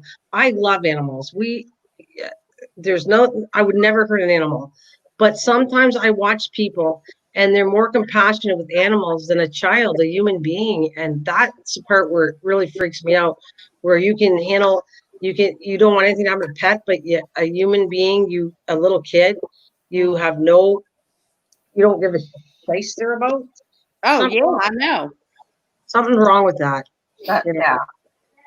Well, that's what we're talking about, Lisa. We're talking about people being abusive in all kinds of ways to kids, and it's really out there, and people aren't waking up to see how bad it is. Well, they've been having stuff on the news. I know by my house they had an incident. Somebody did something to a kid, a little baby, and then I want to say maybe in Georgia or North Carolina or something around there. Somebody went to jail. Well, that's just like one person, but we're talking about when we're talking that it's quite a bit of people. We're talking about thousands of people and important people and actors and different people affecting to do with kids. It's just disgusting, and I don't know what to say. That's all I'm going to. Well, I don't want to say it here too much because. And that's about right too, because what you're saying, Rachel, is and I hate using this word, but it's the best word to describe it as peon people. Yeah. The news will advertise that. They won't advertise the above that we're kind of going towards. Yeah. I'm trying. I mean, it's kind of like you want to tell people that can handle this to all I keep saying is wake up, wake up. I even put it on my Facebook to wake up. I'm sure they think I'm absolutely crazy. My friends and everything goes, well, what the? But I put this happened, a really bad one. It started to open up, what's the word I wanted? Satanic stuff. And so it was a video on satanic stuff, and people were saying what would happen to them as a kid. And that's done in 2019. So I released that on my Facebook, and I went, you guys really should wake up. What's going on with these kids all over? And basically, Lisa, it's satanic rituals that involve kids that are, and it's not in like a few, it's in many, many all over the place, between high politicians to corrupted actors to, it just goes on and on and on. And what they're doing is absolutely disgusting and sick. And you want to throw them all together and just drown them all. That's seriously. Yeah. And they're quick to sit there and say about a church. Okay, I understand you quick to sit there and say about the church, but what about all these other people? Yeah, no, it is all over it, and it is a form in the church part. But you know what? It's touchy because, okay, I can say that, okay, without getting too dangerous to this, how I'm going to word this, but you'll understand what I'm talking about. We're talking about priests getting a really bad reputation because there is several bad priests. It exists, and it did. Yeah. Finally, that was supposedly fixed. But the point is, even if it wasn't fixed, it's not us parishioners that are the bad ones. You don't label one religion as the bad. It's the fact that certain people in all religions are bad. Yeah. That's what's got to be taken care of. And, it really is like, it's really, really scary when you start thinking of who controls what. And they're the sick people that are controlling us. As Mike puts it, we'll call ourselves peons. We're the bottom of the barrel. So if you kind of opened up, Lisa, and I'm telling you, I threw so many videos to Rachel to start it. Mike started me, I started Rachel, and then I started going to investigate even more and more. And it's just thoroughly disgusting that a piece of meat or a cow you'd feel more sorry for than what they're doing to children. Oh, yeah. That's sick. And yeah, and there's a name before they kick me off. I can't say the name here because I'd rather say it. I don't know where it's safe to say it on because apparently it's corrupt on all over these media stuff. But it starts with it's ADRE, and it goes on to a longer name, and that's where you could find it very sick. It's one of the most sickest satanic things you have ever seen. And that's why I was trying to say it without. I don't know. That's why I always preach to my kids.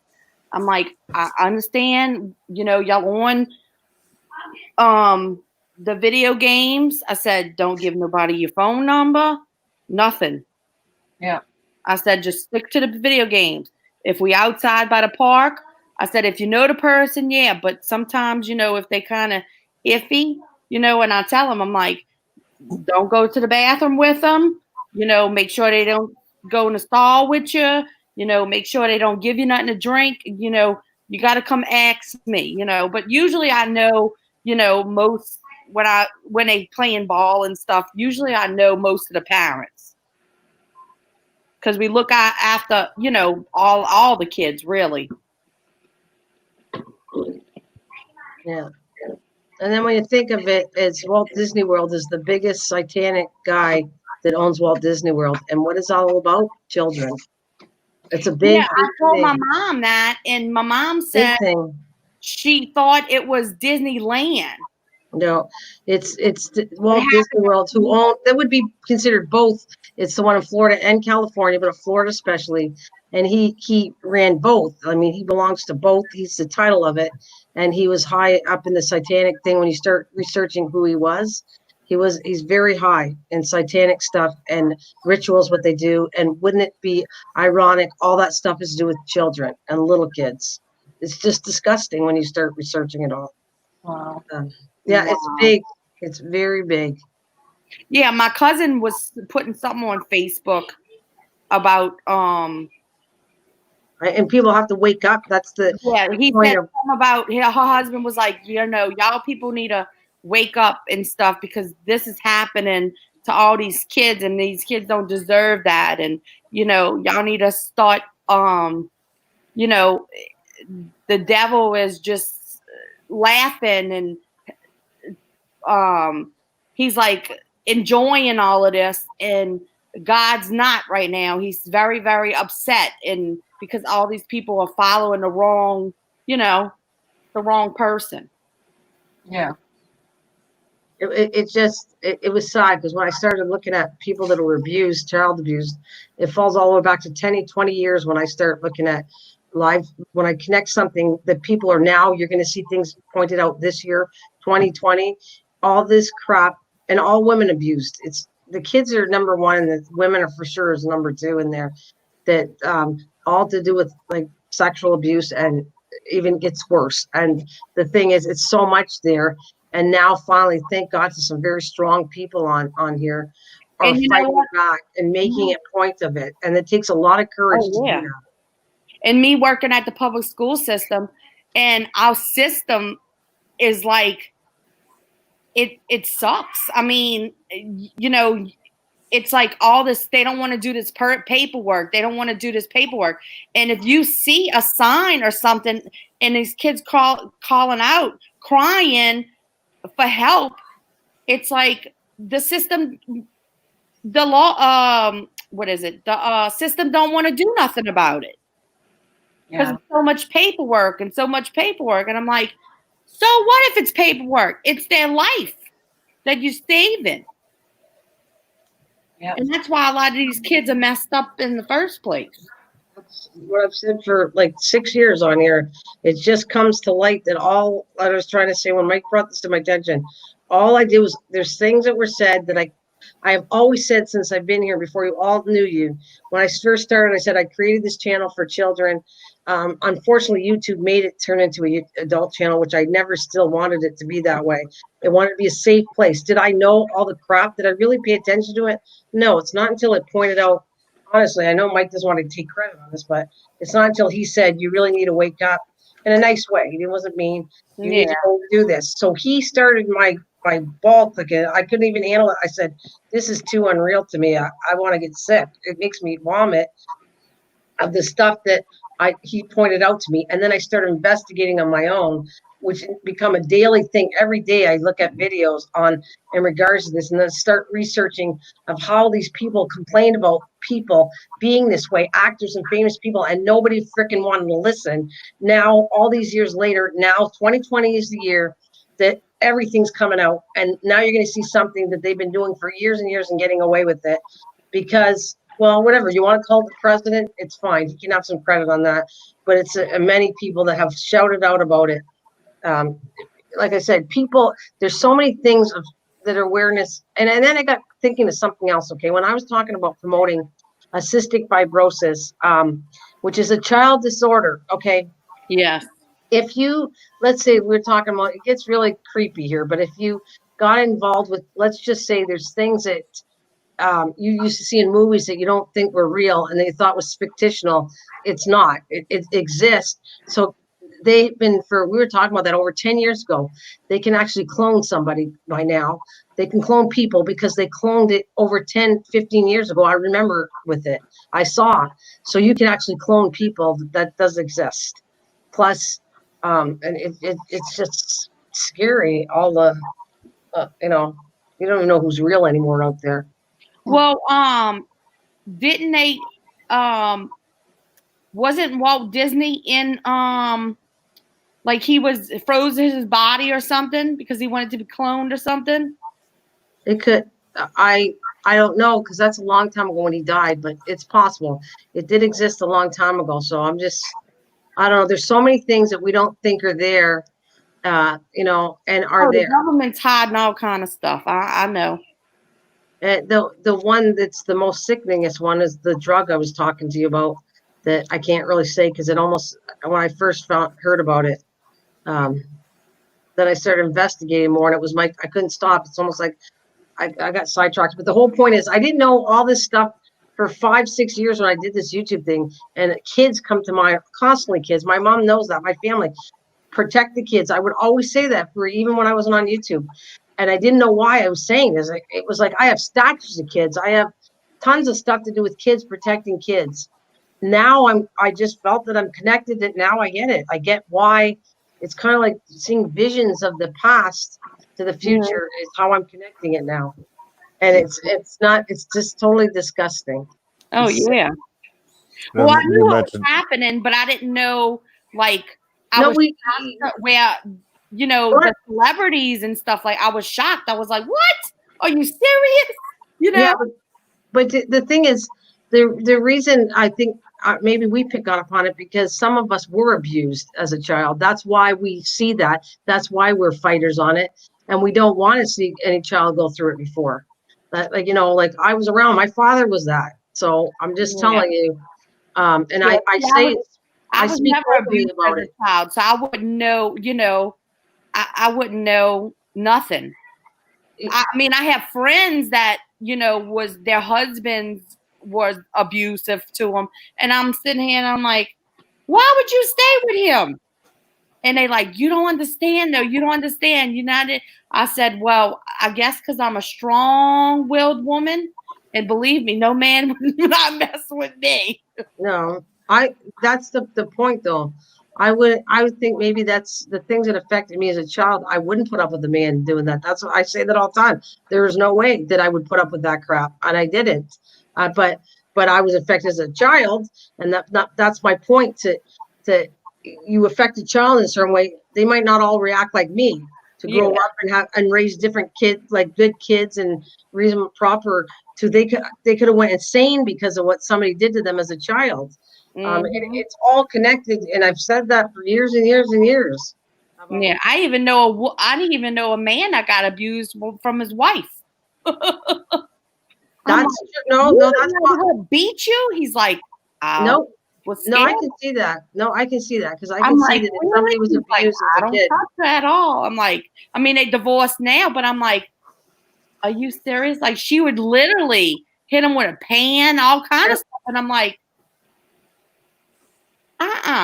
leave that woman alone. Well, I guess sometimes you don't get it. If you haven't been through it, you don't really get it. But like what's scary about it, it's not just me. It's like wide amount of things going on, tons and tons of people that you kind of like, you know, God is the only one. He's not the only one. I'm on Team God, and the only one I believe in, because all these other people we created as idols that were important actors or different people, then you find out how sick they really are and twisted. Oh yeah.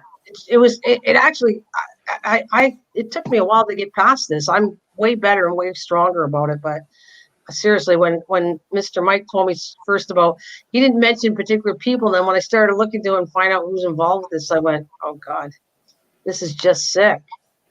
Like you're talking about Tom Hanks. It was a big one. He's a very sick guy. He comes across as the most beautiful man, and I always thought, right? And then they start showing. I went back and saw pictures of somebody that was accusing when they were little that what he did to them as a child, and showed pictures, but they didn't really. They show his face, but they don't show his face on the body of the pictures because some of them are, and nobody believed her. Nobody believed it, and he's been doing this for years and years and years to kids. I mean, some of the people I knew about, like, I mean, I was like, yeah, I know them people, but like, I was shocked with other people. Like, you would have never thought, you know, yeah, I was so kids movies and all, and I'm sitting here and I'm like, anybody. Really? I'll put it this way: anybody that played in Disney movies are pretty well connected to satanic stuff and Disney. So if you want to picture whoever did Disney movies, is switch my whole heart about all these actors that have played movies for Disney. Makes me sick.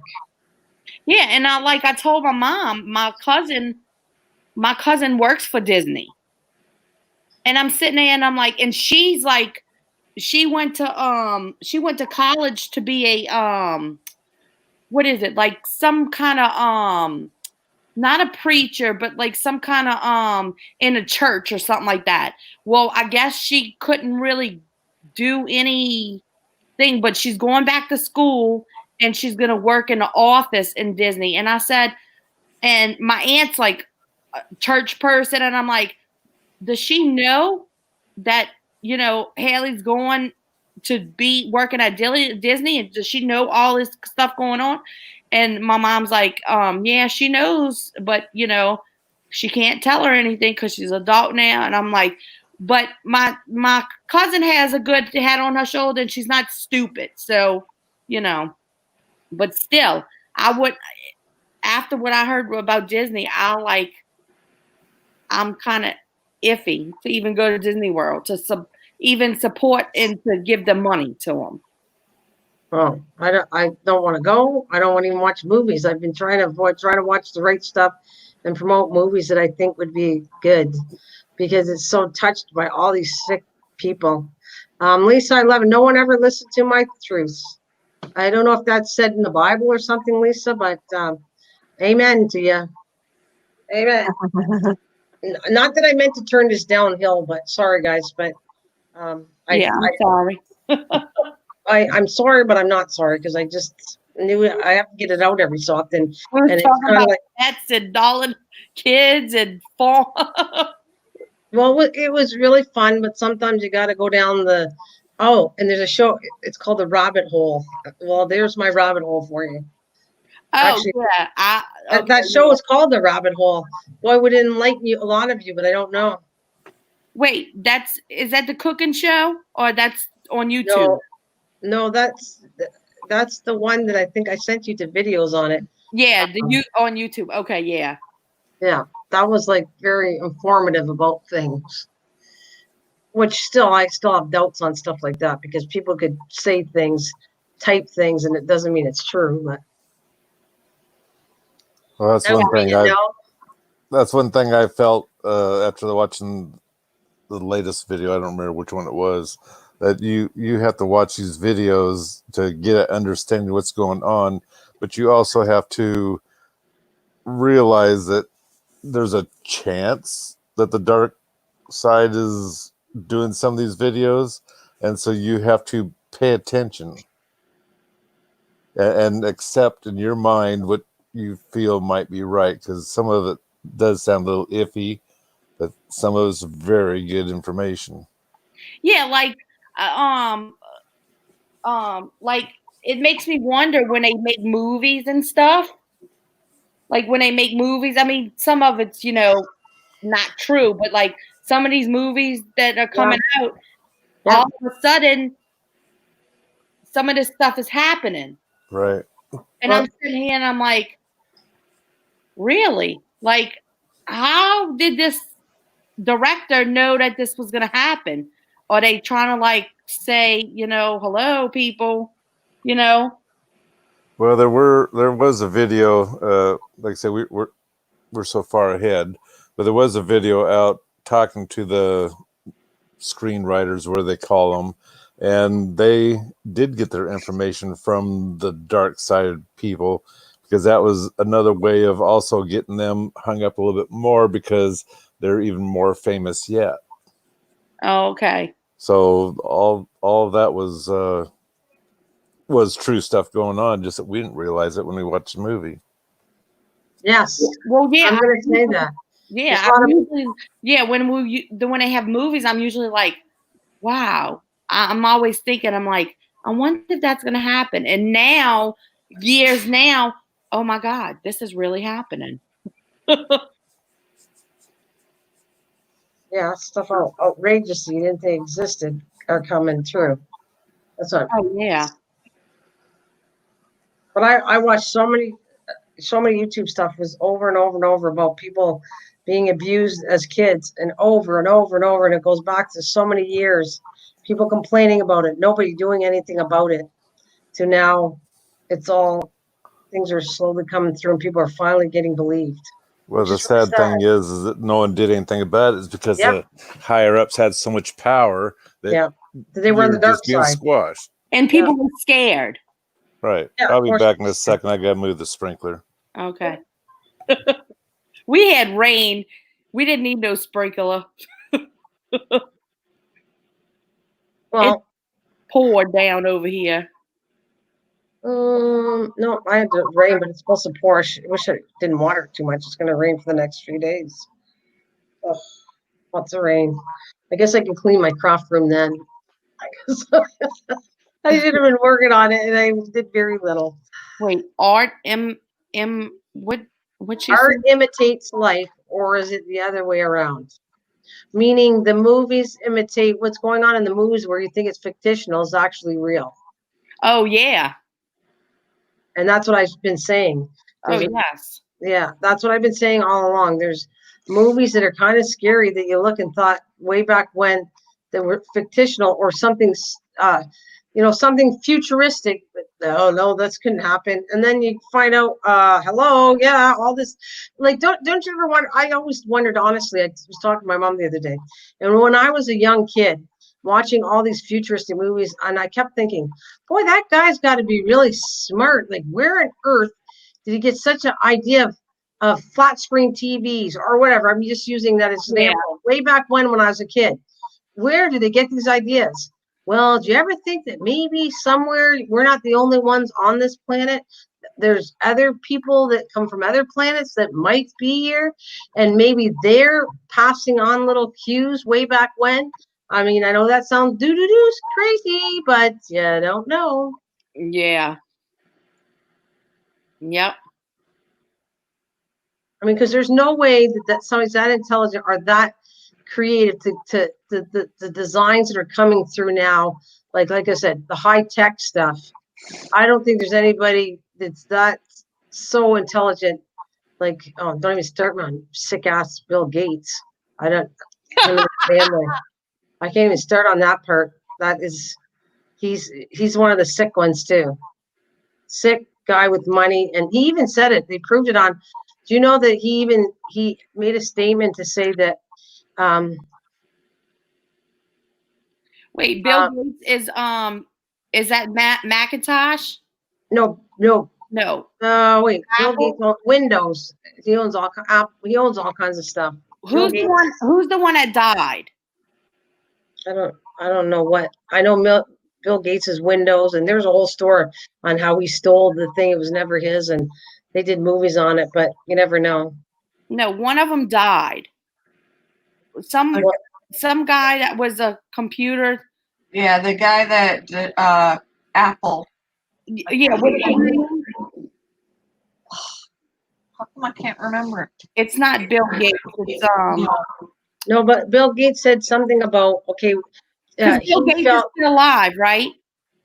well, we don't know that for a fact, because if we go by the things, maybe not. I'm just saying by the stuff that I was reading, he was on a hit list. So I don't know. I don't know if he's a clone or he's real or what anymore. There's just so much weird stuff going on. It's unbelievable. He didn't die of cancer, huh? No, he's apparently still here with us. Maybe in Steve spirit. Jobs. That's who you're thinking of. Steve Jobs. That's it. Steve Jobs. Yes. He's the one that his. Oh shoot. He's the one that when I was in high school. Was it when I was in high school? No, it was when my cousin was in high school. He somebody that was related to him gave us laptops or computers or something in my school. Yeah. Because he did something with technology or something like that. Well, like I said, Bill Gates did stuff like that too. And let me tell you about him. He's the one that thinks that we have too many people in the world, that he believes in. There's a word that limits how many people are here. Like he should have the power to maybe give us shots and control the shots of viruses or control the shots of all the drugs going into your body so that someday you can limit how long you're going to live, because he doesn't want the world to overpopulate. So now he's involved with, he said it, I don't have the right word to use, but he said something about basically there's a lot of them out there looking for, they don't want the world to be overpopulated and maybe the elite staying around. And it was very sick. Yeah. You got Bill Gates' Microsoft and Steve died Apple. So, yeah, and technology, I mean, has gotten so smart with stuff in the underground that it's like, oh my gosh. I'm just saying, I've seen movies, okay, where they said that somebody from the future, or maybe someone from somewhere else, gave whispers of this, and that's how they made fun of movies a long time ago. It was a comedy where they would have people saying this for the future, and then next, they gave them the right direction, and we have it now. But it was a movie, it was made up supposedly. It's funny because I got my kids sometimes Back to the Future is on, and we watch that, and I don't know what, one of my kids was like, Mom, that board is like the hoverboard. Yeah.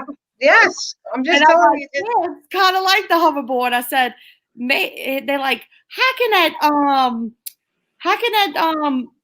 car fly like that? And I'm like, well, like the Jetsons, Honestly, do you don't think we will be having that? No doubt cars will be in air in the future. Oh yeah, no doubt. And so that was something, what we're saying, that was said to us a long time ago, and in movies. And yeah, I remember in the 2020 we were supposed to have all kind of stuff, and we still never have it.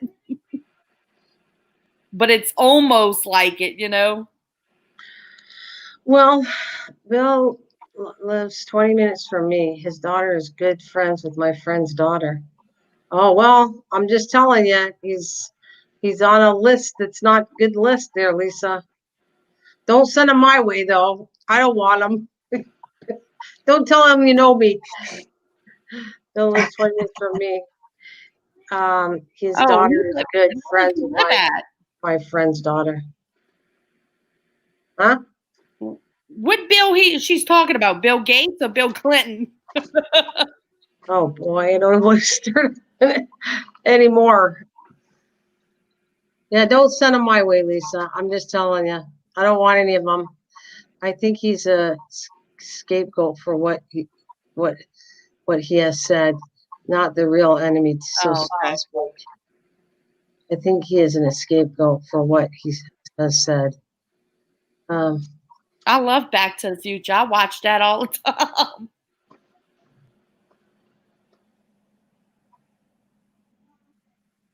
Because I mean, look at Okay, cool. She knows nothing. You might know more than we thought, young lady. I don't know. what's his name? Fox, Michael J. Fox. He's been having Parkinson's for I couldn't tell you how long, and he's still alive. Well, that's actually a good thing.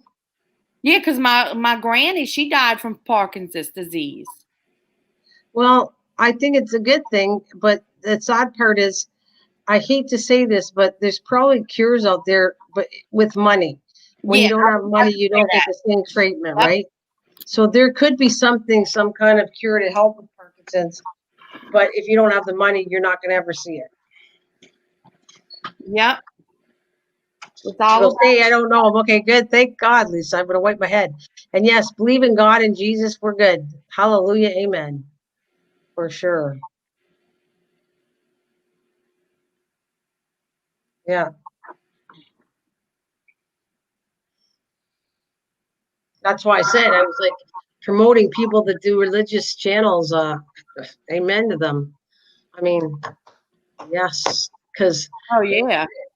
Well, it was weird because I had to say that it was at one point in time about building a channel, and it's not now. It's so much of getting the word out to do with kids and all that stuff, and praying to God and all that, and so I never did it as much as I do now, and so I never protected people that had religious channels as much as I will now. So all the power to Misha and Passion. They've been doing that for quite a long time. I'm a hermit. Yeah, but I've been watching You're so funny, Lisa. People about with the religious stuff or whatever, that's the cult or whatever. And I'm like, how does these people not know? Like, come on now. Like, are you just dumb? Like they talk about God, but then they just kind of drifted off and stuff like that. And I'm like, come on now, people, are you that gullible? But they prey on a weak. So, I mean, that's just like a bully. A bully preys on a weak person. Yeah. They mentioned a couple presidents that gave us hints of what was going on, but why they weren't able to take control, I don't know. Maybe there's something in a reading somewhere. I have no idea. But by the sounds of it, Trump from the day one, well, I guess Kennedy too. I can tell you more. Originally wasn't taking any money for being a president, because that's part of what you have to do in order to clean things up. To my understanding. I don't know if I sent you the one. The one was a really cool research about Mr. Trump and his relative. That supposedly that a thing that apparently there's this. They're gonna all think I'm creepy, but this time machine thing, and apparently there was paperwork to do with it, whether it worked or not. And Trump's uncle has had it, and he got a hold of it. And I'm just telling you, this is one of the things out there, and so that's how Trump knows all of this futuristic stuff. That's why he knows where he has to go with this, because he's seen the future. It was funny because you ever heard of that lady? She lives somewhere and she's blind, and she had died. The healer lady. You ever heard of her? She's from some other country and they call her the healer, and she predicted a lot of stuff, but she didn't predict. Her prediction is false. Well, like that. It's a kind of like I don't know where it's from. It's from another country overseas. And she was a healer or something like that. Oh, I don't know. And all another one I was watching was they're targeting people that can tell. I don't know. There's people that kind of are fortune tellers or read the future or whatever it is, and so the evil people are targeting those because they know what the future is going to be like.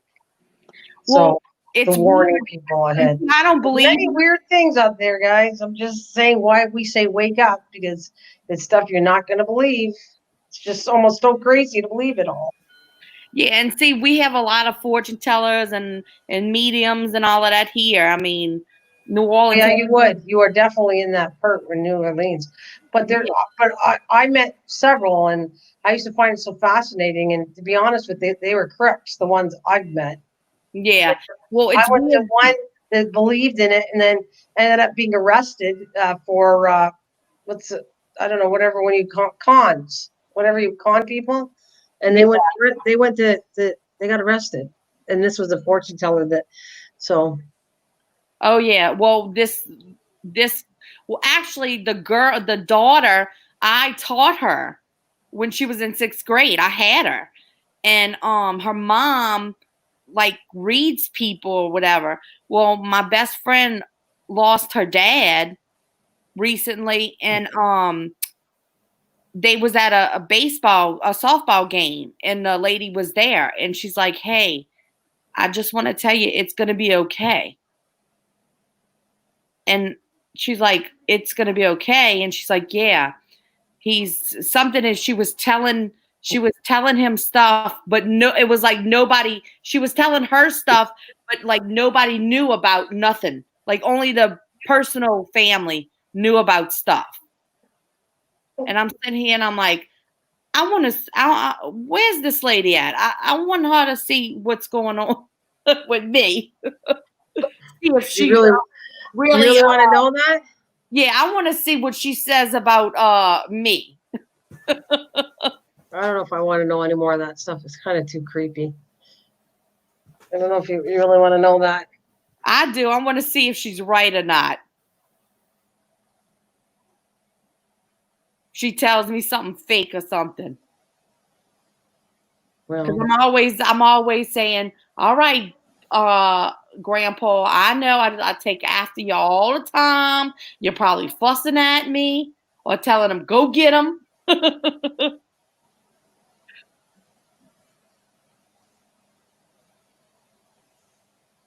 So are you going back to teaching in September? Okay, so this is the deal in Louisiana.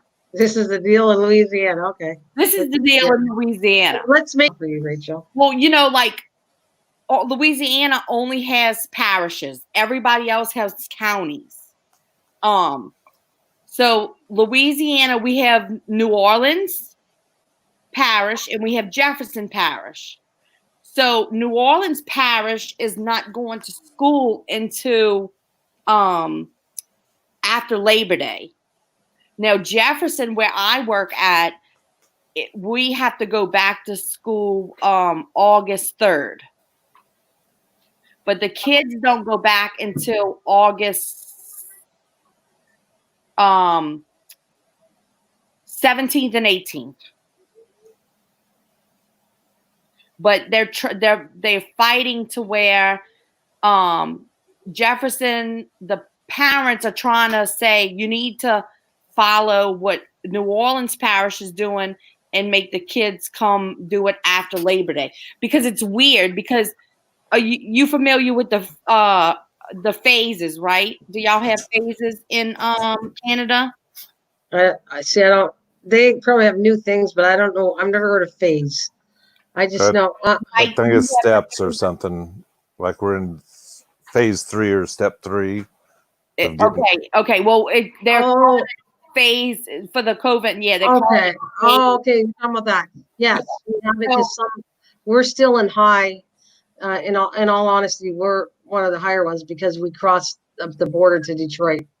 So we're at the bridge part of it. So we're still on. I don't know if we're at 3 stage 2 and 3. We're in something like that. Yes, that's what they call it, stages. Okay, so see, we're in stage.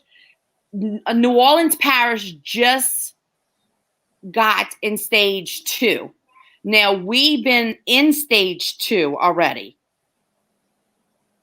I don't know.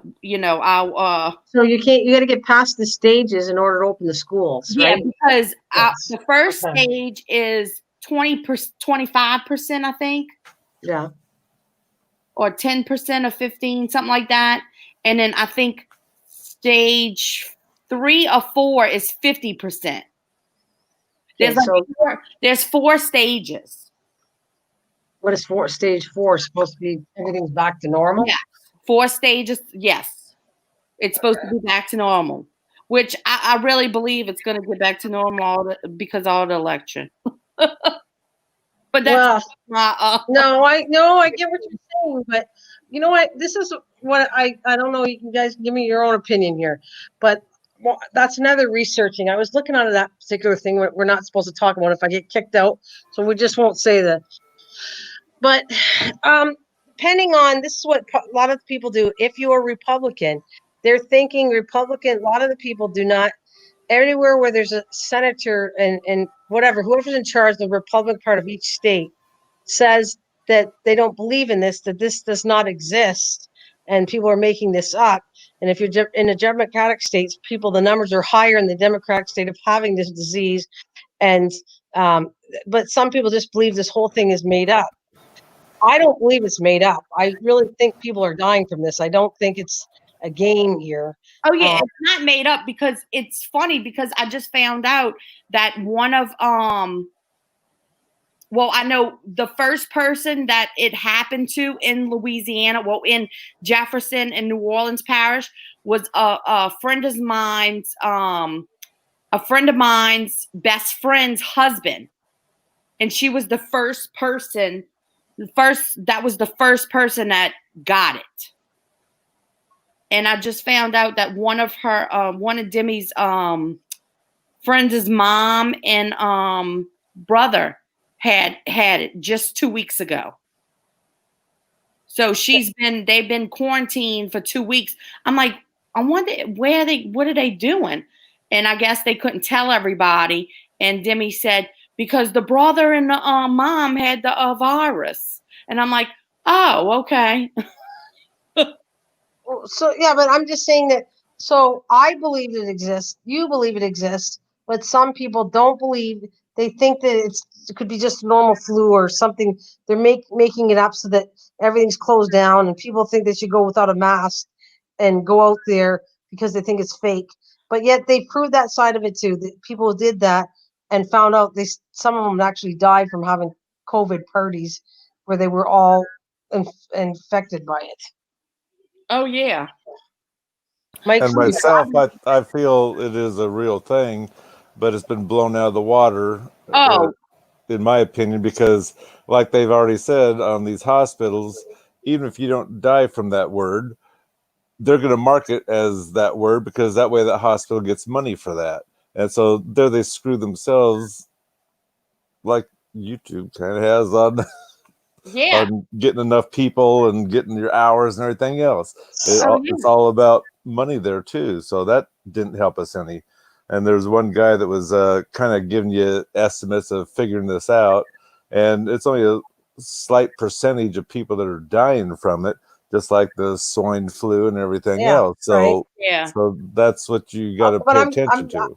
Okay, but I'm just telling that one of the persons that were all the stuff we've been listening to had made a thing of saying they don't believe it exists, and that if you're part of the Democratic Party, your numbers for that virus in that state are higher, which the numbers are not correct. That's what he's trying to say. And the ones that have Republican senators, that virus isn't as high.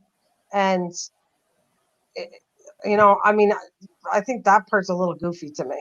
So that's where we go back to, like I said before, when I finally watched that one video, which I can't tell you which one it was, but you have to take out what you want, what you can actually believe in, because there's certain things in there that sounds a little bit shady. And if it sounds shady in your mind or heart, then it probably is. Yeah, I agree with you.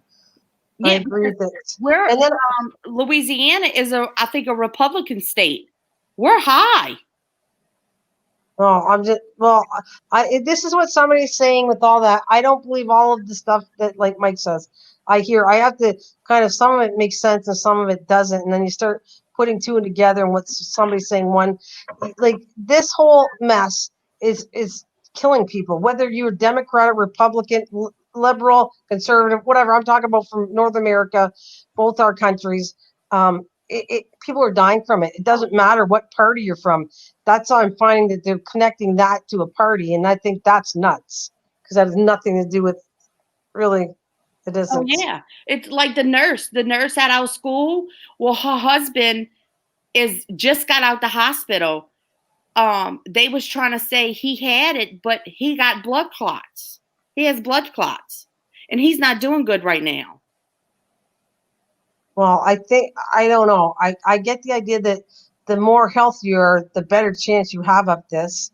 And if you're not too healthy, like if somebody older, then there's a good chance of you not being here anymore.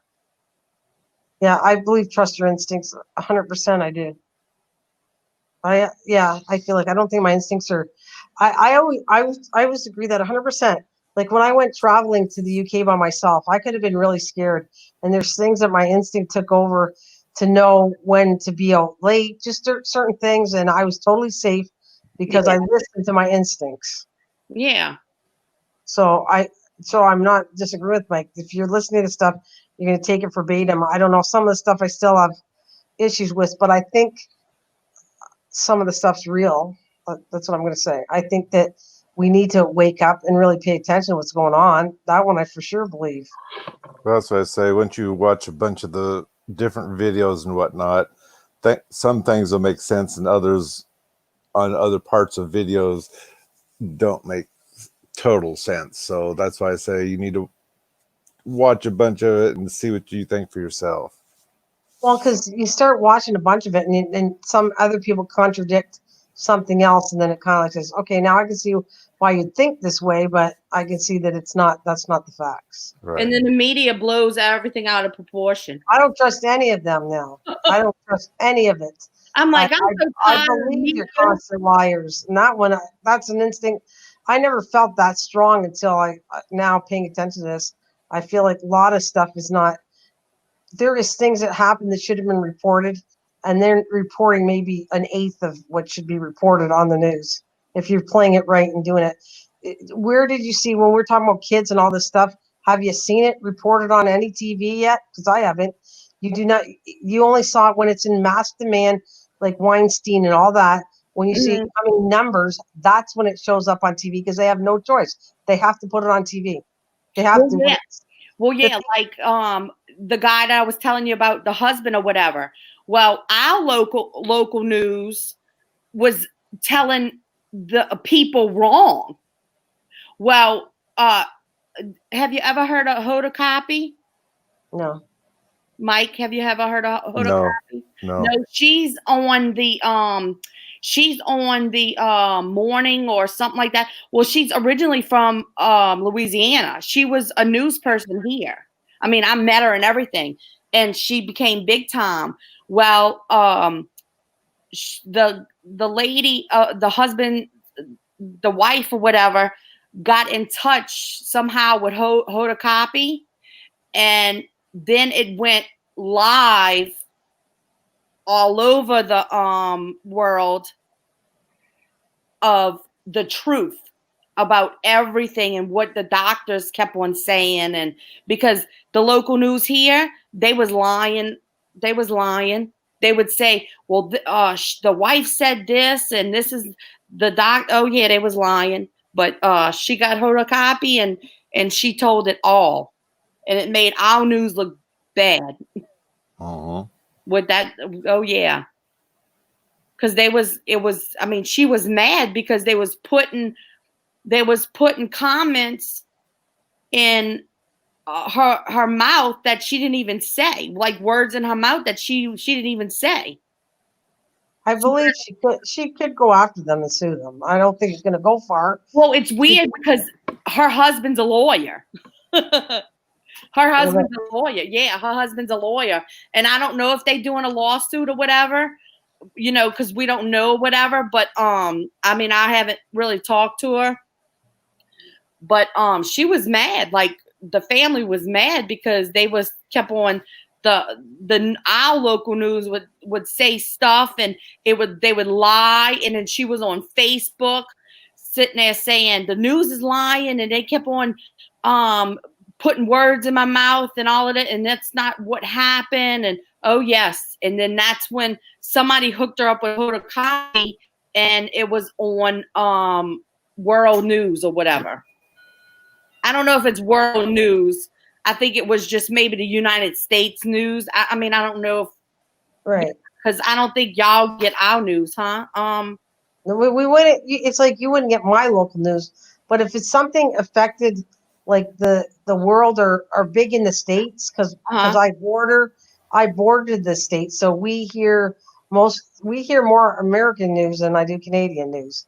So Okay. I would hear a lot of stuff. Like CNN and Fox and all of that, and New York news. Do y'all like the morning show? And do y'all? Yeah, I get the morning show here. Yeah. Okay. All right. Well, And that would be, I forget what they called it. I don't know if it's federal. There's a name for what you're saying. It that when the news becomes, you got national. I think that's what it's called. The national news Okay. is Yeah. where you're going to see everything. We would see it here. If you're going to be like New Orleans, and unless it hits national, we probably wouldn't. We wouldn't know your certain strategies happening on. Like you wouldn't know my stuff. But if something was really big, then it'd be the world news or national news or something like that. So it has to hit big for you to get it. And even then, it half of it's not even right anyways. Yeah, like the weather. I love it when the meteorologist tells us stuff. I'm like, oh my gosh. We used to have, like for the hurricanes here, we used to have a guy named Nash Bridges, and he was an awesome hurricane tracker. Nobody, and he would sit there and say, okay, y'all, it's about to hit us, New Orleans, or it's hitting Mississippi, and he was on top of it. Now these idiots that they have, they don't even know. Because I mean, he passed away, but I'm like, really? I'm like, they telling us all kind of stuff now, and it's not even here. It's somewhere else. I'm like, we need Nash back. Bring him back to life.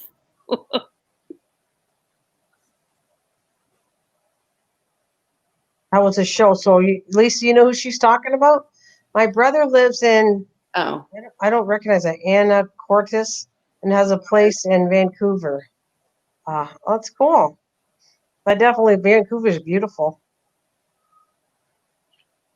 oh. No, I think she was talking about that was a show. So I wonder if she was talking about for you. She was talking about when you're talking about a certain show. Oh, okay. I need to charge my phone because I don't even watch the weather no more because they sit there and say it's supposed to rain and it don't rain. Just like we had a storm. I'm trying to think. When did Let me see. I gotta put what the weather in New Orleans and see what it says for me for tomorrow. Let's see. The funny thing is, the guy that tells the news, they will never fire him for lying. No, maybe not. Nash Bridges, yes. Okay, maybe maybe the last name was Nash. Let me Google it. I know who she's talking. Oh, guys, you got rain all week. We do. Well, it says New Orleans. Why is this? No, I got New Orleans, LA. That's not right. There's a New Orleans in LA. Oh no. What do I put for you? New Orleans, what? Let's see. Because it says New Orleans, LA, USA. Nash Roberts, that's him. It was Nash Roberts. I knew it was Nash something. He was the best meteorologist, and he's known. Yeah, he was the best meteorologist, widely known. Yeah, he accurate. I mean, he was on point with them hurricanes. His name was Nash, though. He predicted them hurricanes when they was coming here, and he's like, it's time to go. Because, we're in a bowl. I mean, New Orleans, and we're in a bowl. I mean, if it floods, we're going to all go. We're going to all be swimming.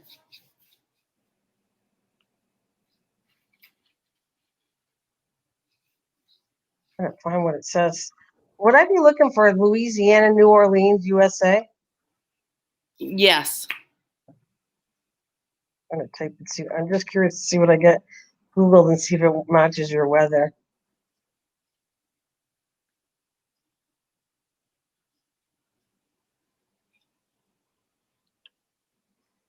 Yeah, Nash Bridges. I remember watching TV shows and act in movies with him. I don't know why I said Nash Bridges.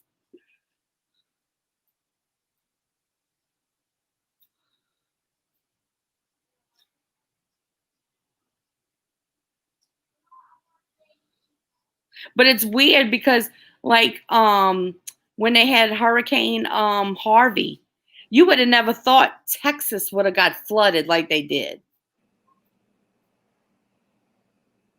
Or Well, that's gross. She goes, get those oars for them caskets. Ah, no, they're designed. I saw New Orleans. They're designed for that. The way they bury stuff. yeah, but they had caskets open. They had a casket on my friend's porch. Oh, ugh. Oh yes, and it was open too. Yes. Ah. Oh yes, it was open. Oh, I couldn't take that. Ah. You know, as much as mice, I think this beats it. That would be. It was, yeah, it was open.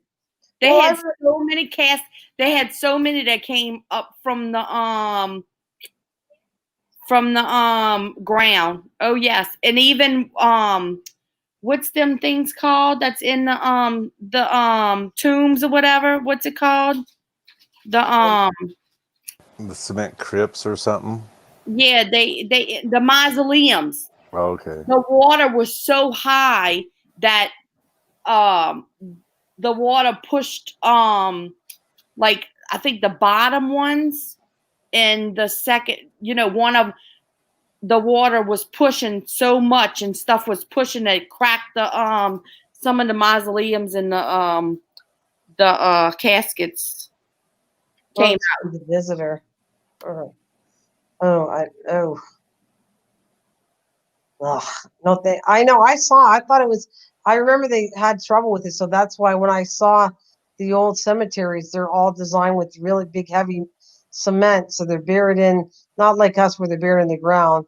They're in cement in clay cases. Like it was like very unique for New Orleans. But yeah, but we have people that's in the ground too. Like it's grassy or whatever, and we have the tombstones or whatever, and then they have some of them that is all like cemented or whatever, and they put them in but that's the old they don't even do that anymore. They shove people in the ground now. Oh, or they put them in the mausoleum. It's like a big old stone building, and it has like little bitty windows. I call them windows, but you could fit a casket in there, and some of them you could put a casket on top of it for like husband and wife or something like that. And it's like you could put like I don't know, maybe 10 of them, all in one row. I mean, it's big. My granny's in one. I told them they could cremate me. That's what I'm going for. I think that's what they should do. They should almost make it mandatory for that, because of the way, if anything were to happen, it would be like ashes mixed up and maybe an urn, but not a whole casket floating by your head. Oh, it's weird because it's weird because my best friend's dad that died, he got cremated, but they're gonna put him in the mausoleum because he had bought a plot or something, so they're gonna put his ashes in the ground or whatever, but it's like $800 to dig it up, and I'm like, really? I'm like, this is ridiculous. Well, they got you coming or going because That's where how my wife is, and they only, I don't even think they dug down 12 inches to put this metal box frame in with the headstone. And it is expensive. They got you coming or going. You can't do it yourself. True. Oh yeah, you should see when my papa died, and he lived like he was from Hammond, and Hammond is like country. Well, it's not country no more. It's built it up with, it's like not country anymore like it used to be. But when I went there to the cemetery itself, you should see all these people that are buried in the ground and there's tombstones or whatever. I'm thinking, a little tombstone. Oh no, they got like it looks like a wanted it like a mini building or something.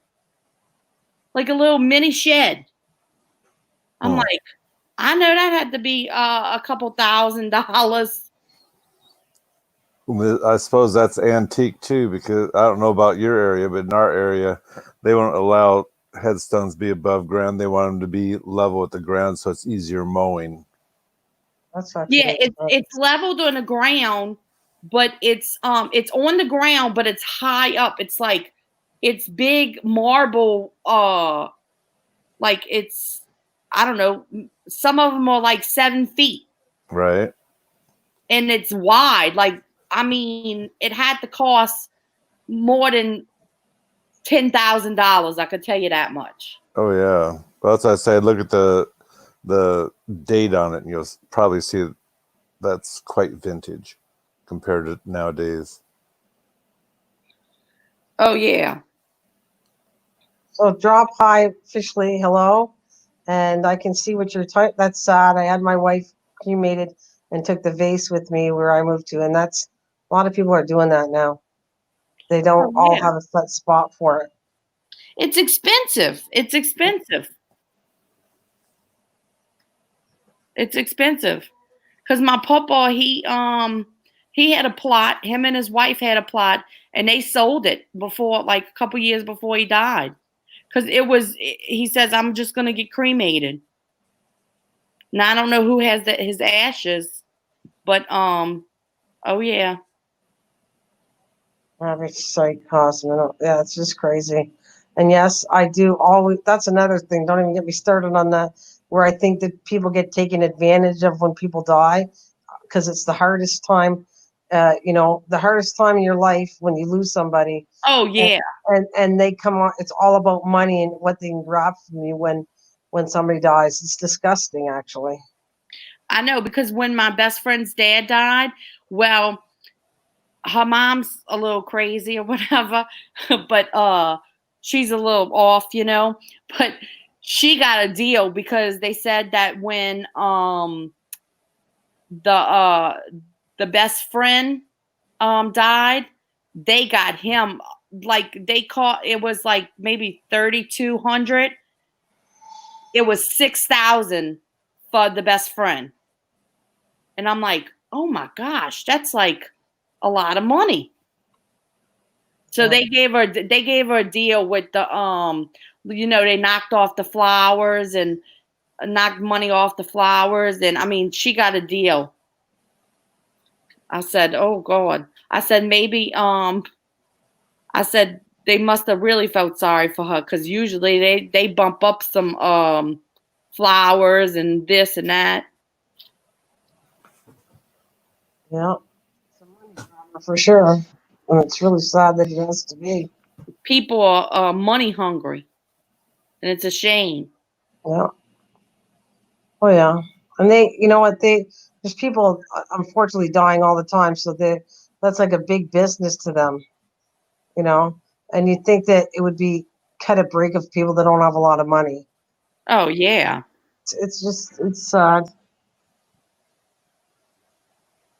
Yeah. Absolutely taking advantage. Yeah. Oh yeah, they take advantage. That's why I got out of the pop community, because it was none but drama, and then people was taking advantage of people. Yeah. Well, that's it seems so weird to be on YouTube and have these little things that are so ridiculously fighting over. Oh It's my almost God. like it's so much drama. You can do that in real life. Why do I need to come on here to do it? Like, Oh my, I think it's so ridiculous, actually. it is so much drama right now on that pop community. I deleted a whole bunch of people off of my YouTube friends or whatever that I followed and all, and my Instagram, because I'm like, I don't want to Okay, deal with all of that. well, that's not. Since I've known you, Rachel, you were coming on here to have fun and meet people. You weren't trying to get into to cause a drama part. That was like just kind of crazy. Oh yeah, that's why I was like, And then my neighbor, because my neighbor's the one that got me into YouTube, and she called me today. She's like, Rachel, she's like, they got some drama going on. I need you to check some mail. Oh, God. Check the mail for me. And I'm like, so somebody got to check the mail because somebody's about to send a letter. And I'm like, I would never, if somebody gave me their address, I would never do that to somebody. Like start drama and all of that stuff. I mean, it got bad. It got bad on they attacked somebody on Facebook. They found out the Facebook page. I'm like, oh my gosh. I said, said I'm glad I'm out of that. Yeah. Well, I'm glad you're here because I know you hung there a lot, but I I'm did. sure. And then after John left, it started getting worse, and then I would stay in a couple stream, and then I just stopped automatically. I'm like, it's boring. I'm like, I have fun in other streams.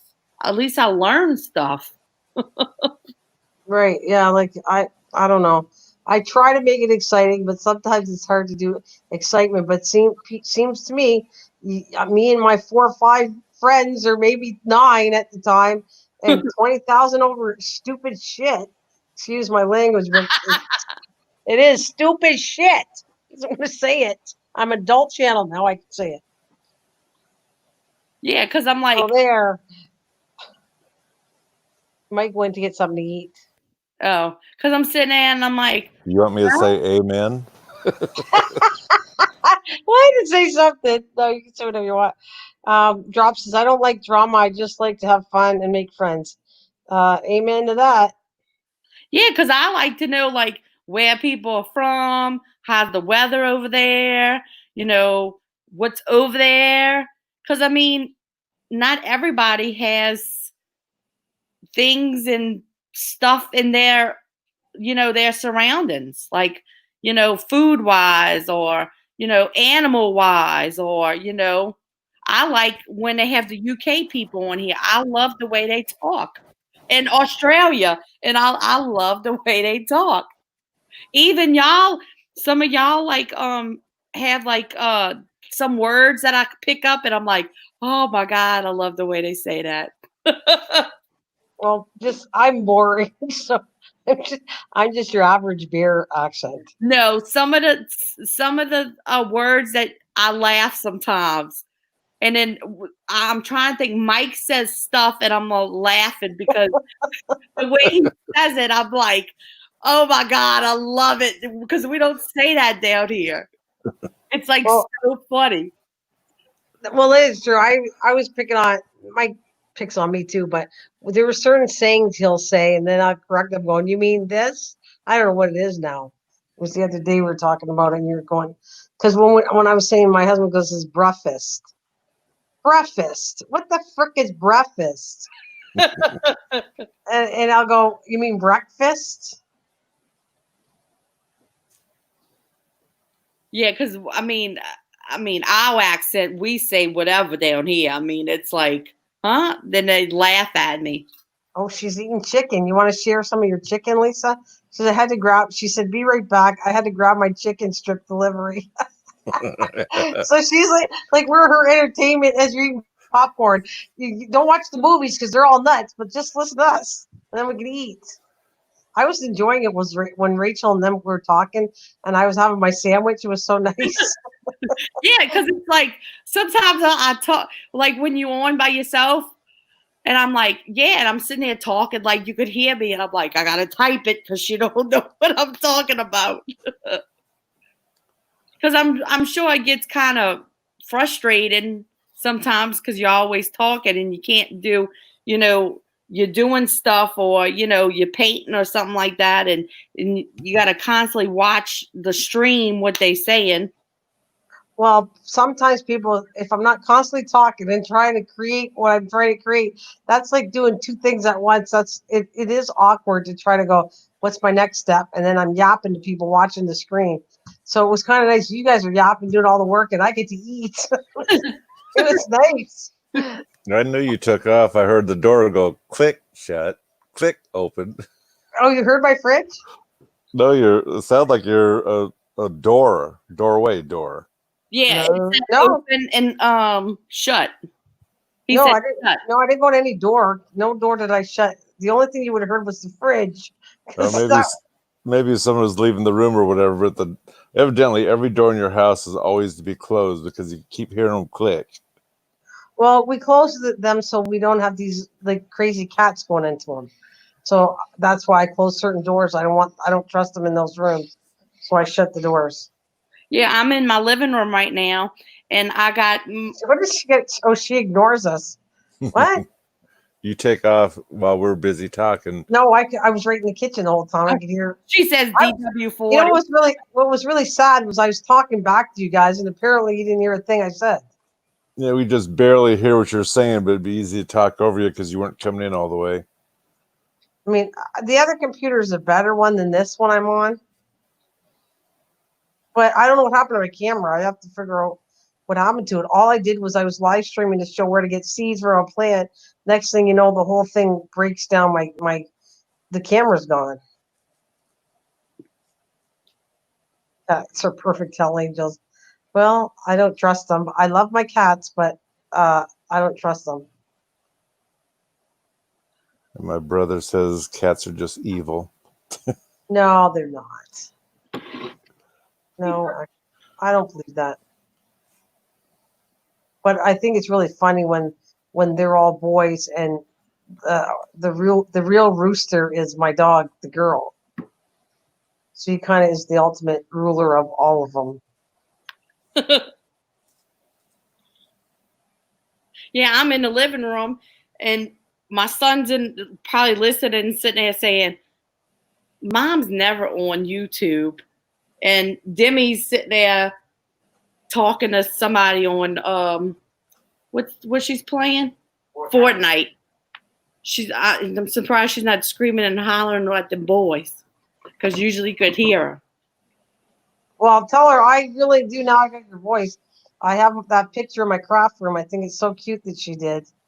I really liked it. Oh, she was so excited. We're gonna send you something else. I found something else that I wanted to send you, and we're gonna send you 3 more other things because I found it. But, I can't go to New Orleans right now because a lot of the shops are closed. Right. Like a lot of the shops are closed. I mean, you might have something like this, but I don't care. I'm gonna send it to you anyway. I can't wait. I'm thinking of tomorrow. I want to have pork chops, and I feel like saying applesauce. I'm gonna have pork chops and apple chops. But anyways, and this patty pan squash. I'm gonna make a recipe, and I'm thinking of making the bread with that you sent me the box of. Well, they're like a little bread, right? A little box. It looks like it's flour or something in it. Am I wrong? I don't know what. Me? You talking to me? Yeah. It's you, Rachel. Oh, yeah. okay. I'm sitting there and I'm like, when you was doing it, it's called beignets. Yes, beignet. It's which is French. Yes, beignet. They're little biscuits or muffins or not more biscuits or breads, right? Yeah, Beignet's a little bread. So that's what I'm thinking of. You cut them in squares and you fry them like that, and it's like a square, and then you put powdered sugar on it. So they're like a donut. Yeah, it's kind of like a donut, but it's called. Stone.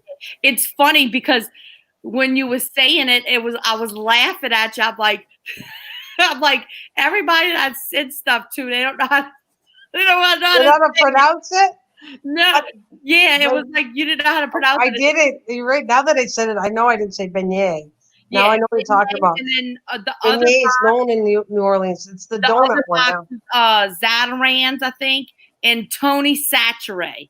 I was laughing so hard when you were saying Saturé, because I was like, that it's just funny because people down here, I mean, we know, because it's New Orleans, it's Louisiana stuff. But when people sit there and from other states and stuff, and they don't say it right, it's hilarious. It's not making fun of it, but it's just hilarious because the way they say it. Because I mean, all of that's French. Tony Saturé, that's French. Yeah, but it doesn't sound Cajun. beignet. I get the accent from that. The other stuff doesn't sound French to me, and I should have known. Well, it's actually Cajun. It's Cajun. Yeah, Cajun is. It's still kind of a French side of it. Yeah, Cajun. Right? Because you have Cajun and we have Arcadian out east, and they both came from France. Yes. They went to Canadian side of it, Arcadian, and Cajun is when they went to the States. Same people from France, but yeah. Yep. Creole, yeah. And see, we have a Acadian parish over here. It's called Acadian Parish, and we have it over here. She goes, I use Tony's on my ribs too. Tony's? Yeah, Tony Saturé, yeah. But that's a rice that I got, not a, he'd have a sauce, right? No, Tony Saturé, you got a box, right? Yeah. Yeah, I think I gave you, was it jambalaya? Yeah. I know I gave you a whole bunch of stuff. It's a specific kind of spice, right? Yes. Okay. Yeah. Just like that, we have, did I give you Zatarans? I think I gave you Zatarans too. I don't know. I know it was like the beignet, and there was two kind of rice the same, and then another like a jambalaya rice, and then I thought the other one was kind of a rice too. I know I'm gonna try it. I think my husband won't mind it, but if it's spicy, I know my mom won't eat it, and I know all that Cajun stuff is kind of spicy. Yeah, it just depends. Yeah, because see, I mean, you could order it online, Zatarans, and what's the beans that we have? I can't think of the name of it. We only have it down here, the beans and rice. What's that can? Blue Runners. Like we have I don't know if anybody else has Blue Runners. Have you heard of the stuff they're talking about, Mike? No. Yeah, Lisa does. She says, yeah, Zataran. So it looks like Drop and Lisa know what you're talking about, Rachel. Yeah, Zatarans, yeah. But Zatarans is from here. It's from Louisiana. Tony Saturé, it's from Louisiana. He was a chef that, made, because we have all different spices down here. Right, specifically that are Creole, right? Or Cajun. Yeah. Cajun, which I know Cajun is really spicy. I knew that a long time ago. So it's going to be interesting to try it. But now that I thought the beignet is the donut, I don't know if I can do that. It's more of a, because you kind of have to make the pattern up, then put it in squares, and then you got to fry it in a pan, right, with fat. Well, it almost sounds like a scone.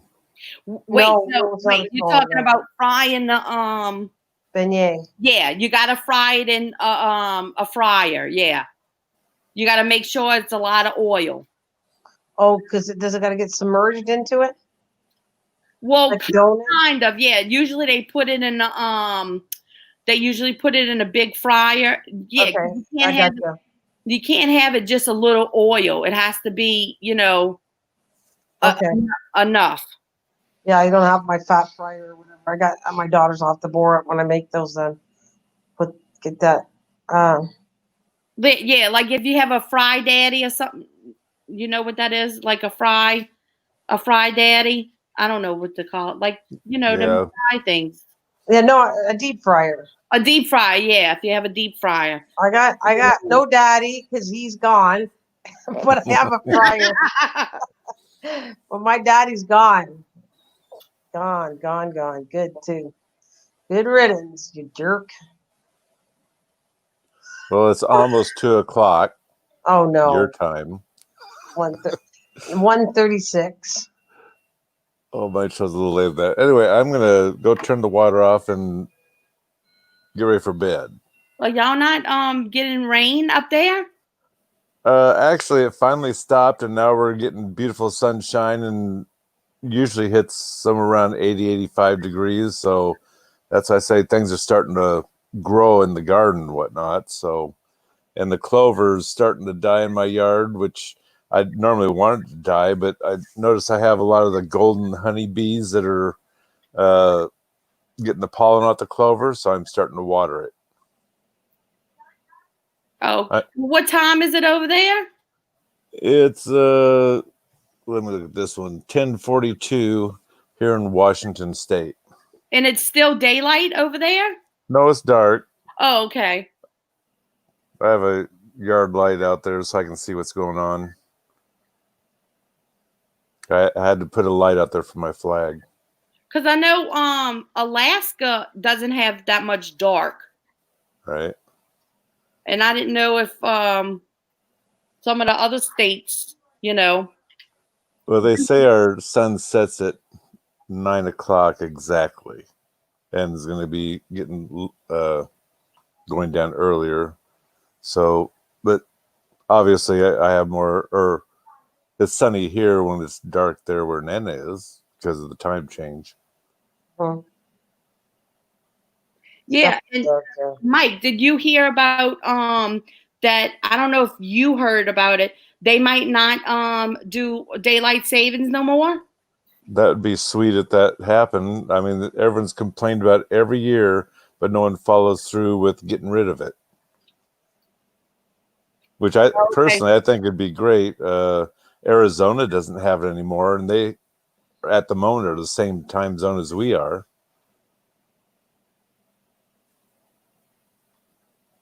Yeah, but they said Arizona, their time doesn't change. Yeah, and that's what we're hoping for. That's why I say we're the same as they are right now. Oh, okay. Yeah, if it doesn't, that's fine with me. But the only thing is that is it gonna change it to an hour, stay to an hour back or an hour full? You know. It would probably be for what it is now because it's daylight savings time, and to me, that's trying to supposedly keep as much summer as you can. So that's how I would say it probably would be. Otherwise, if it was the other way, good Lord, it'd probably still be daylight right now, I think, isn't it?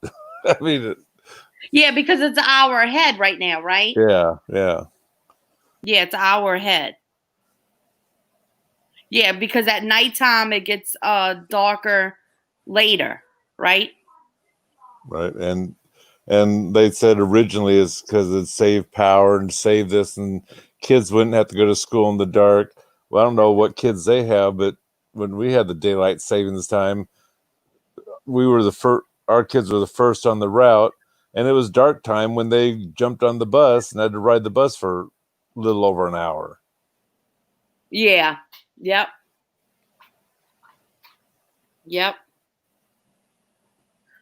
I don't know. I hope they do it. A lot of people want them to do it, but I don't know if they're going to do it. Yeah, like I said, I don't know who it helps anymore. I mean, I don't even remember what they said originally, the reason why it was, but like I say, it's all false for our own use. So anyway, I'm going to wish you all good night and glad to talk to y'all. And oh yeah, it was fun. Who knows? Maybe she'll have another live tomorrow. He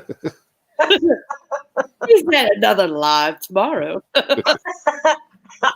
Maybe I have 5 hours. Oh, I get to do at least 3 more. Well, because I don't have work tomorrow. I got to go back Thursday. Good night, Lisa. Anyway, tomorrow is when I take Dad to breakfast, and won't get home till a little bit late, and then we have a normal family meeting, so it'd be probably after 6 my time, which is 9. Was it 9 o'clock? 1, 2. Yeah, I think it's 9 o'clock Nana's time. Yep. We shall see. We'll see. But it was fun. Yes, I think I'm gonna leave too. I'm ready to go to bed. But I thanks, Rachel. Yeah, we'll have to do it again. I'll wait. Yeah. I'll wait. I won't wait too long because it's fun. I'll open it up anytime you guys want to come up.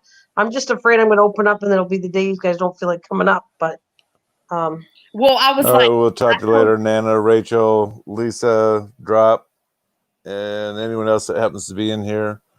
You guys have a great night. You too. Good Mark. night. See you Yeah, later. I was waiting. I was like, I hope she's still on. And Demi's like, yeah, because I want to see her. And I'm like, no, you're not coming on camera. I said, maybe another time. Yeah, we'll work something out. She's under your name, so I don't know if you make a big deal anyways, right? Just keep her with you or something, and maybe that'd be cool. She could talk to everybody if she wants to. I'm like, no. And I was telling her about the milkweed, and she's like, when can we have seeds for that? And I'm like, no, we got to do it next year, not right now. Oh, she wants to do that. Oh, that's be cool. Oh yeah, she's all about that. Oh well, we'll have to do that. I'm painting my balloon with a rock in it for the tomato contest. You're so funny, Drop. Anyways, yeah, I think I'm gonna go, but yeah, we'll do this again. It was fun. So next time we come, I won't wait too long. When are you going back to school? Or no, you got it off. What am I talking about? I'm going back. Well, I gotta go to. We just going to educator Thursday, and that's probably around like 9, 10 o'clock or whatever. But I don't go back until August 3rd. Okay, so you're going. Well, we'll do one like maybe next week. I'll just do another one. You get to do. By the end of the month, so it's the 22nd. I have 40 hours, or sorry, 20 hours. I've used 5, so you kind of figure it out. I can do maybe about 3 more live streams. Okay. So yeah, and anybody can come up and yap. It's fine. I had fun, so I'll do it again. I might as well use up the hours, and we can all have fun talking to each other. It's cool. Oh yeah, I enjoyed it. Well, thank you. I'm going to let you go, Rachel. I'm going to head to bed too because I'm really tired. Drop. Yeah. Lisa, it was a pleasure having you too. Also, Lisa, you guys are always welcome to come up and chat. Anybody want to do a StreamYard? I like it. It came kind of, I get to talk to everybody and it gives me a break too. I'm doing all the talking, so it was nice. So, anyways. Good night. Yep. We'll talk to you later, Lisa. Anytime I'm on, come on, guys. Drop knows where to find me, so you guys are more than welcome. Like I said, you can come up anytime you want. Take care, guys. And Rachel, stay with me for a couple minutes. I'll leave you out. Okay. All right. We'll talk to you later. Good night, everybody. Bye, guys. Good night. Good night.